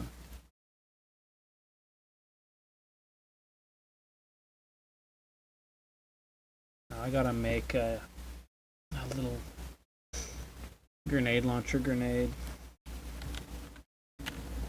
Sometimes I like to go on Sketchfab and just look for little models I can kit bash, make things quick and easy.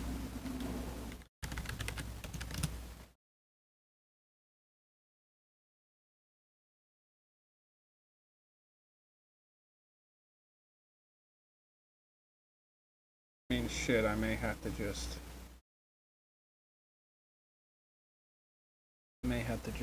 make it.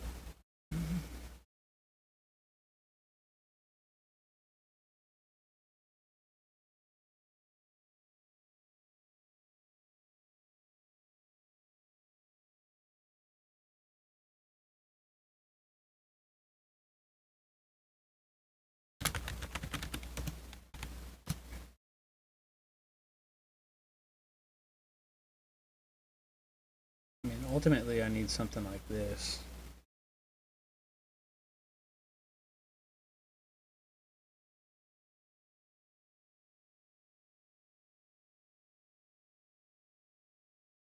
Which that could work.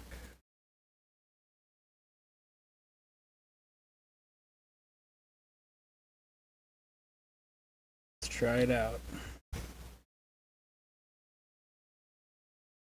It's just gotta be super simple.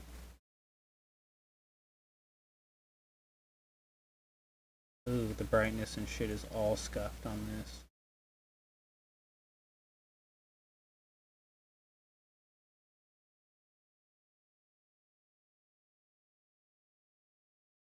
I mean, shit, all I really need is like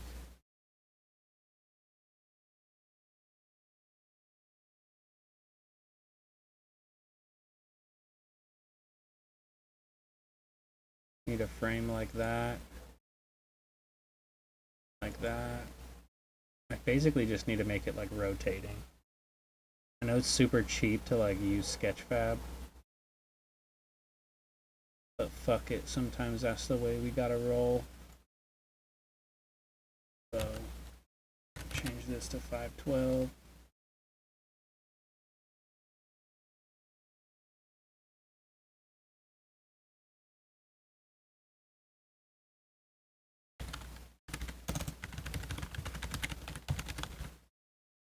I'll change the name to grenade launcher shell.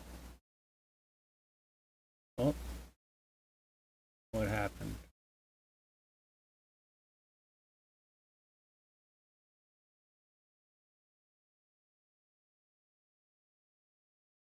No folder selected. Run that back.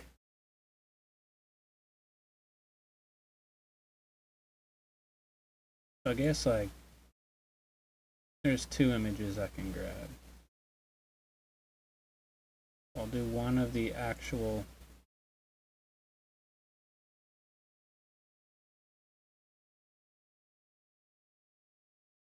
shell. Alright, I was tripping there because it had me select the folder and then it's just not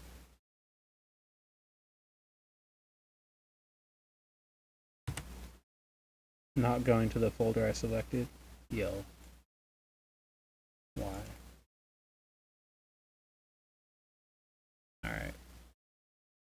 Now I'm just gonna kind of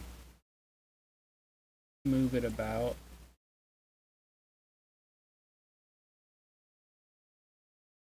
I'm definitely gonna have to bash the hell out of it.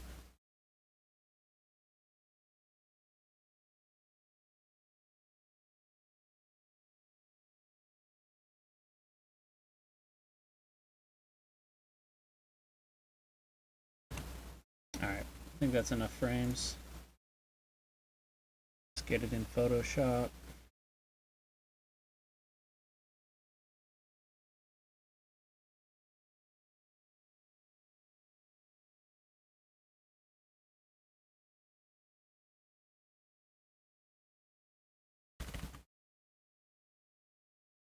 So first, all I'm going to do really is just cut out all the extra shit.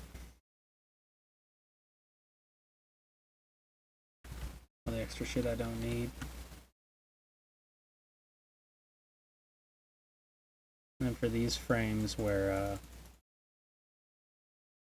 it's a little messed up by the extra shit, I'm going to just smudge it out.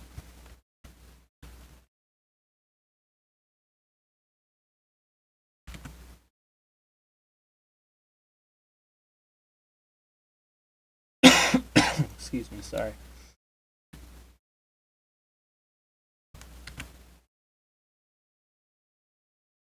And once I have all that done, I'll take it into Pivot and do the actual comp.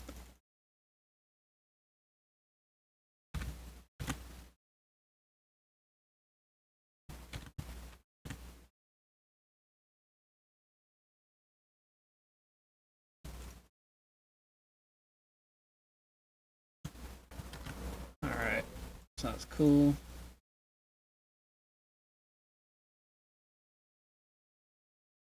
This could be like, that could be smudged out, that little, the shell, and then round it off a little bit. Ooh, kind of looks crappy, don't worry, I'll fix it. Fuck it. Fuck, is she good enough though? This is the part where I hit it with that smudge tool.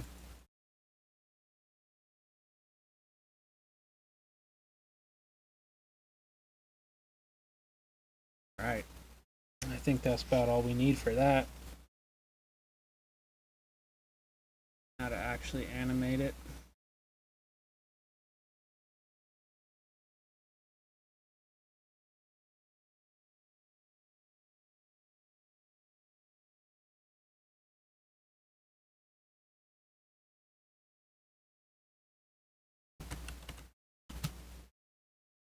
Use a decent size for it. I think that's good.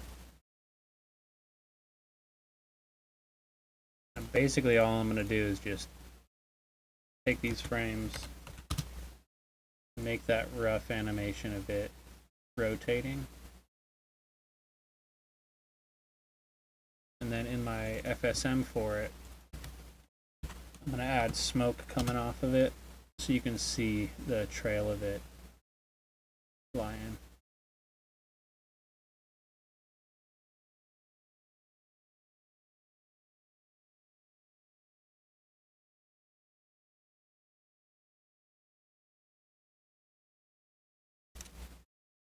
Alright, so far that's good.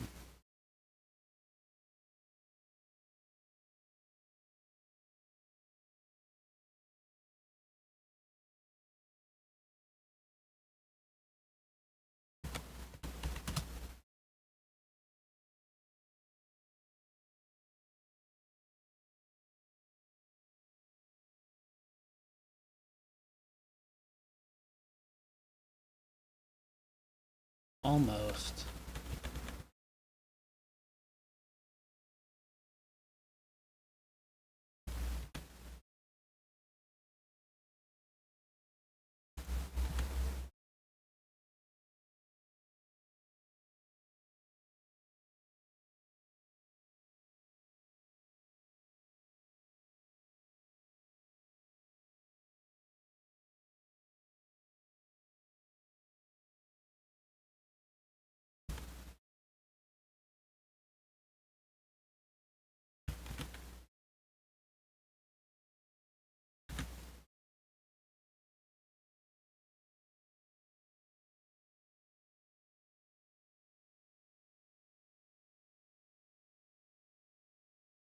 I'm probably cooking way too hard for what this is.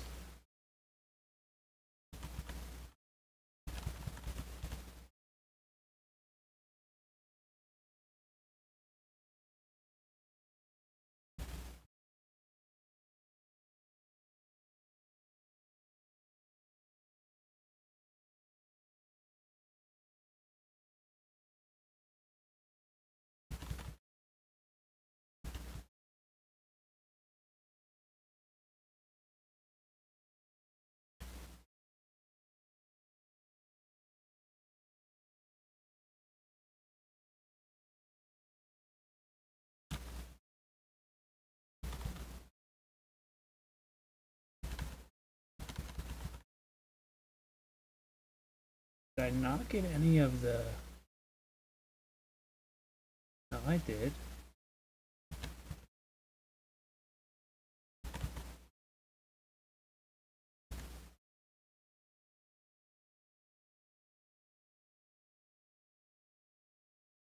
I gotta think about this. I'm going like smooth brain right now.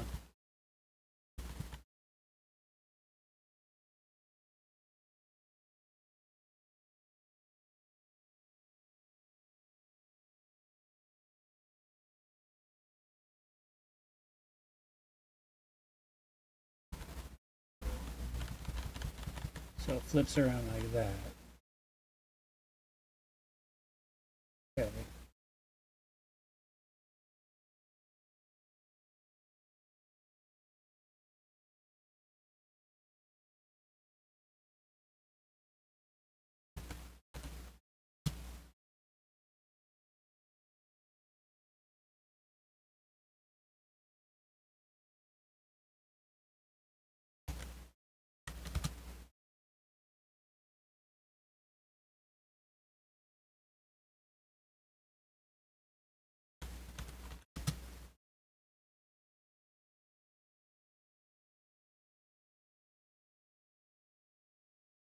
My calculations are correct. It should look like it's rotating.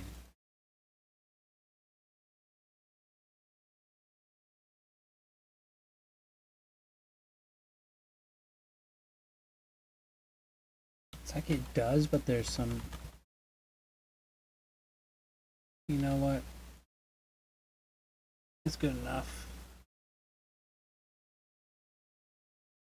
It is good enough. Now we just gotta set that background color. Transparent. Update all the frames. Save that, John.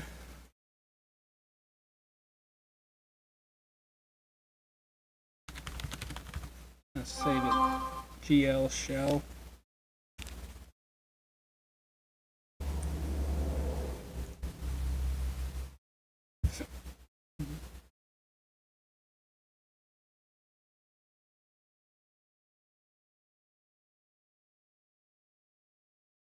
and you know the drill.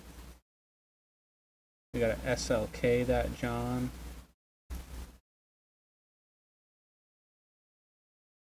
Find my folder. Select that as the batch. Run it, and we'll go into Sprite.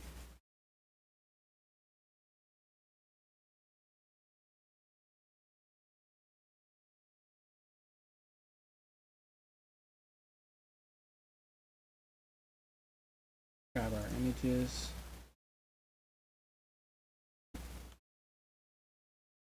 So that's our grenade launcher shell. Looks good. Looks good. Crispy little pixel boy. Alright, now we can save it as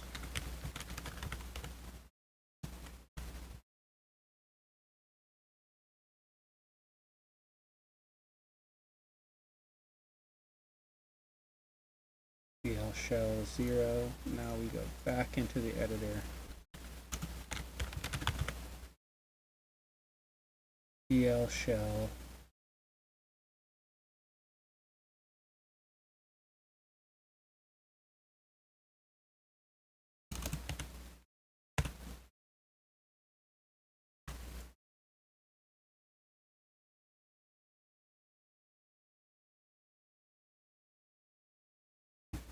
Okay. This is where I want to edit the canvas real quick.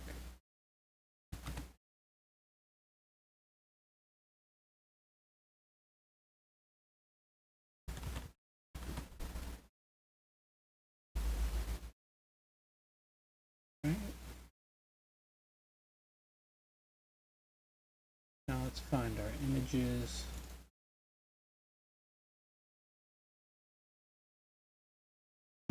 Oops.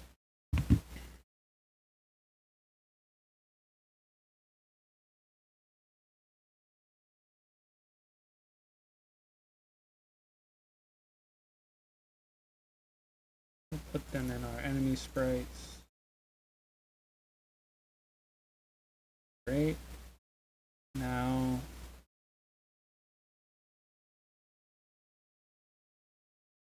let's make the actual FSM for him. GL shell. Ready to go. Alright.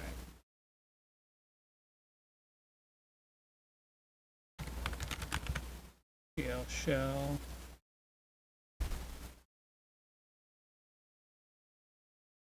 Zero to 7.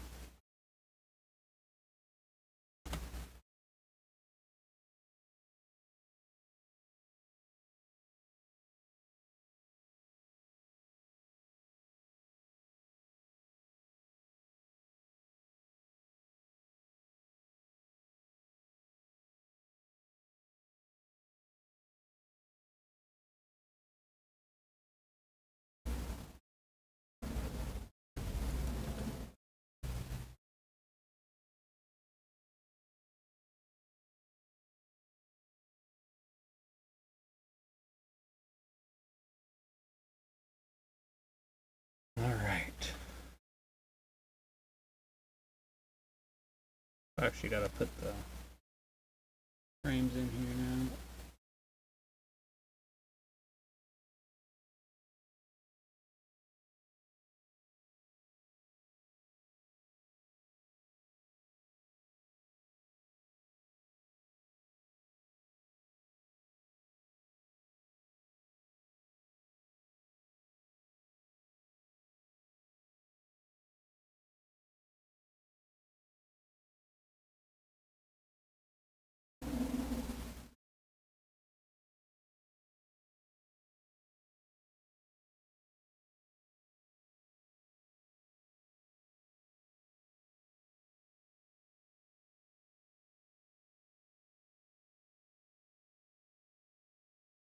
I just gotta think about this.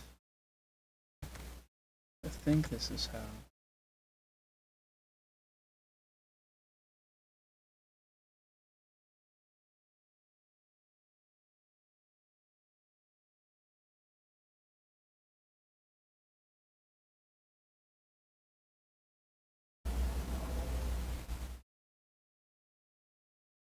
I just gotta experiment with that.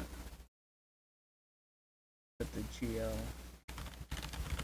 shell right there. Let's just see, because I'm not convinced the animation is going to be working right off the bat.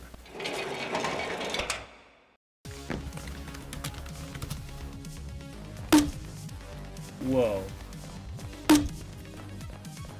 Bro is huge, what the fuck?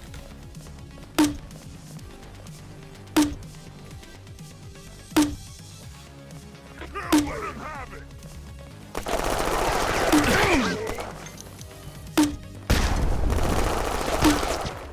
I've got to reload! Yo, how the fuck?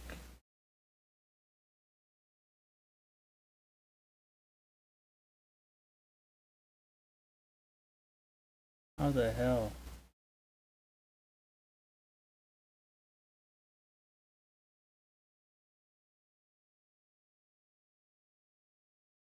That can't be right.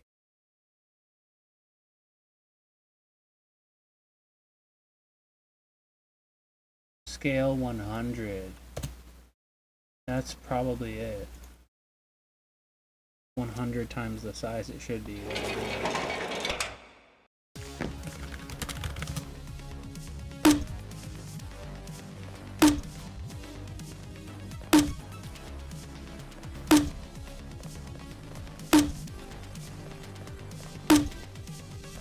Let's go!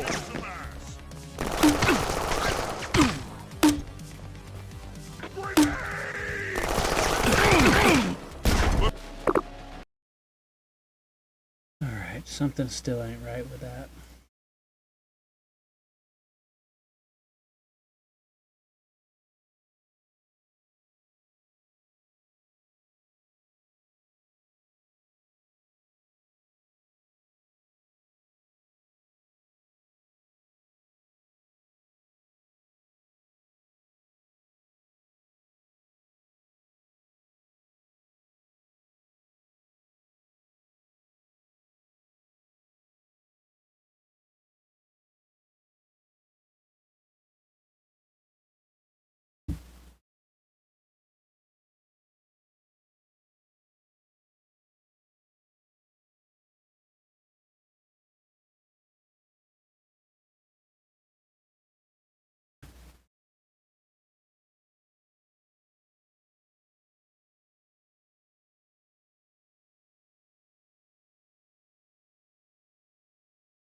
Alright, let's try that.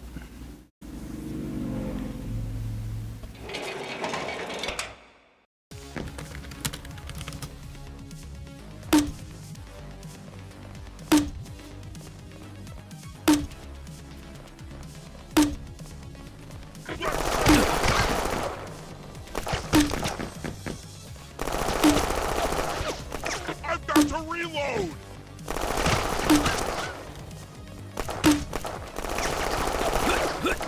I'm reloading! Open fire!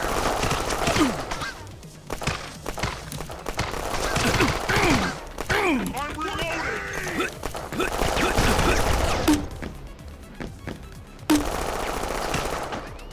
I've got to reload!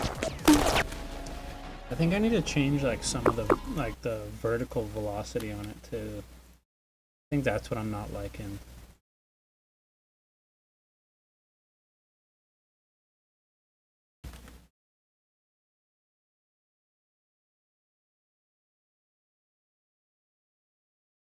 Let me try that. So I feel like you have to pitch it up super high.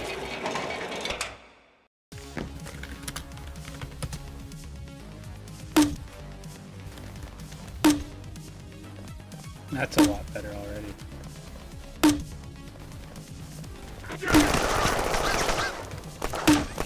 Maybe not like so much.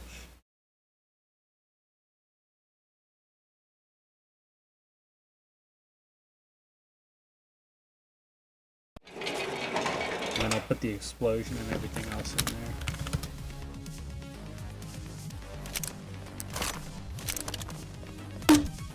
there. Yeah, that feels great. Let's go!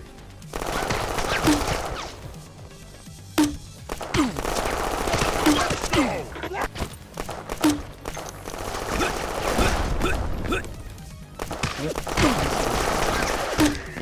I'm reloading, mag.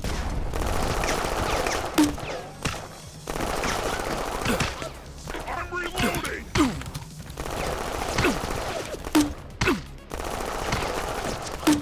I'm reloading. Alright, cool.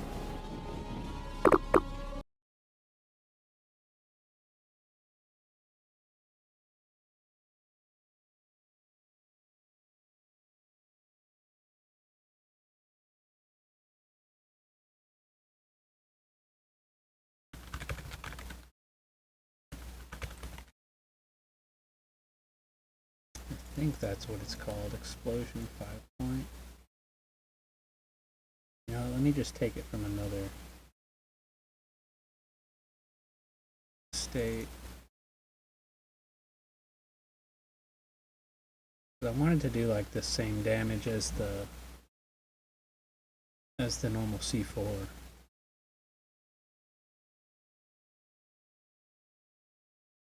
Why am I not seeing it? Bomb spin, there it is. Yep, explosion 5-point. That's light emitter.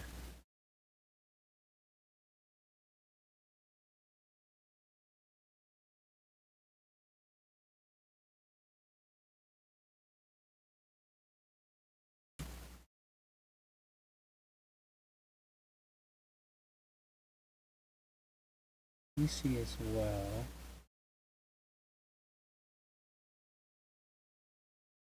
Yep, there is a secondary visible, like invisible explosion as well.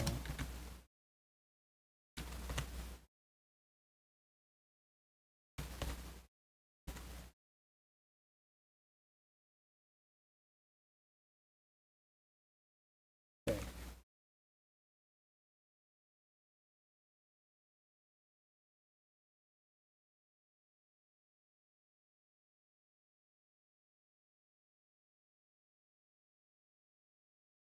Get rid of the P sounds because I use the P FSM for this one.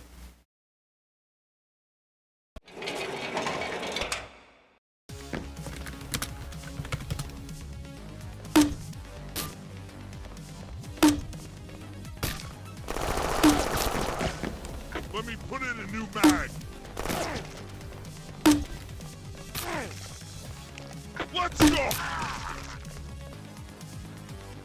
Die, asshole!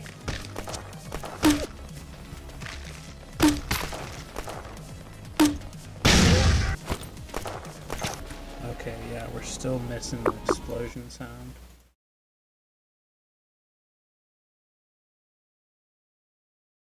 Bomb 2. That's what we want.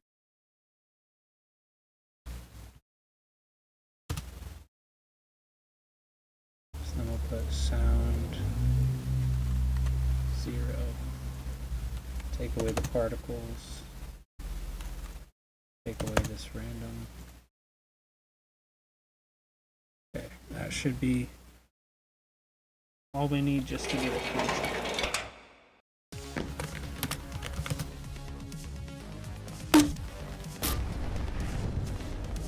Yeah, it seems like it's working.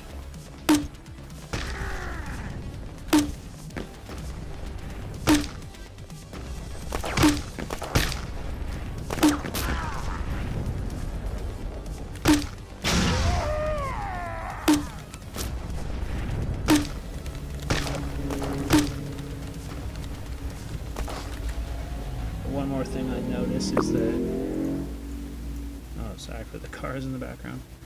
And I noticed is that it was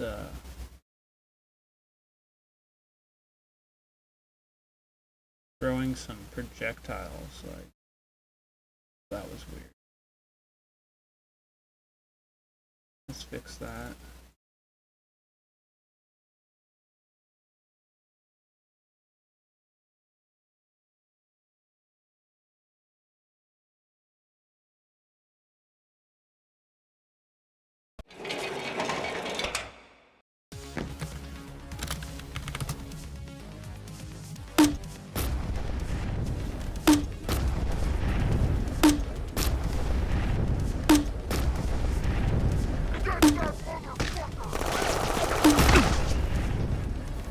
did it collide on there? That was crazy.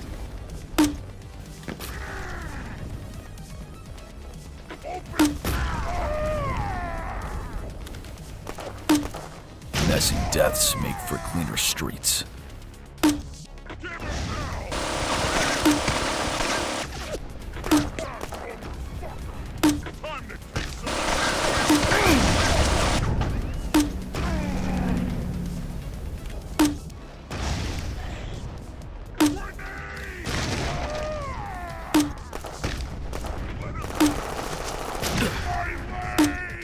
Come get some.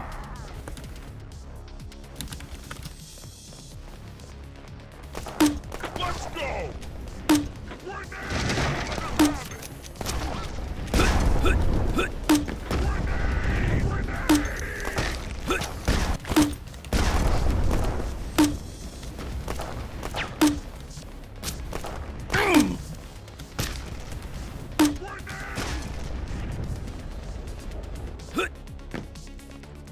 Messing with a grenade launcher right now? Finally a good dev stream to watch. Shit, bro. Yeah, been cooking on this grenade launcher a little bit. It still needs milk severely, but hey, we cooking on it. It's pretty satisfying. It definitely needs some help, because especially like when you crouch, you'll see like it just spawns from above your head. But damn, it is satisfying. You make a better mess than a man. Ooh, he took that fucking grenade with his fucking chin.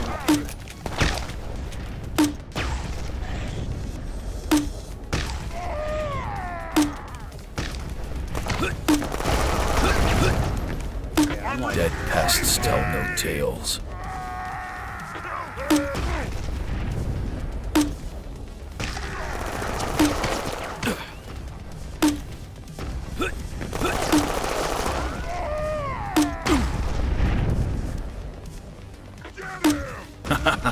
Fuck yeah, baby. yeah, this is good.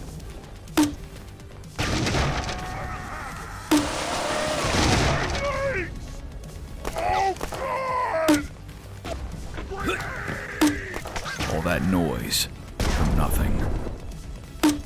Yeah, this is good. This is good. Aside from the usual EFPSE jank, its peak, giving a crowd will be a visual treat. Yo, I agree with that, bro. Couldn't have said it better myself, brother. Now, let me see. Where is that loop script? I think I just gotta tune a little bit of this.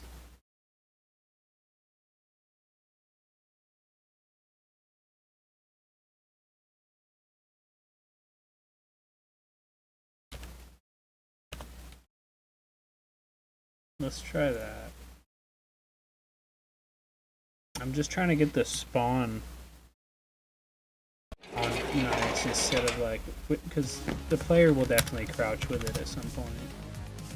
And that's still janky as hell, but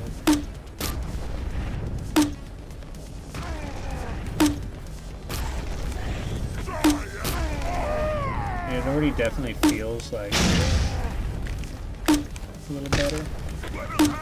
Fuck yeah, baby.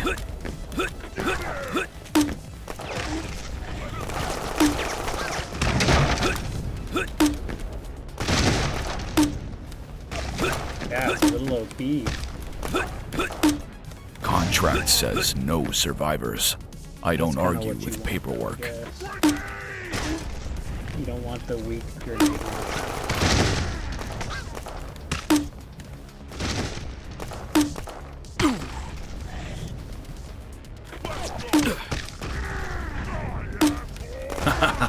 Fuck yeah, baby.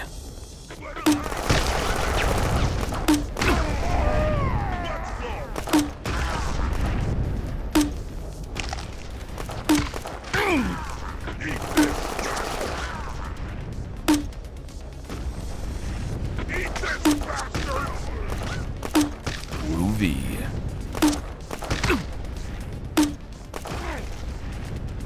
Yeah, that ain't bad. I'm enjoying it. I'm enjoying it. It's good. But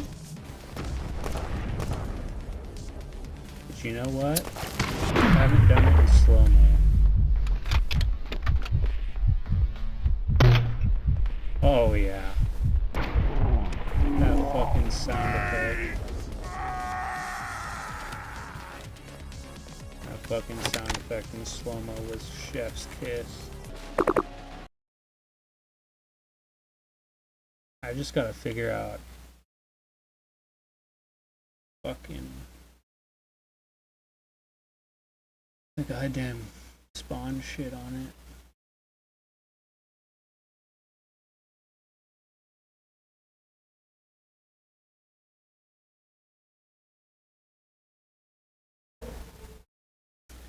0, -0? Will that really work? Let's find out. Shall we?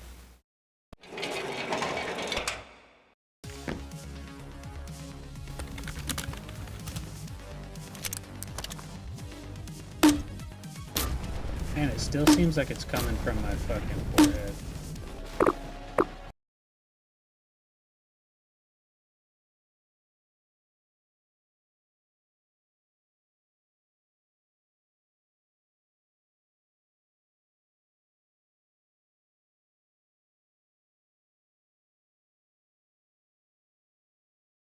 Oh, maybe it's the Z.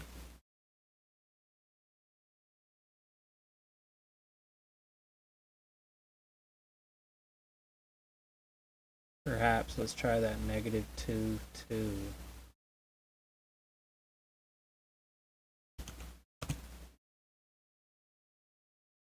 Give it a shout.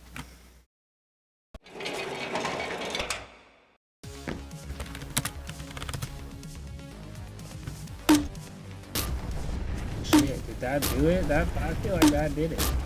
Oh no, never mind. When I'm standing, now it's coming from my crotch.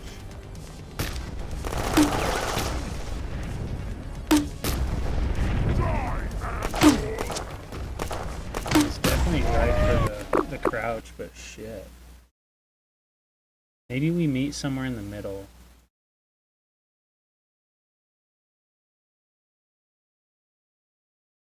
Let's go 6. Try that. If that doesn't work, we'll go 10.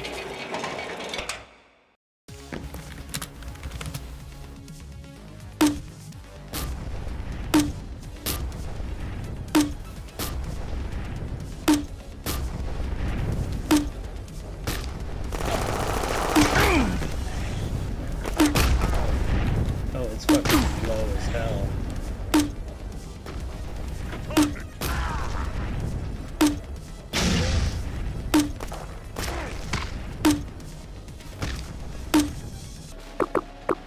Okay, yeah. That ain't gonna work. That ain't gonna work. Let's try 12.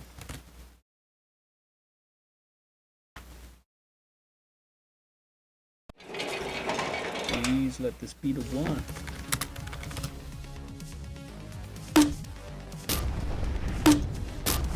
Okay. That does not feel terrible.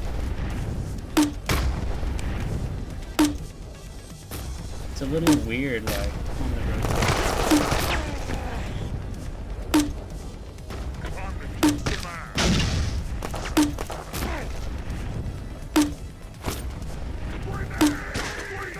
Oh, no fucking way, dude. I blew his grenade out of the air with the fucking grenade. Pain is my business, and business is booming.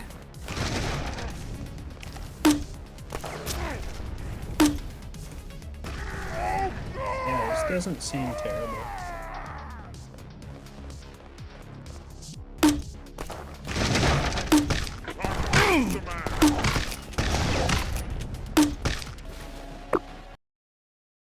I just got to,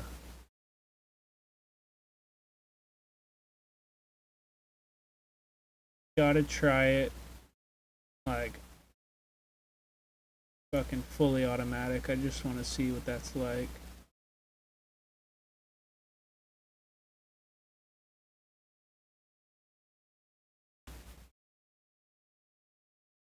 Just gotta find it in my sea of state files.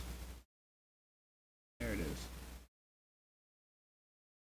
Okay.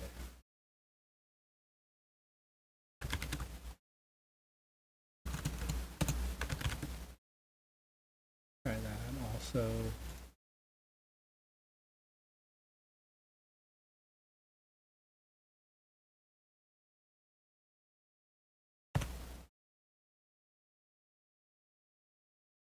Run it back.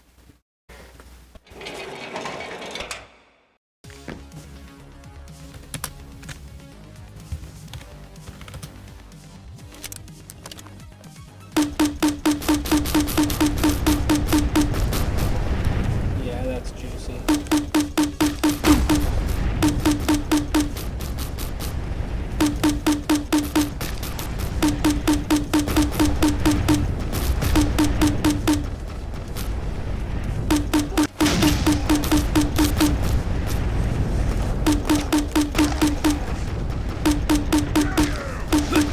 Bad news travels fast. So do my bullets.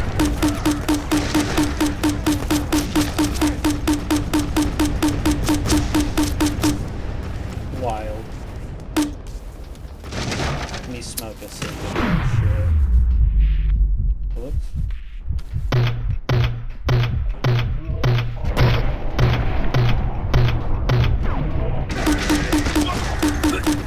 That was nice. That was juicy.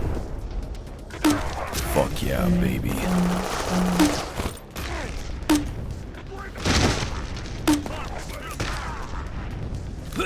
Open fire! Oh, of course. Bound to happen. Bound to happen.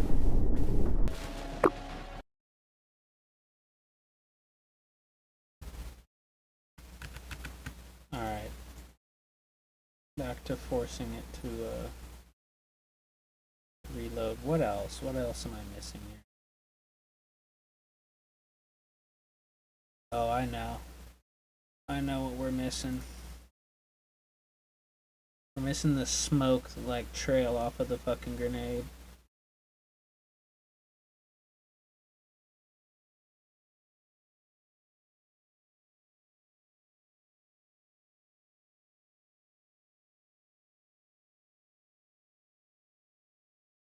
Let's do it.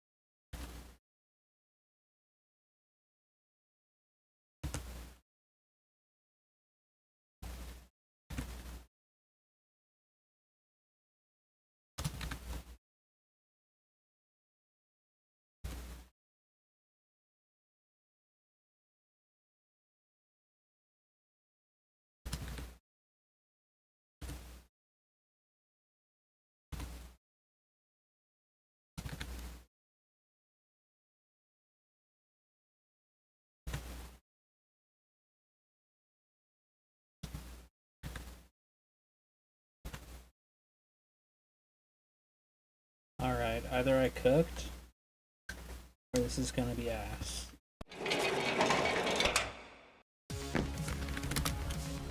Always one of the two.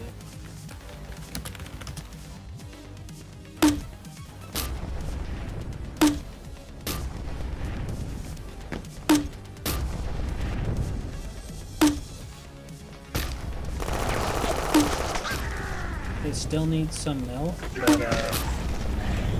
it's not bad. I think just the position of the smoke needs to be Nothing offset. survives my treatment plan. Otherwise, that's really good.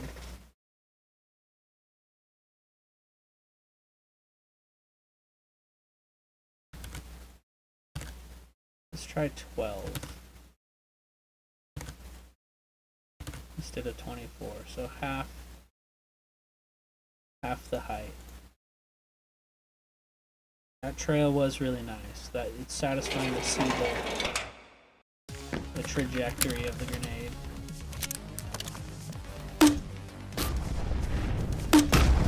Ooh, ouch.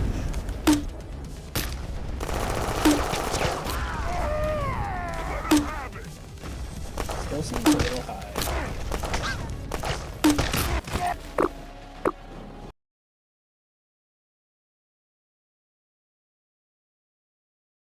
Let's just try 0 instead of offsetting it at all.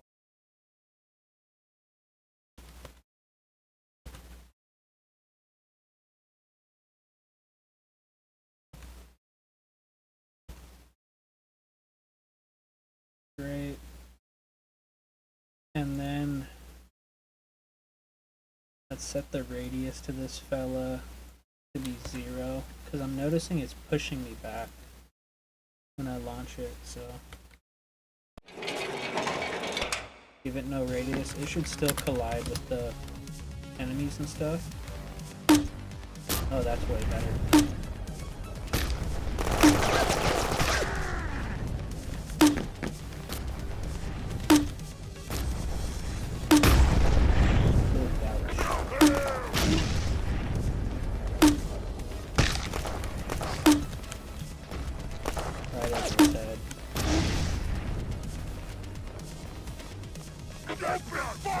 Nothing personal.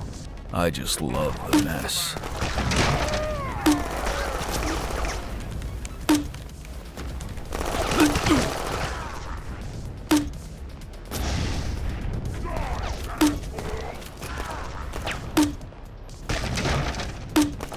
Got balls of titanium, baby. I guess what I could do too is instead of trying to get the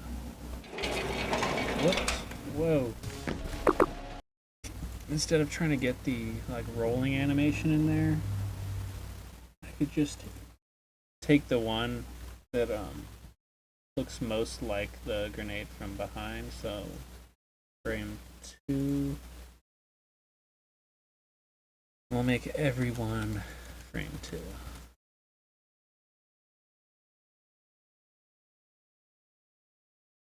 And we'll decrease the time of this.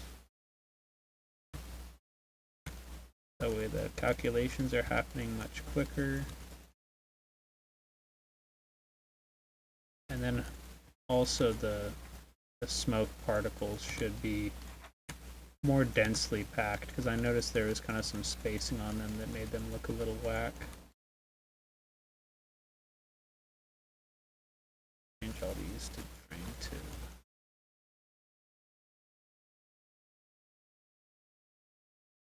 Alright. Did we cook? Did we cook?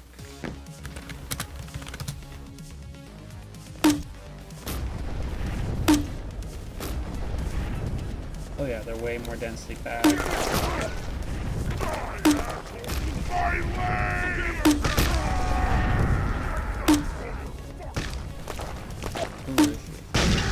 Right over his forehead.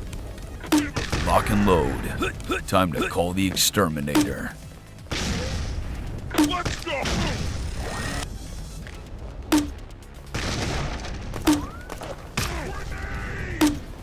All that noise for nothing.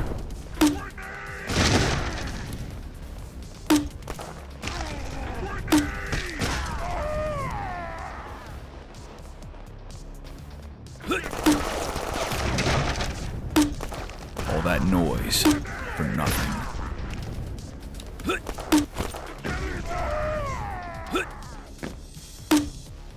Hasta la vista, asswipe.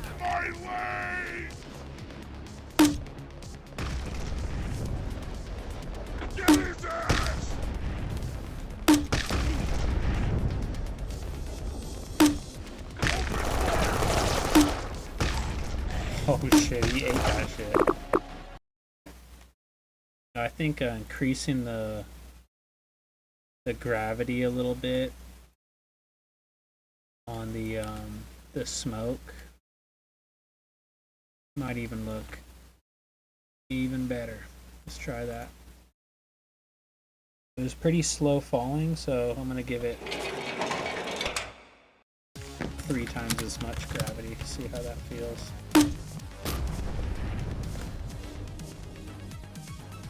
It's still pretty slow falling. I don't think it's bad. Let me put in a new mag. Eat this. I came here to kick ass and chew bubble gum, and I swallowed the gum. Let's go.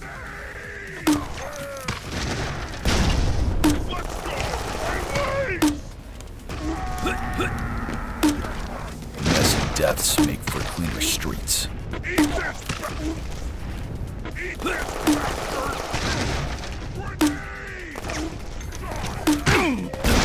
The smoke is a little off too. I think it does need to be offset just a bit. Let's try 4.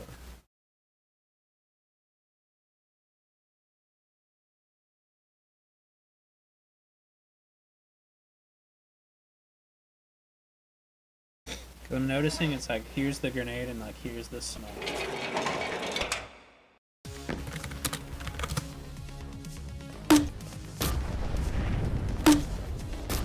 Oh, that was literally perfect.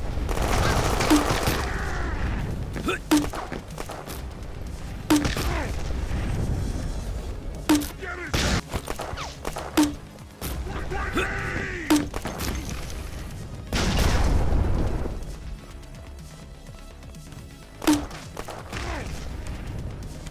Let's go. Damn, I'm good. Grenade. It's feeling good. It's feeling divine.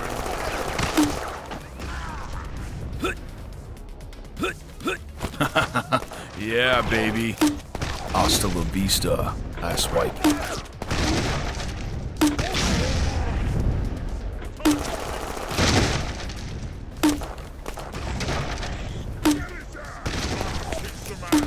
I'm not locked in here with you. You're locked in here with me. I'm reloading.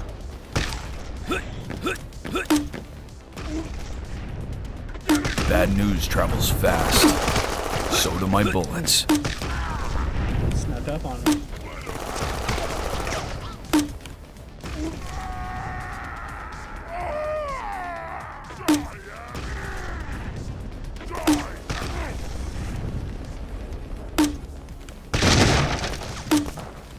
Fuck yeah, baby.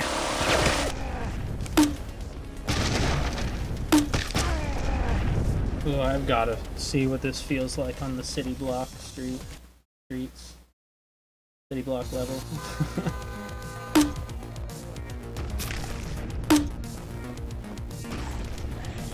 You could really lob that shit. Die, asshole. My legs.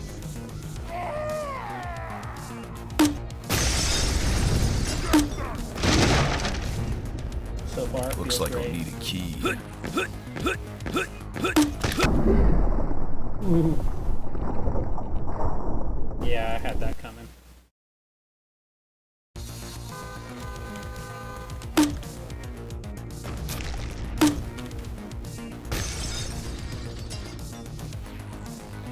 Let's go.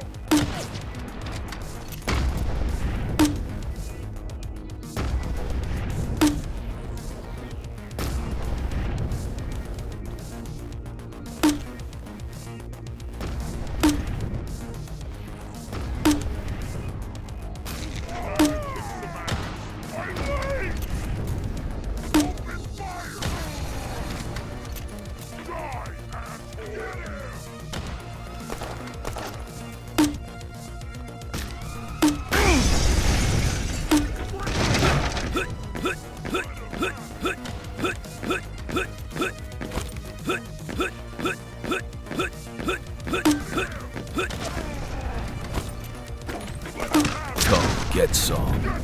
Party favors with extra shrapnel.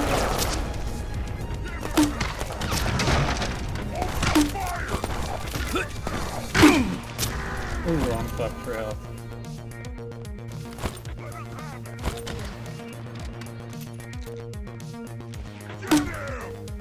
Fuck yeah, baby.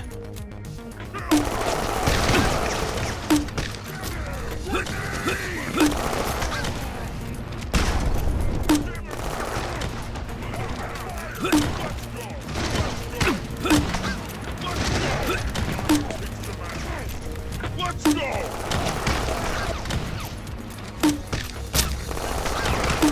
Looks like someone's overdue for a dirt nap.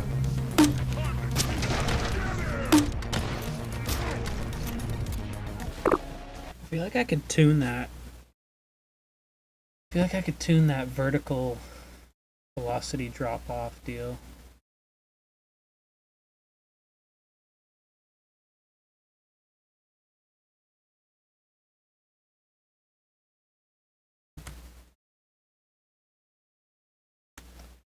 I feel like it was losing way too much velocity when we ended it.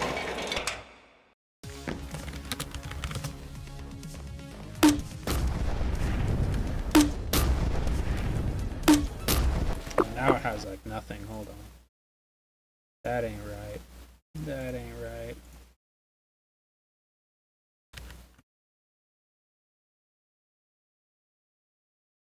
Let me see what that does. At this point, it's just trial and error. I don't know what half of this code does.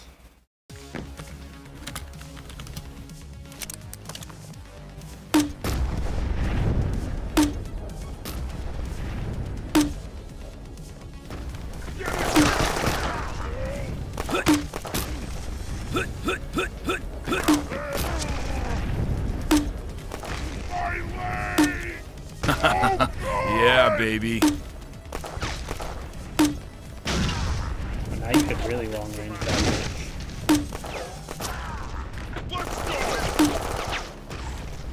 Dude, I'm dropping bombs on their fucking forehead, dude. Lock and load. Time to call the Exterminator.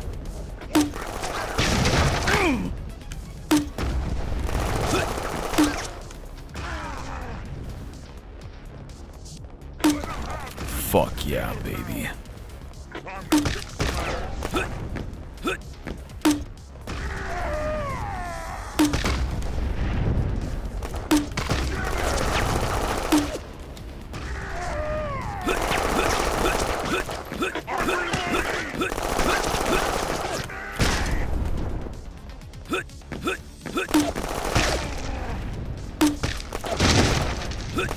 Turn nightmares into red mist.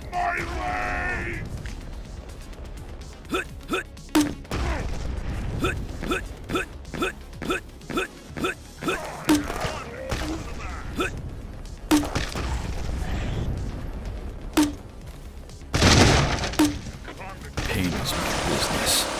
Business is booming.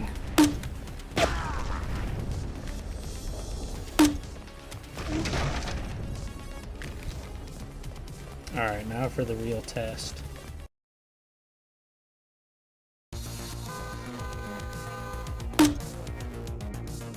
Oh yeah. You can lob that shit now.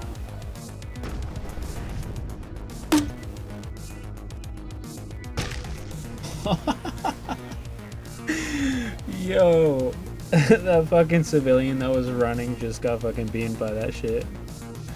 I gotta watch that back, hold up.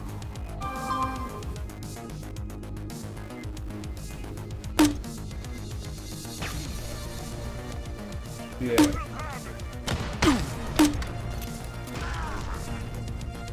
God damn.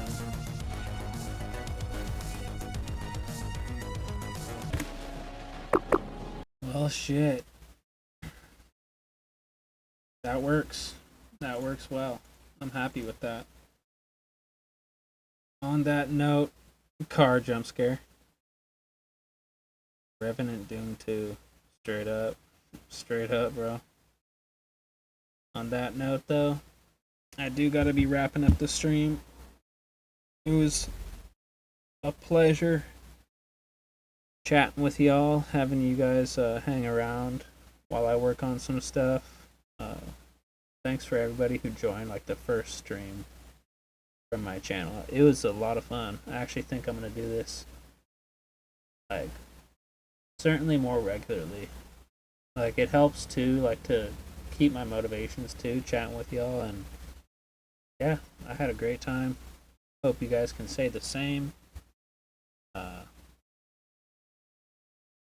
Fucking legit, dude. Thank you, everybody. It's been fun as fuck. Yeah. Yeah. On that note,